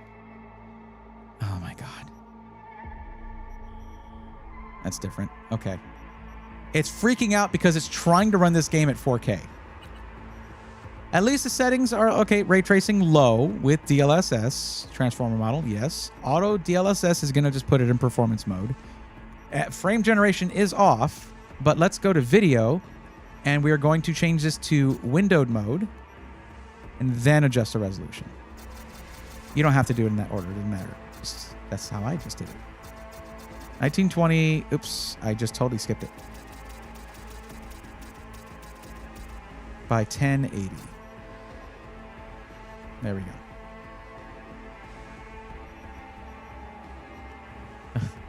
By the way, guys, when you're wondering, like, what's the difference between 1080p and 4K? That's the difference. Oh, I'm not showing the screen. I'm an idiot. Sorry. There we go. That's the difference between 1080p and 4K. This is full 1080p resolution. So don't go out and buy a 32-inch or maybe even 27-inch 1080p monitor.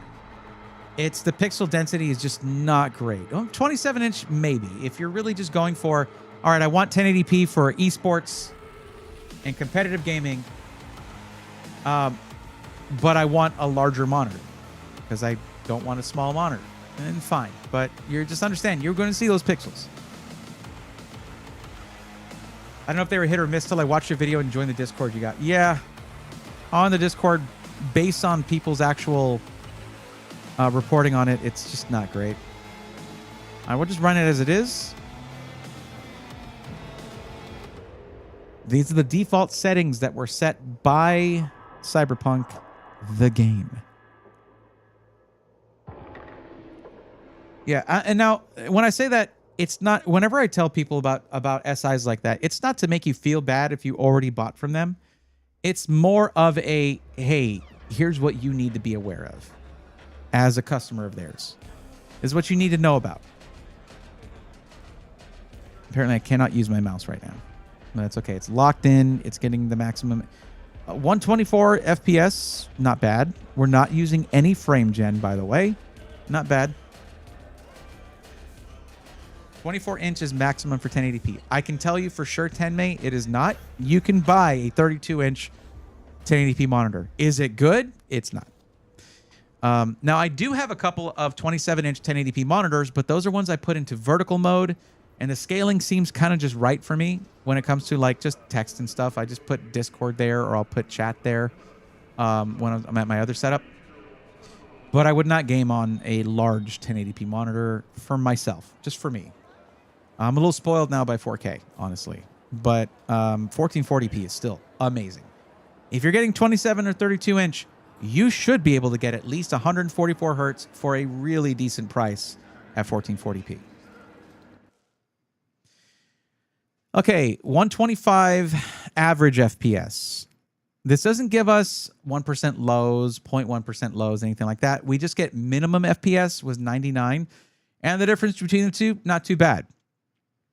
Between minimum FPS and average. That's kind of what you would look at there. Can I extend this? I don't care how it looks. It still just needs to render natively, but I don't think I can extend this window. Now, let's go to settings real quick, and we're going to turn on... I just want to see frame gen. I want to see it run frame gen.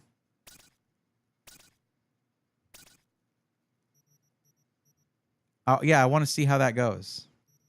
Ray tracing is on. Yeah, I want to see what FPS we get. Oh, with frame gen, you got to restart the game. Okay. Well, let's do that. Whatever. It's fine.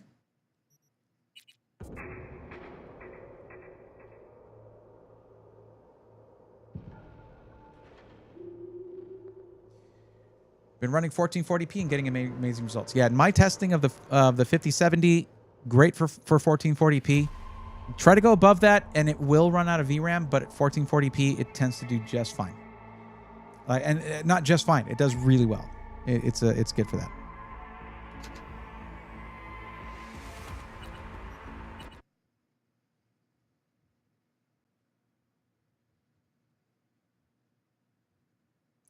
Why do you keep stopping the update? Why do you keep doing this?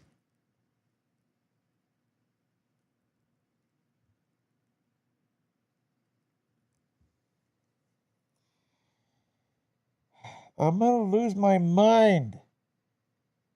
I'm going to go crazy.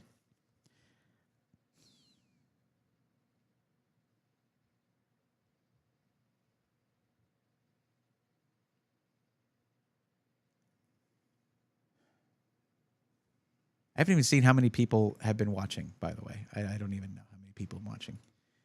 29 on YouTube and 16 on Twitch. I've lost quite a few Twitch viewers. That's probably because I was gaming.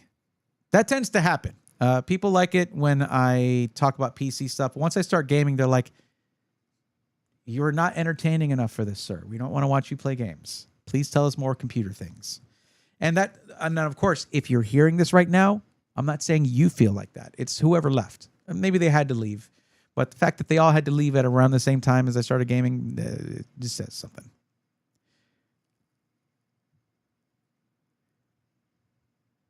I just want this to finish updating while I also play this game. And I'm just running a benchmark. It ain't even a big deal.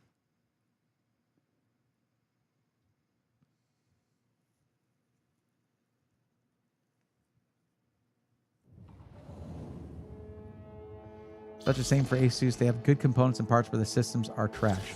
Alucard, this is why I was more interested in the G700. It is more of a custom piece. It's just more of like an SI style PC. Not proprietary parts, a standard looking case. They did put glass right in front of fans on the front of it, which is why I'm like, all right, I want to be honest about the thermals and stuff, but yeah, I'd love to test it, you know. Yeah, but that just didn't work out. I was interested in this because it could have been very good. It just turned out to not be very good.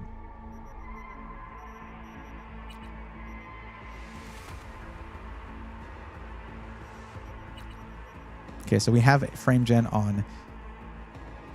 And there we go. That sucked, bro. I'm sticking around, lol. Yeah, you're good. No, it's okay. It's okay. I don't even complain about that anymore. It's just if you are a content creator, it is good for you to know sort of what people watch you for.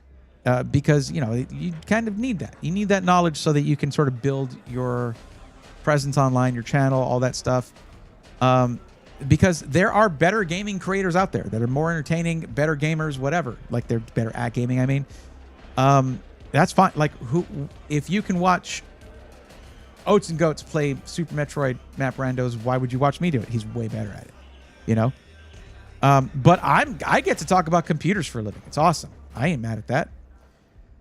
So yeah, you know, frame gen did do a little bit here. We went from like 120 FPS to over 200. And that looks pretty good to me. That reflection was a little bit flickery, but yeah. This looks freaking good. I'm never going to understand. I don't think I'll ever be able to understand and agree with how much reviewers want to hate frame gen. It's like it's a matter of principle or something, but it's not. Like, it's the same way everybody hated on DLSS back in the day, and ray tracing for that matter. And now both of those things are awesome. It's like, okay, like, but it's the dialogue is not about like, oh, it's there's these little flaws, but it's going to get better over time, because we've seen NVIDIA literally do that multiple times. Like, I don't think NVIDIA is a nice company. I think that they do a lot of bad stuff, and they're not good to consumers, and their pricing is horrible, and their market manipulation is reprehensible. But their tech, I'm not going to just like stain that narrative. I'm not going to change my narrative because of my opinions on other parts of the company. Their tech is sick. It just is. Now, some of their budget stuff sucks. It sucks. It just does. Like, it's just some of their budget stuff is pretty terrible right now. They don't care about where they came from, right? They don't care about the mass amount of gamers out there who want awesome GPUs for affordable prices. And NVIDIA's like, here, no 5090? All right, here you go. Here's just this little whatever. You don't have $3,000 for a graphics card? What?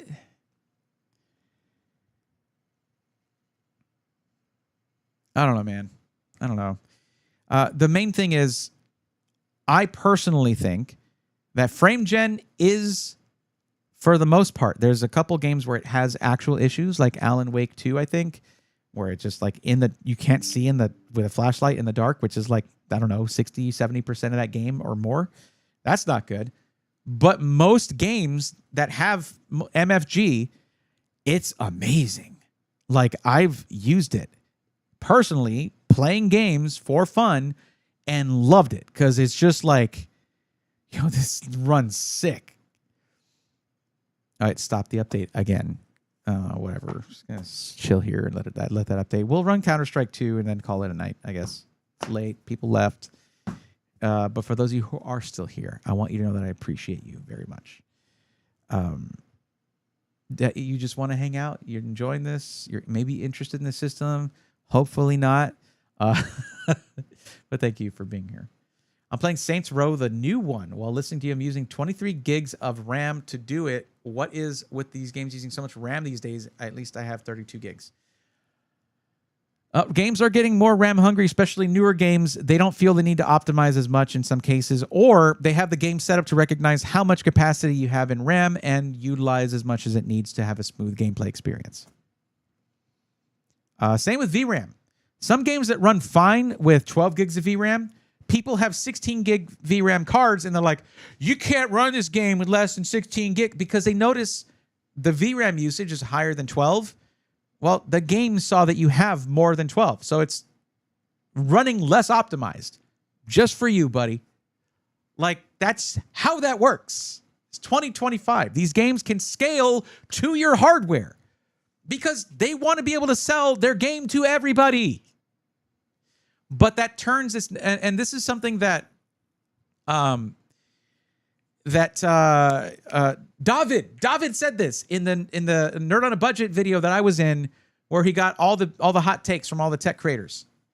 And David was like, You don't need more than 8 gigs of VRAM. Most games that I test with 8 gigs of VRAM run perfectly fine. I think that's actually pretty good David, by the way. He's fantastic. Love that guy.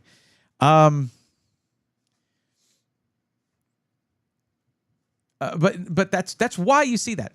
The reason I complain about NVIDIA's VRAM situation is because they do shenanigans like selling a card with the same name. The same name. 5060 Ti. And one will have 8 gigs of VRAM and another will have 16. It should have been a 12 gig VRAM card. Why does the 5070 have less VRAM than one of the versions of the 5060 Ti? Why is that a thing? And also, their pricing should come with the luxury of more VRAM. It just should. It's like they're being stingy with VRAM. So, no, I don't think it's a crime that the 5060 has 8 gigs of VRAM. In a lot of games, that's going to be just fine at 1080p. You don't get that card for higher than 1080p gaming. You shouldn't. Can it play at 1440p? Yeah, but you're going to run out of VRAM. Maybe. But the 5060 Ti should just be 12 gigs. The 5070 should be probably 16. Because of how much they cost, dude. That is why. Can they run games without that? Clearly, people are buying them, right? Although, to be clear, sales of 8 gig VRAM cards have tanked. There's a lot of those on store shelves right now. So people are voting with their wallets and telling NVIDIA, this isn't okay, dude. It's 2025. Games are getting crazier. And just because they can run without that doesn't mean at this price you shouldn't be putting more VRAM on this stuff. Right? That's good. Vote with your wallet. 100%. But I don't know, man. Maybe I'm just a contrarian.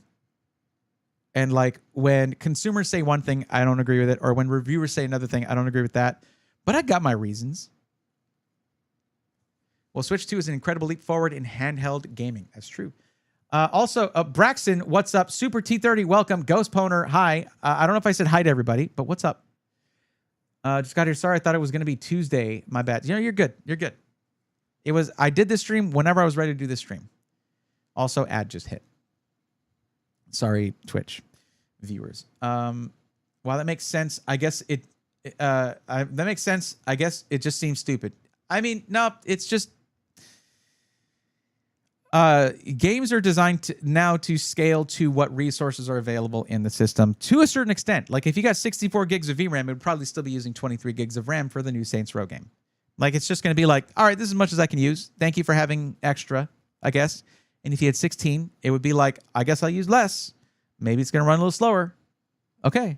Yeah, okay. Like that's how that works. It's great. I forgot I have a limeade.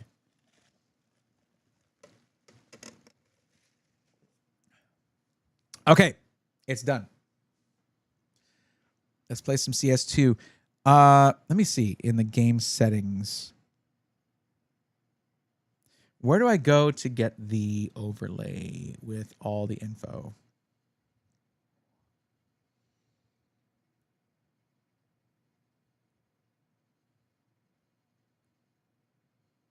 Hold on. Let me see. I'll just check it online and learn that way.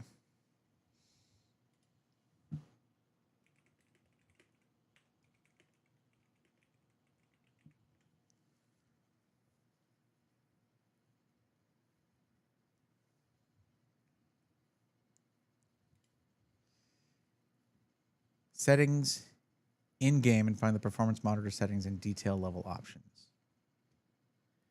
Okay.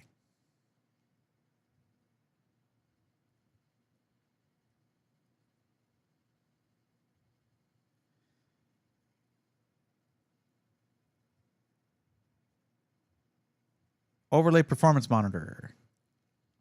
All right. I think we'll go top center.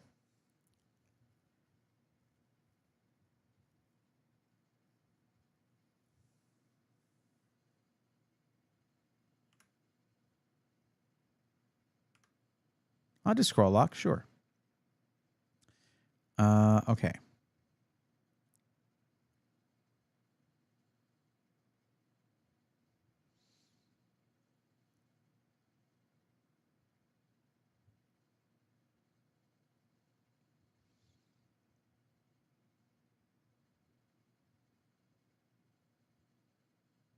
All right, let's do it.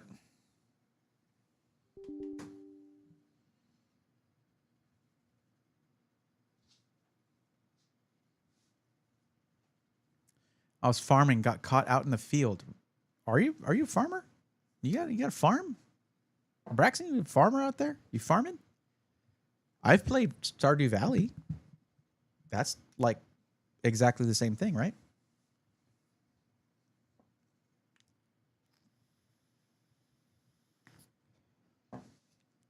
If I were to have a farm, my goal would be what the hell? ASUS, no. Nah, dude. This is the kind of stuff that we yell at you about, like I am doing right now. Actually, I haven't even checked. Is what is it? I don't see Armory Crate running on here. I actually don't. It said something about having orange lighting in the game, in the system. So I don't know if that's adjustable, and I don't want to put Armory Crate on this thing.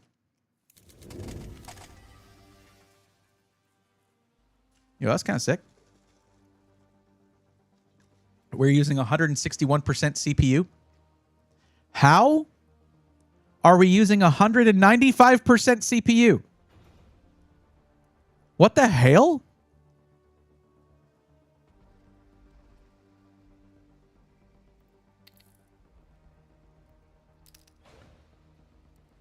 Did you see that? You might not be able to read that. All right, we're going to shut this off. Quit. Go back to settings. In-game. And we're going to scale the text size all the way up. But yeah, it was almost 200% CPU. How do you do that?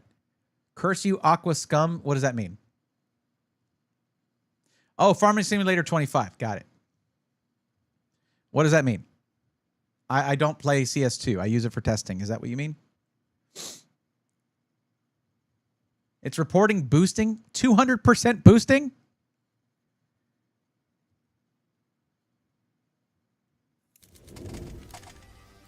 FGN, not this one. If you can scroll really high up in chat, you can see some small form factor systems that Alucard made in PC Part Picker. Those would absolutely fit the bill, but it's not minimum. Like it's 5060 Ti, and I wouldn't choose a 5060 Ti 8 gig. I would choose a 16 gig. Okay, that's more legible, right? Yes. I don't need telemetry now. Yay. So this is average FPS, this is minimum, and this is maximum.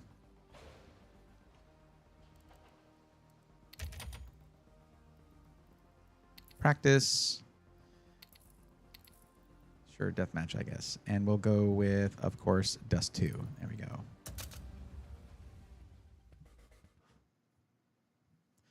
Oh my God. It's just practice bots. What do you need? What do you want?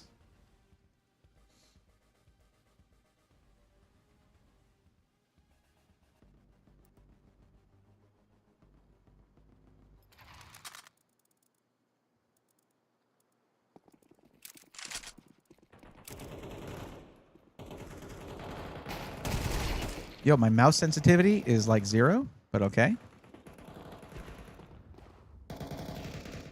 What the hell?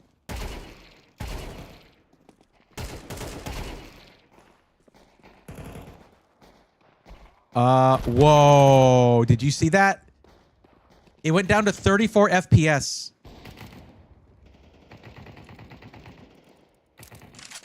Minimum. It's just freezing up. Bro.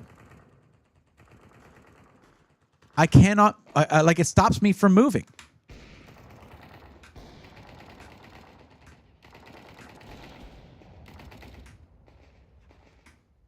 Do I need to like hardwire this keyboard in here? Hold up.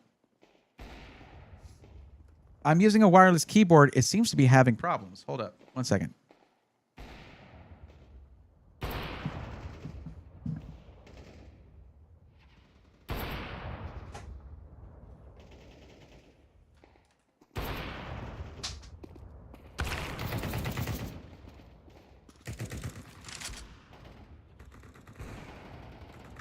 that my keyboard? What the hell is that about?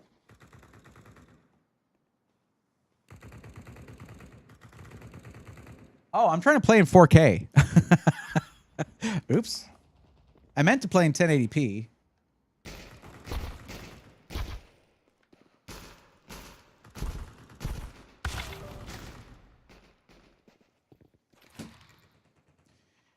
Yeah, let's fix that. Let's go full screen and go 1080p.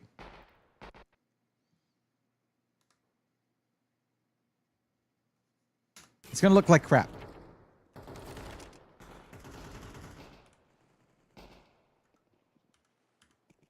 Why did it switch me to left-handed?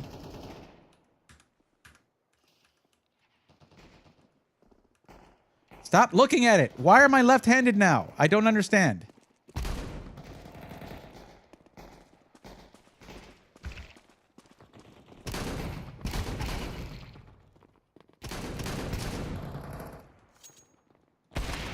Wow, bots, right? Am I right? Black screen there?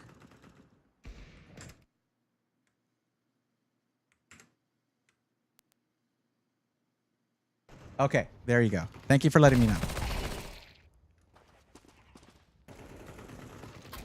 Sure, dual Berettas, why not?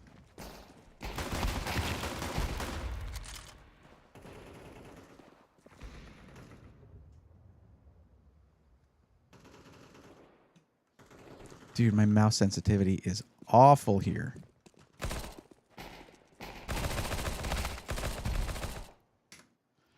I'll go back to settings.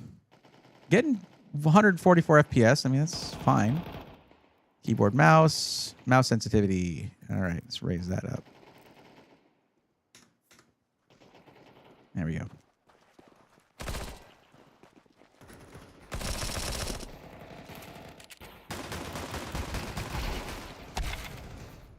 Okay, can I get into this? Can I get to where this is feeling better? It does not feel good right now.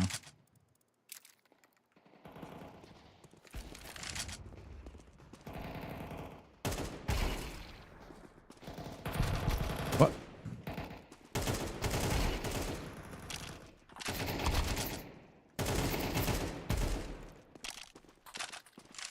I'm also using a tiny mouse pad right now.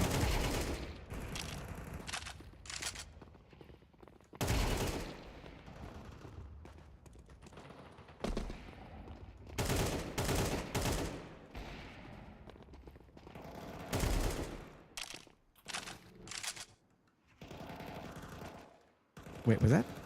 No, it was a big bloodstain. 200 FPS, all right.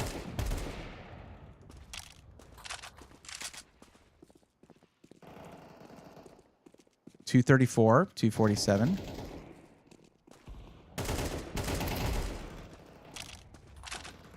Now, if I were trying to play competitively, I would also go in and lower a bunch of like the effects. That was terrible. Wow. Nope.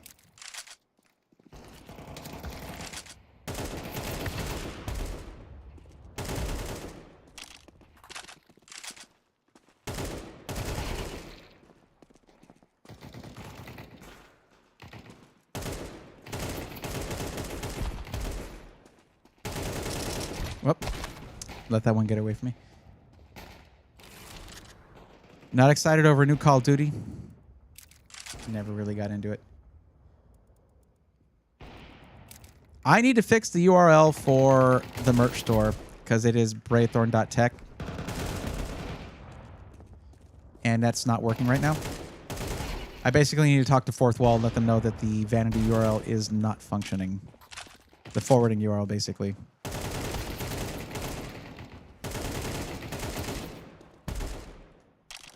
Terrible, terrible.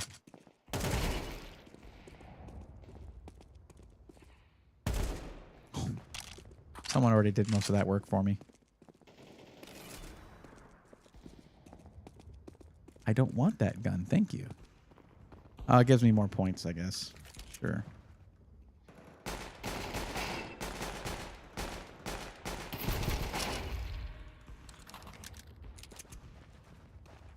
That didn't turn out very well.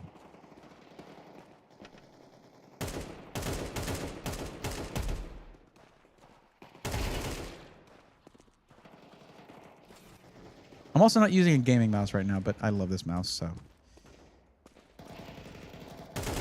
That's not going to go well for me, because it's going to come out of invincibility and be like...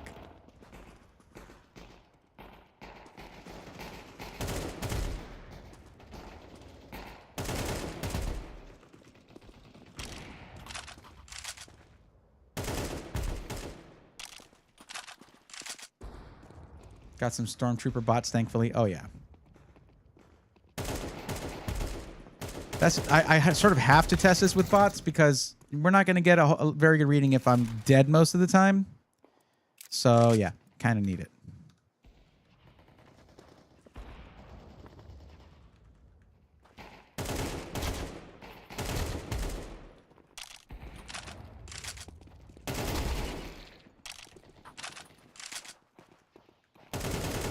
Oh.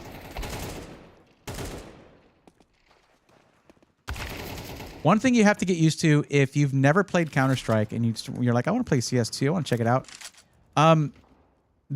Some other games, you can move while shooting. If you want to hit things in Counter-Strike, you need to stop and aim. Like, it is, with some guns, just impossible to hit anything while moving. Ah, well, there you go. How is it this bad? Look in Task Manager, see what's going on, man. Well, no, once I fixed some of the settings, it hasn't had any issues anymore. Also, it could have been my keyboard, because once I went wired, I'm not having that same thing anymore where it stops. Now, having an average FPS of 225 or right around that, and lows that are under 100 is pretty bad. That's pretty bad. Okay, bye, period. Inspired. But I got an AK anyways. There we go. This is a decent experience. It's not a very smooth experience at all. But it's decent. Let's go MP5. Haven't used this thing much.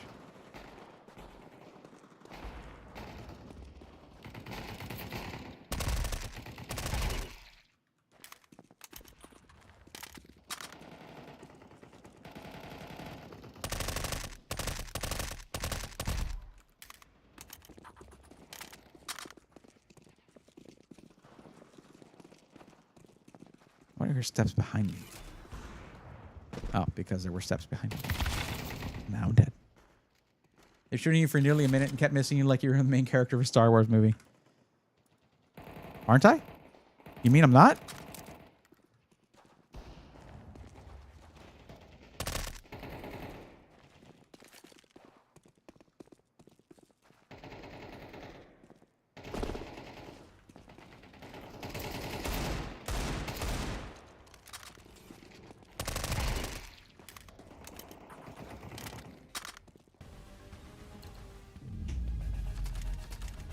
No, look, I won. Yeah, they did update the graphics. Let's try going in and going to the settings. We're going to go to our graphics. This is what you do when you have a budget PC. Okay? You got to go in and... Wait, hold on. Advanced video. Here we go. You got to go in and you got to adjust some stuff.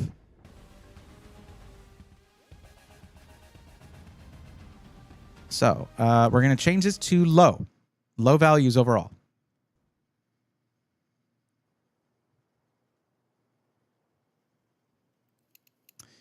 So, yep. That works for me.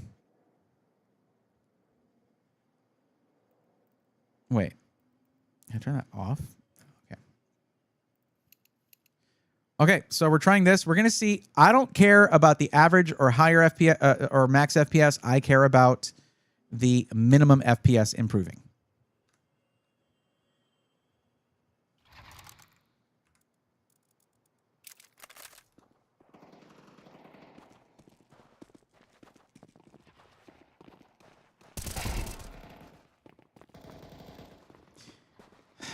It's not much of an improvement, and this looks really bad. This is why anti-aliasing is good. We like anti-aliasing.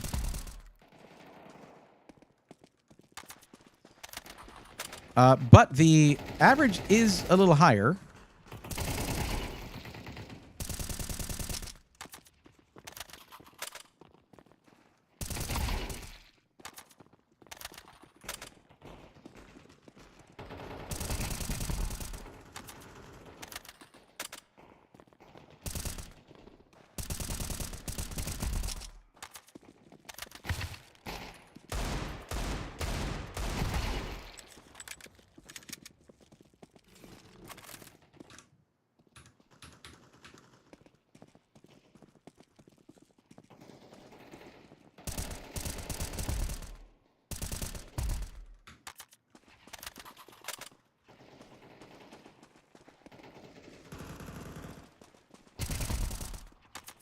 He looked so ready. He was so excited. I feel a little bad about that one.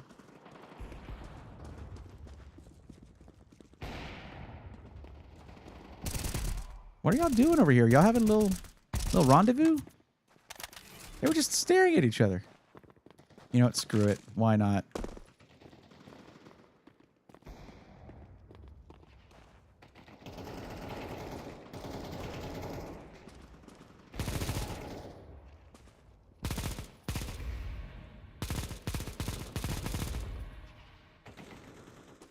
Come on. Come on.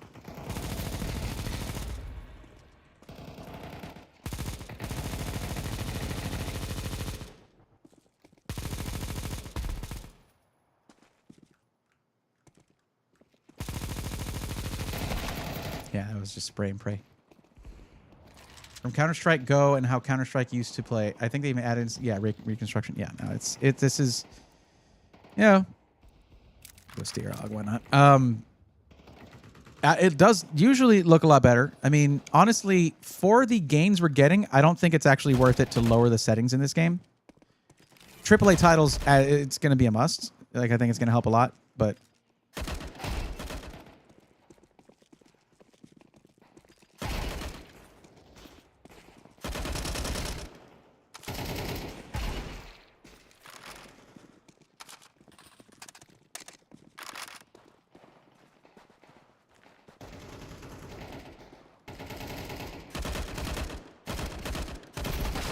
That was terrible on my part. That was me being the Stormtrooper. Go play Black Mesa or Portal to get used to the Source engine. Then give CS2 a go. Source has its quirks, but it's fun. Are you telling me to do that or giving general advice? Because that's like my history. I mean, Black Mesa? Are you talking about Half-Life?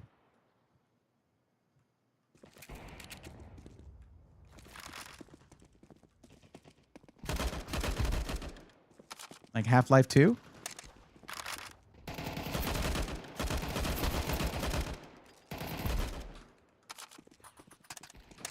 Oh, hell yeah.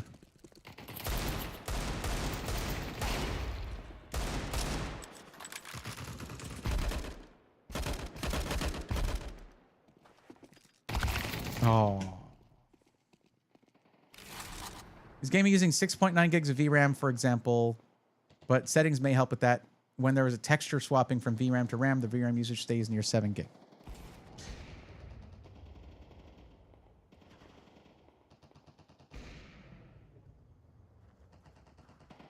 Wait a minute. Does this thing does this thing think that there's 16 gigs of VRAM in this card? Was I wrong about that? Was the listing wrong about that? Hold up. Oh, it's wrong thing. I'll close this and reopen it.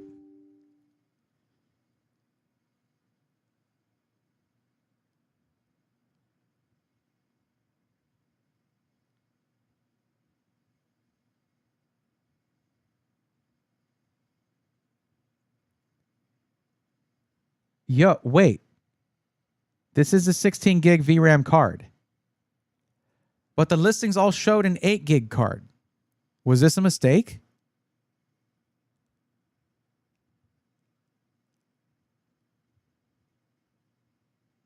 Yeah, no, this is 16 gigs. General advice, Black Mesa is a fan-made, ground-up remake of the first Half-Life in the Source engine. Oh, nice. I'll have to check that out. Yeah, this has 16 gigs of VRAM. What the hell? I have not found a single version of this for sale. I mean, I guess I didn't spend too long looking, but nowhere that had this for sale had the 16 gig card listed. What the hell? I'll have to ask. I'll ask my rep over there if he has any feedback on that.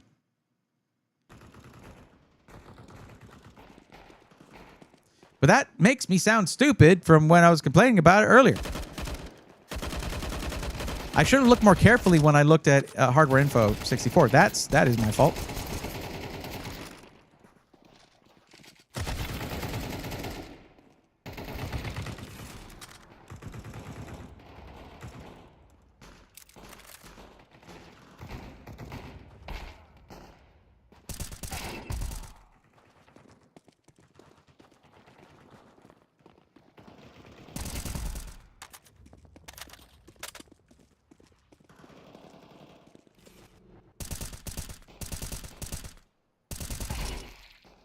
I think, I don't know, we're getting up to 11.1 gigs of RAM usage.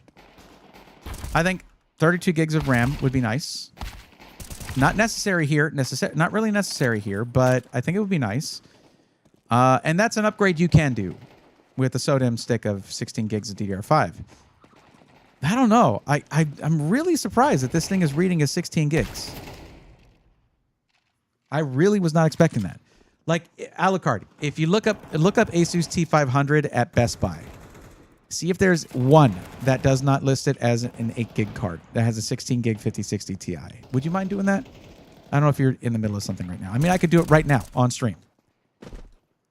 In fact, I think I will after I take out that guy. I'm not sure what is happening with these lows, though. Why is a low FPS so far away from the average? Like, essentially, we're getting like 400 max FPS, but like less than 100 minimum, meaning our average gets to... That's not how you want to get an average of 200 FPS. You don't want to get it that way. That means choppy gameplay. Hello. Okay. Jump back. It did say 16. Are you talking about in the stream? Okay. I just missed that then because of looking up the models on Best Buy.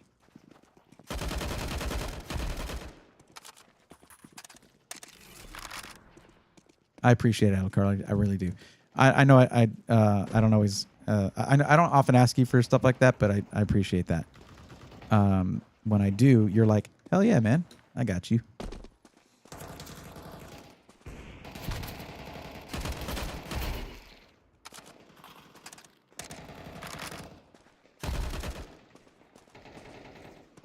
I don't think I'm going to get that much more info from this by I'm just running around now. It's interesting to see 31% GPU usage and 55% CPU usage, but that does track with how, you know, a lot of these titles should be, well, I mean, it should be a mixed thing with the updates they've done to Counter-Strike. But currently, this is more CPU bound than GPU bound. And I'm sure if we bump up the graphics that I turned down to low, we will see that. Let's go ahead and check it out. So advanced video, we're going to go back to, it was set to high. And let's see what it does to the GPU usage.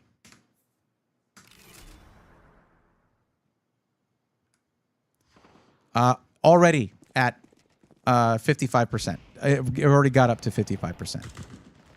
So yeah, it really is. But the thing is, we can run it like this. It's not going to affect the graphics much at all. So you can run high settings 1080p. Now, is it a good thing? Because that low frame rate is pretty low.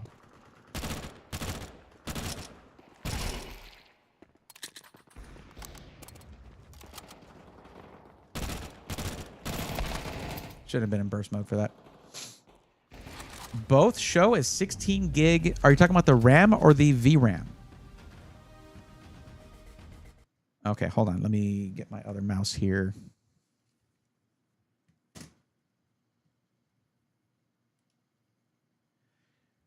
I know I looked at this. This is crazy. I looked at this today. Okay. Alucard, you realize the $1,000 model has a 5060 that literally does not come in 16 gigs of VRAM? It has a 5060, not a 5060 Ti. I'm looking at it right now. The $1,000 model, I clicked on the link you put in there. It is a 5060, which does not come with a... Okay, sure. Specifications. RTX 5060.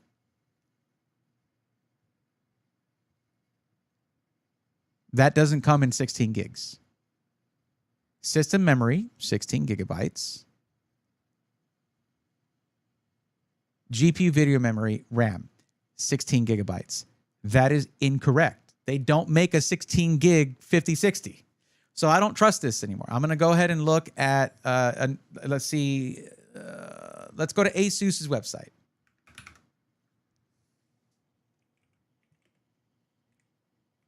Yeah, that's Best Buy. Best Buy sucks. Best Buy, worst site. Yeah.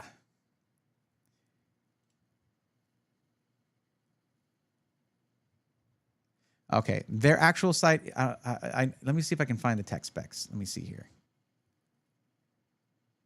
And bring this over to this window here. But I need to change my monitor over. Yeah, I guess I can't deny now that, wait, no, look, hold up. There it is again. 5060 Ti dual 8 gig. 5060 dual 8 gig. These are the two versions for 2025. There is not a version. They put the wrong GPU in this PC. They put the wrong GPU in. They must have. They don't have this listed on their site. It's not there. This GPU is not available in this PC. I told you I thought there was, because when Jay did he review one of these, Ghost? Really? What pisses me off is knowing that someone might be sort of on the cusp of having this knowledge. Like they got some info, yeah. And then they go in and they check, well, I got to look at the specs. Oh, 16 gig, it's the 16 gig VRAM version. And Best Buy is just lying.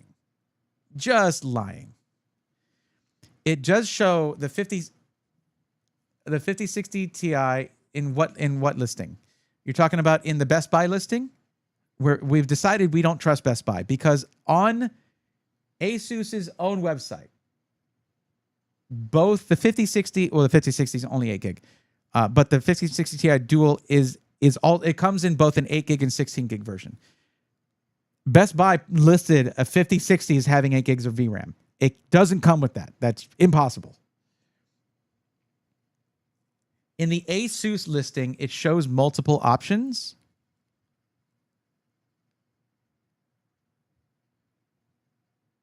Oh, here. How did I miss this?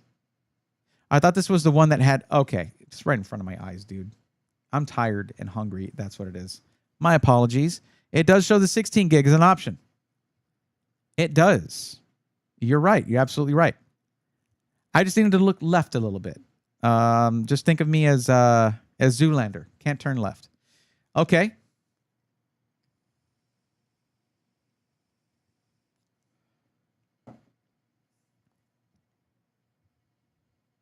Wait.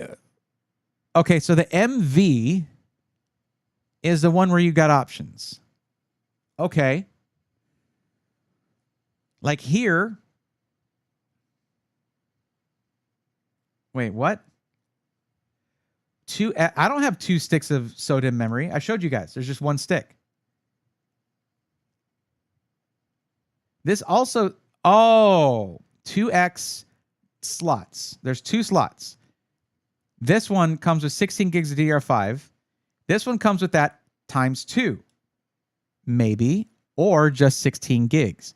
This is super confusing.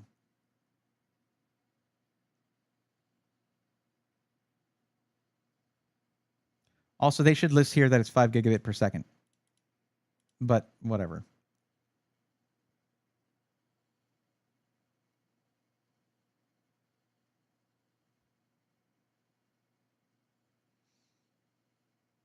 There is a second M.2 2280 connector, so you can add another drive to this, which is good. It must be hidden behind the GPU.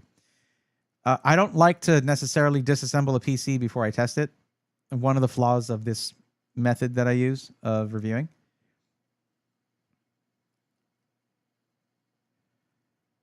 So this is Wi-Fi 6. It's funny because in some ways, well, I mean, I don't know. Wi-Fi, the difference between Wi-Fi 6 and Wi-Fi 6E is almost, I think it's greater than the difference between Wi-Fi 5 and Wi-Fi 6. So not having Wi-Fi 6E is kind of a bummer. But it is an upgradable card, so that's good. If the Wi-Fi speeds are very important to you. Anyways.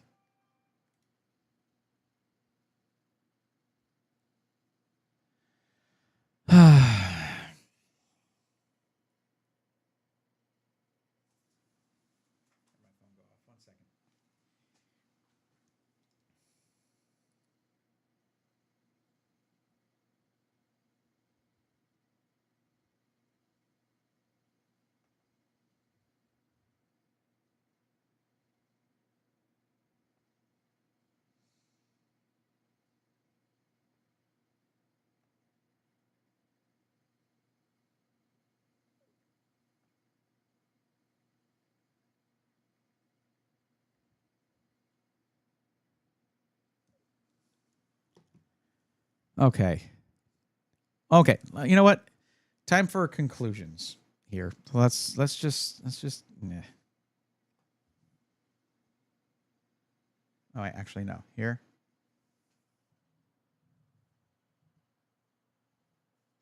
Stop. Okay. Okay. So there is obviously I got confused on some of the specs on this, and apparently this one does have a 16 gig VRAM 5060 Ti. That's good, and the fact that it's even available with that is very good.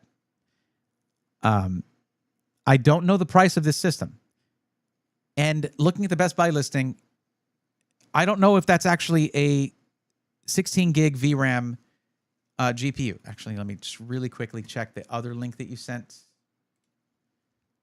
Alucard real quick.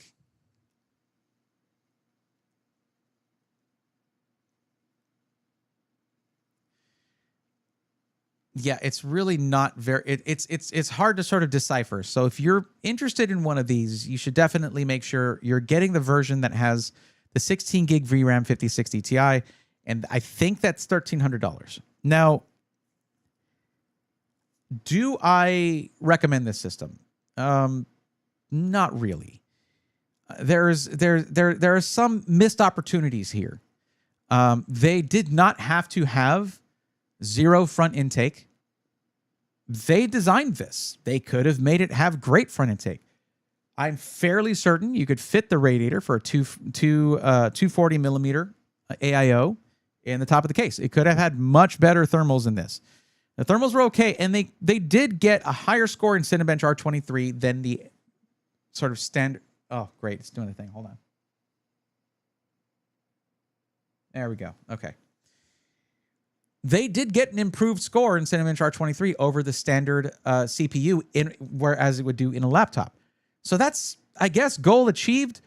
But if they were going to do this, I think they could have been more ambitious with the cooling and gone with a more ambitious CPU, at least one that's not 13th gen, that's 2.5 years old. They could have gone with a Core Ultra CPU and actually benefited from the better thermals and better efficiency of that. Maybe cranked it. There's a little more headroom in those. I don't know. But what I do know is there are some missed opportunities here. There is some proprietary stuff going on to where you couldn't just take out. I thought it might. I don't know if it was going to be at least a form factor of like MATX or ITX. It's somewhere in between. The I/O to me is the death of this system because they mention themselves. If they don't make certain claims, I don't get upset about certain stuff. But they mention that you can game and stream from this. No, you're going to run out of USB and you cannot add more. And there are a lot of streaming devices that do not like to run on a USB hub. They need direct connection. The majority of USB drives on this are the slowest that you can get. And when I say majority, it makes it sound like there's a lot. There's not. There's just 4 on the back. And there are total of accessible, the total amount. Stop it, camera. I need to be able to make regular gestures, please. The total amount of USB available to you in the system is 7. 7 USB ports, like including front I/O, rear I/O, and they're all on this. Well, okay, the 3 front ones are all 5 gigabit per second, including the Type C. It's just bad. It's bad I/O. It's bad I/O. And they cut off their own motherboard, even though the case has the option to add another PCIe device. There's a slot there. They cut off their own motherboard and did not put a PCIe slot there so that you could get something like one of these USB expansion cards or PCIe expansion cards for USB ports. Like that could have saved this thing. Also, stop with the whole McAfee nonsense. Like the bloatware in here is really annoying. Okay.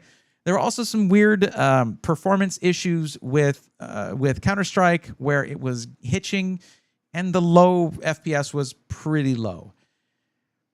The Cinebench performance was nice. The thermals on the GPU were adequate.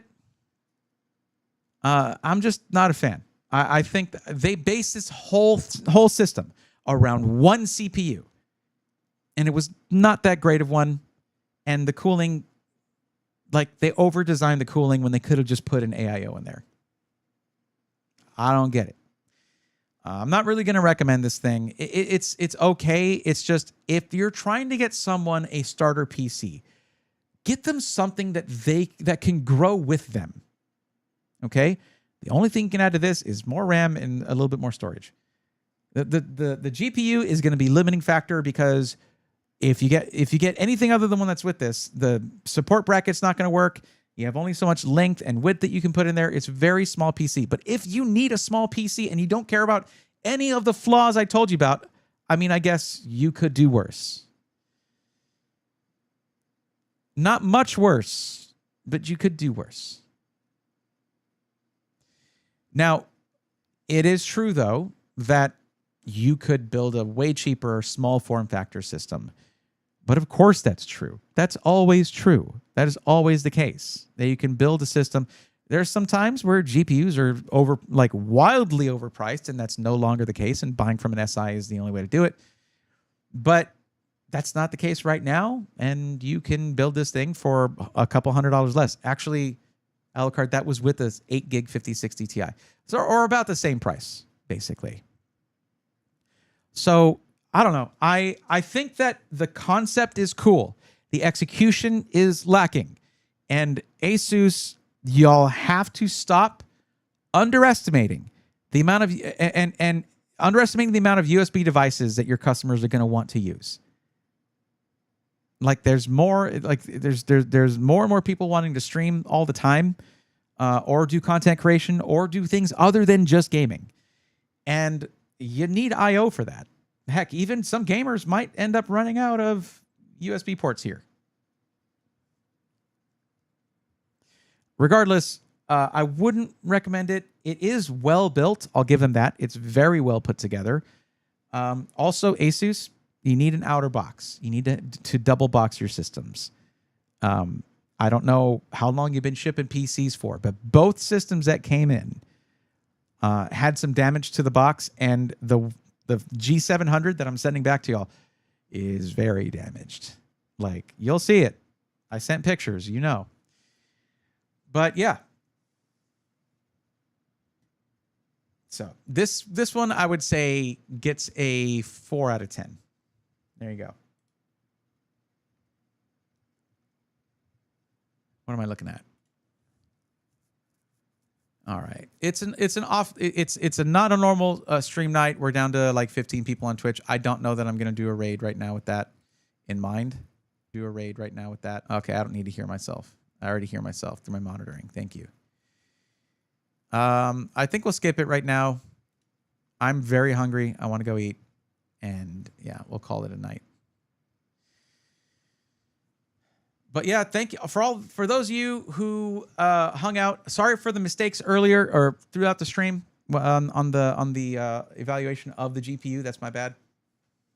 Come on, let's go a little lower. Okay, stop right there. Yeah, apologies for that. That's my bad. Did not mean to do that, but I didn't mean to block chat. There we go. Yeah, did not mean to do that, but if, as you saw, the resources showing what these have are confusing. And also, Best Buy, you idiots think that the 5060 has a 16 gig version. Good job. Real good job. Yeah. What's up, Dodger? Yeah, it's a Rodecaster Duo. Okay, camera, stop it. Stop it. The freaking timing, though. Okay, right as we were ending it, but still. We got Nostalgic Game Sounds rating with a party of 11. Let's go, nerds. What is going on, Nostalgic Game Sounds? How the heck we doing? That's the wrong button. I pressed the wrong button. There we go. I just unboxed a PC tonight. How you doing?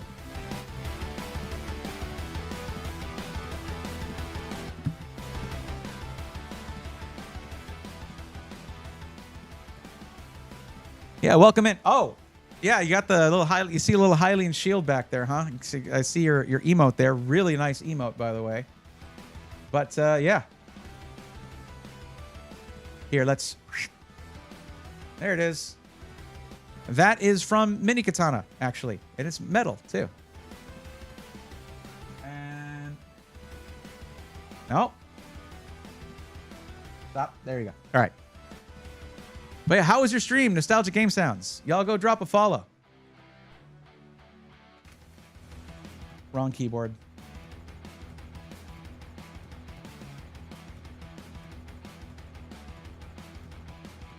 It was good because I won Mario Party. Not biased at all.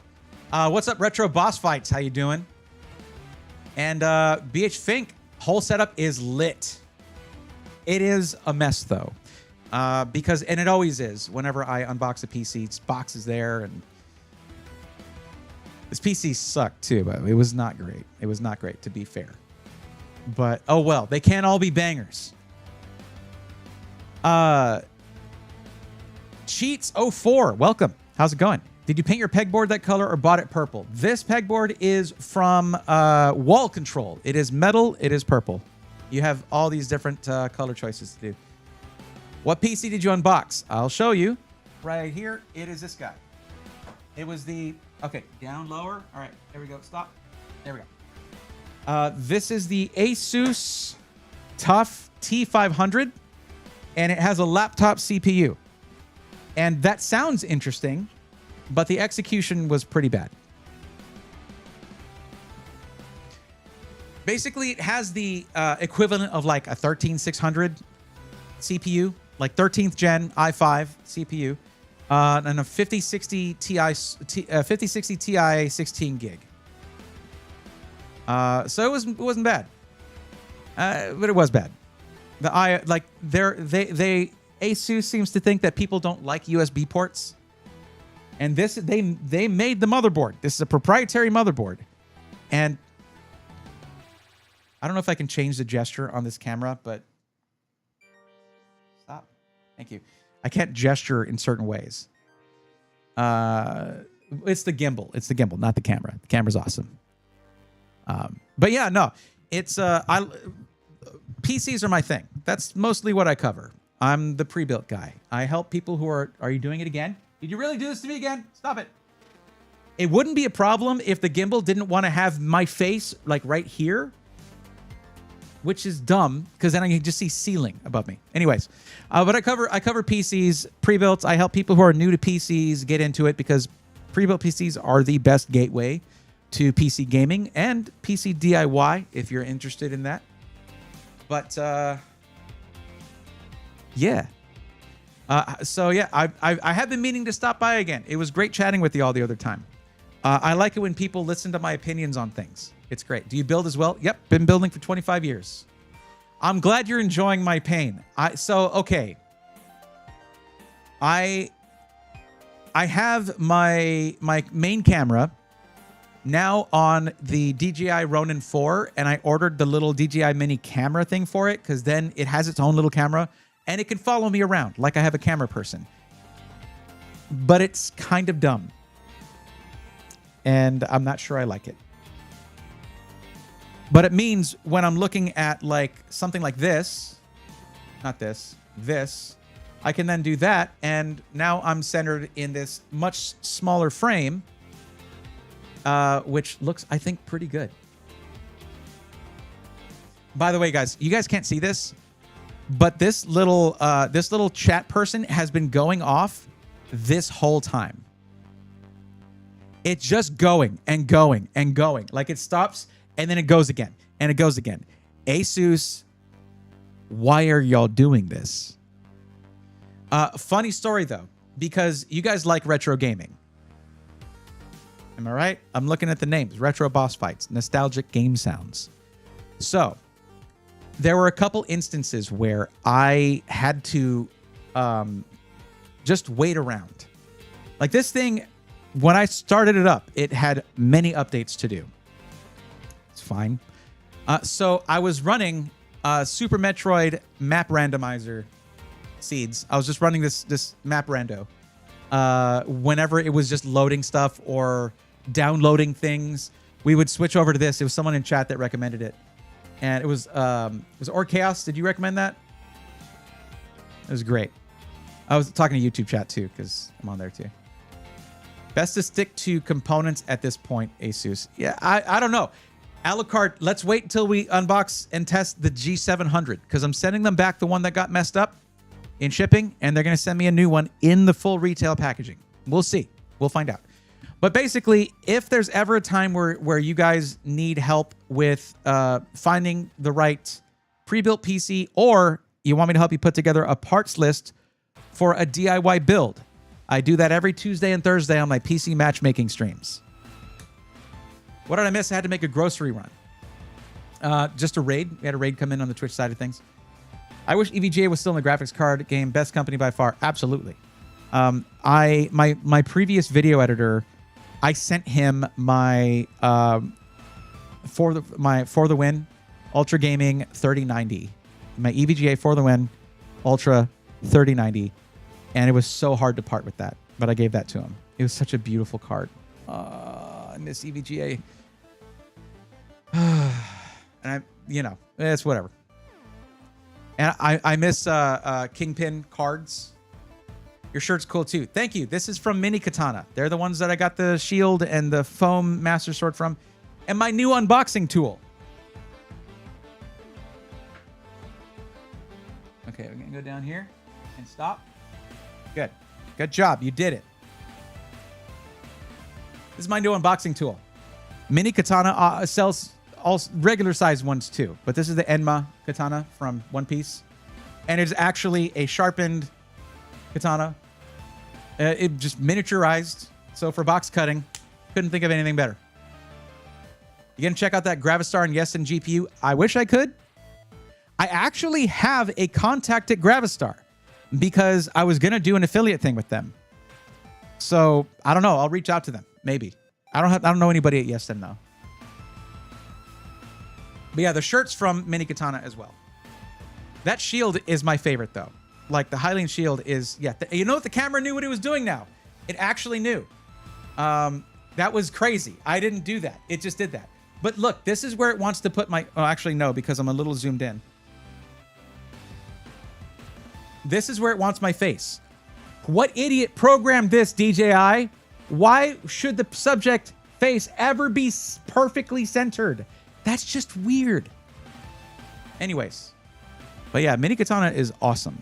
They also have an insanely huge YouTube channel, which is like 20 million subscribers or something, which is crazy. Stop right there. Stop. Okay, cool. But yeah, it's like it knew what I wanted there because I was talking about the shield. The GPU gives the closest look to match EVGA. Old, like the 1080 Ti Kingpin? Yeah. I was expecting a box cutter size katana. No, this thing is great. This thing is great. It feels really good. And yeah, I actually have a code with them too. So if you're trying to dress up your little setup, I'm not doing this. Stop moving. Move only when I want you to. Jesus. I don't know if I'm going to be able to keep this. I don't know if I'm going to have to send it back or not. I want it to work, y'all. I really want it to work. Anyway. But yeah, nostalgic game sounds. You rated right as I was going to be ending stream.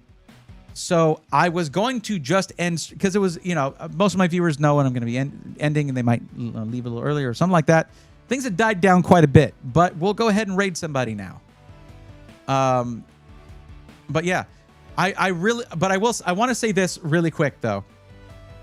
I genuinely enjoyed y'all's banter, and it makes me want to have people in voice chat with me more when I stream now. Like, even if I'm playing a single player game, you know? Yeah. 2-hour stream, 24-hour stream when? Chronic fatigue syndrome would like to protest this suggestion. Can I join that? It depends, Alucard. Because I'm thinking about doing collab stuff with, like I've already talked to Nerd on a Budget about getting in on something. But you know, it depends. Perhaps, mayhap. But yeah, who we gonna raid? I never know if UFD is doing something. No, it's just the non-stop stream. They're not doing anything right now. Who is up? Well, okay, we're gonna raid Shy Flosion. Shy is a good friend of the channel. Lol, kidding. I couldn't do it myself. I did an 11-hour 2 PC build stream for Black Friday. No, I would have loved hearing your input earlier this week, as half the week was talking about pre-builds. He knows he can talk to me. And like, we did a co-stream together that one time. Any day. But he actually did reach out to me with something that we're going to be looking into. Having a co-host would be awesome. I've had Cuddles on a few times and whatnot. I know I had ADEF was on that one stream. That was really fun.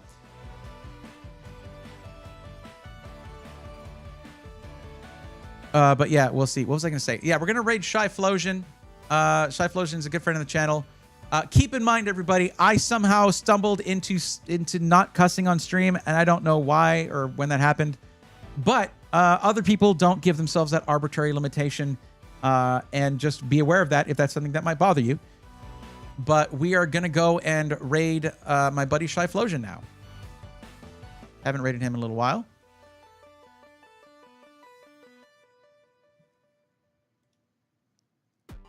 So let's do that. I'll catch you guys on, actually, tomorrow night. We're finishing Tears of the Kingdom. Finally, after, well, it wasn't that many streams, I guess. I saw how many it was for you, Nostalgia Game Sounds. I was quite a few. It was like 20 streams for Tears of the Kingdom. I had played it many, many times before. I don't know if that was a factor for you, but I streamlined it, and I did some grinding off stream to sort of streamline it. But yeah, we're finishing the story tomorrow for Tears of the Kingdom. It's going to be great. Maybe Wind Waker after that. I have never played Wind Waker. And I love Zelda games, but I never had a GameCube. Never played the remake. None of that. So we might be doing Wind Waker after that. If not, Metroid Dread speedruns, because I found some new tech, and I miss doing those speedruns.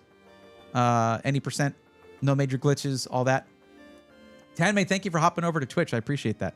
And yeah, Danny is very busy with his twins. Yes. Anime fans are crazy like that. 20 million is rookie numbers. I mean, I guess. It's a sword store that has 20 million subscribers. I don't think that that's rookie numbers.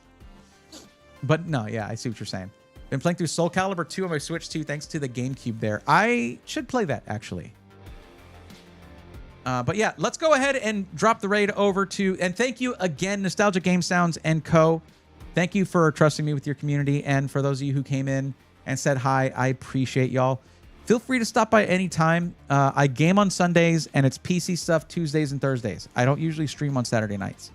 This was the...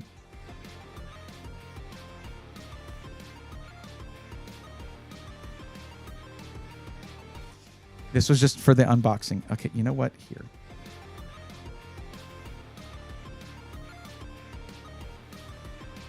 Okay. Okay. This is fine. Okay. Well, thank you guys for coming in. I really do appreciate it. Y'all drop a follow for Nostalgia Game Sounds.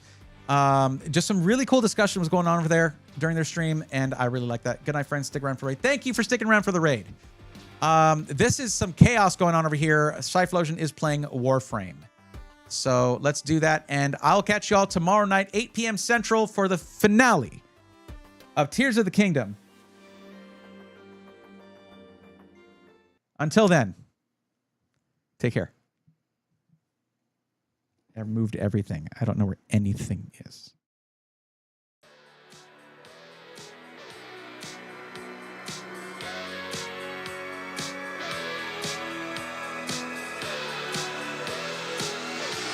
Let's go, nerds!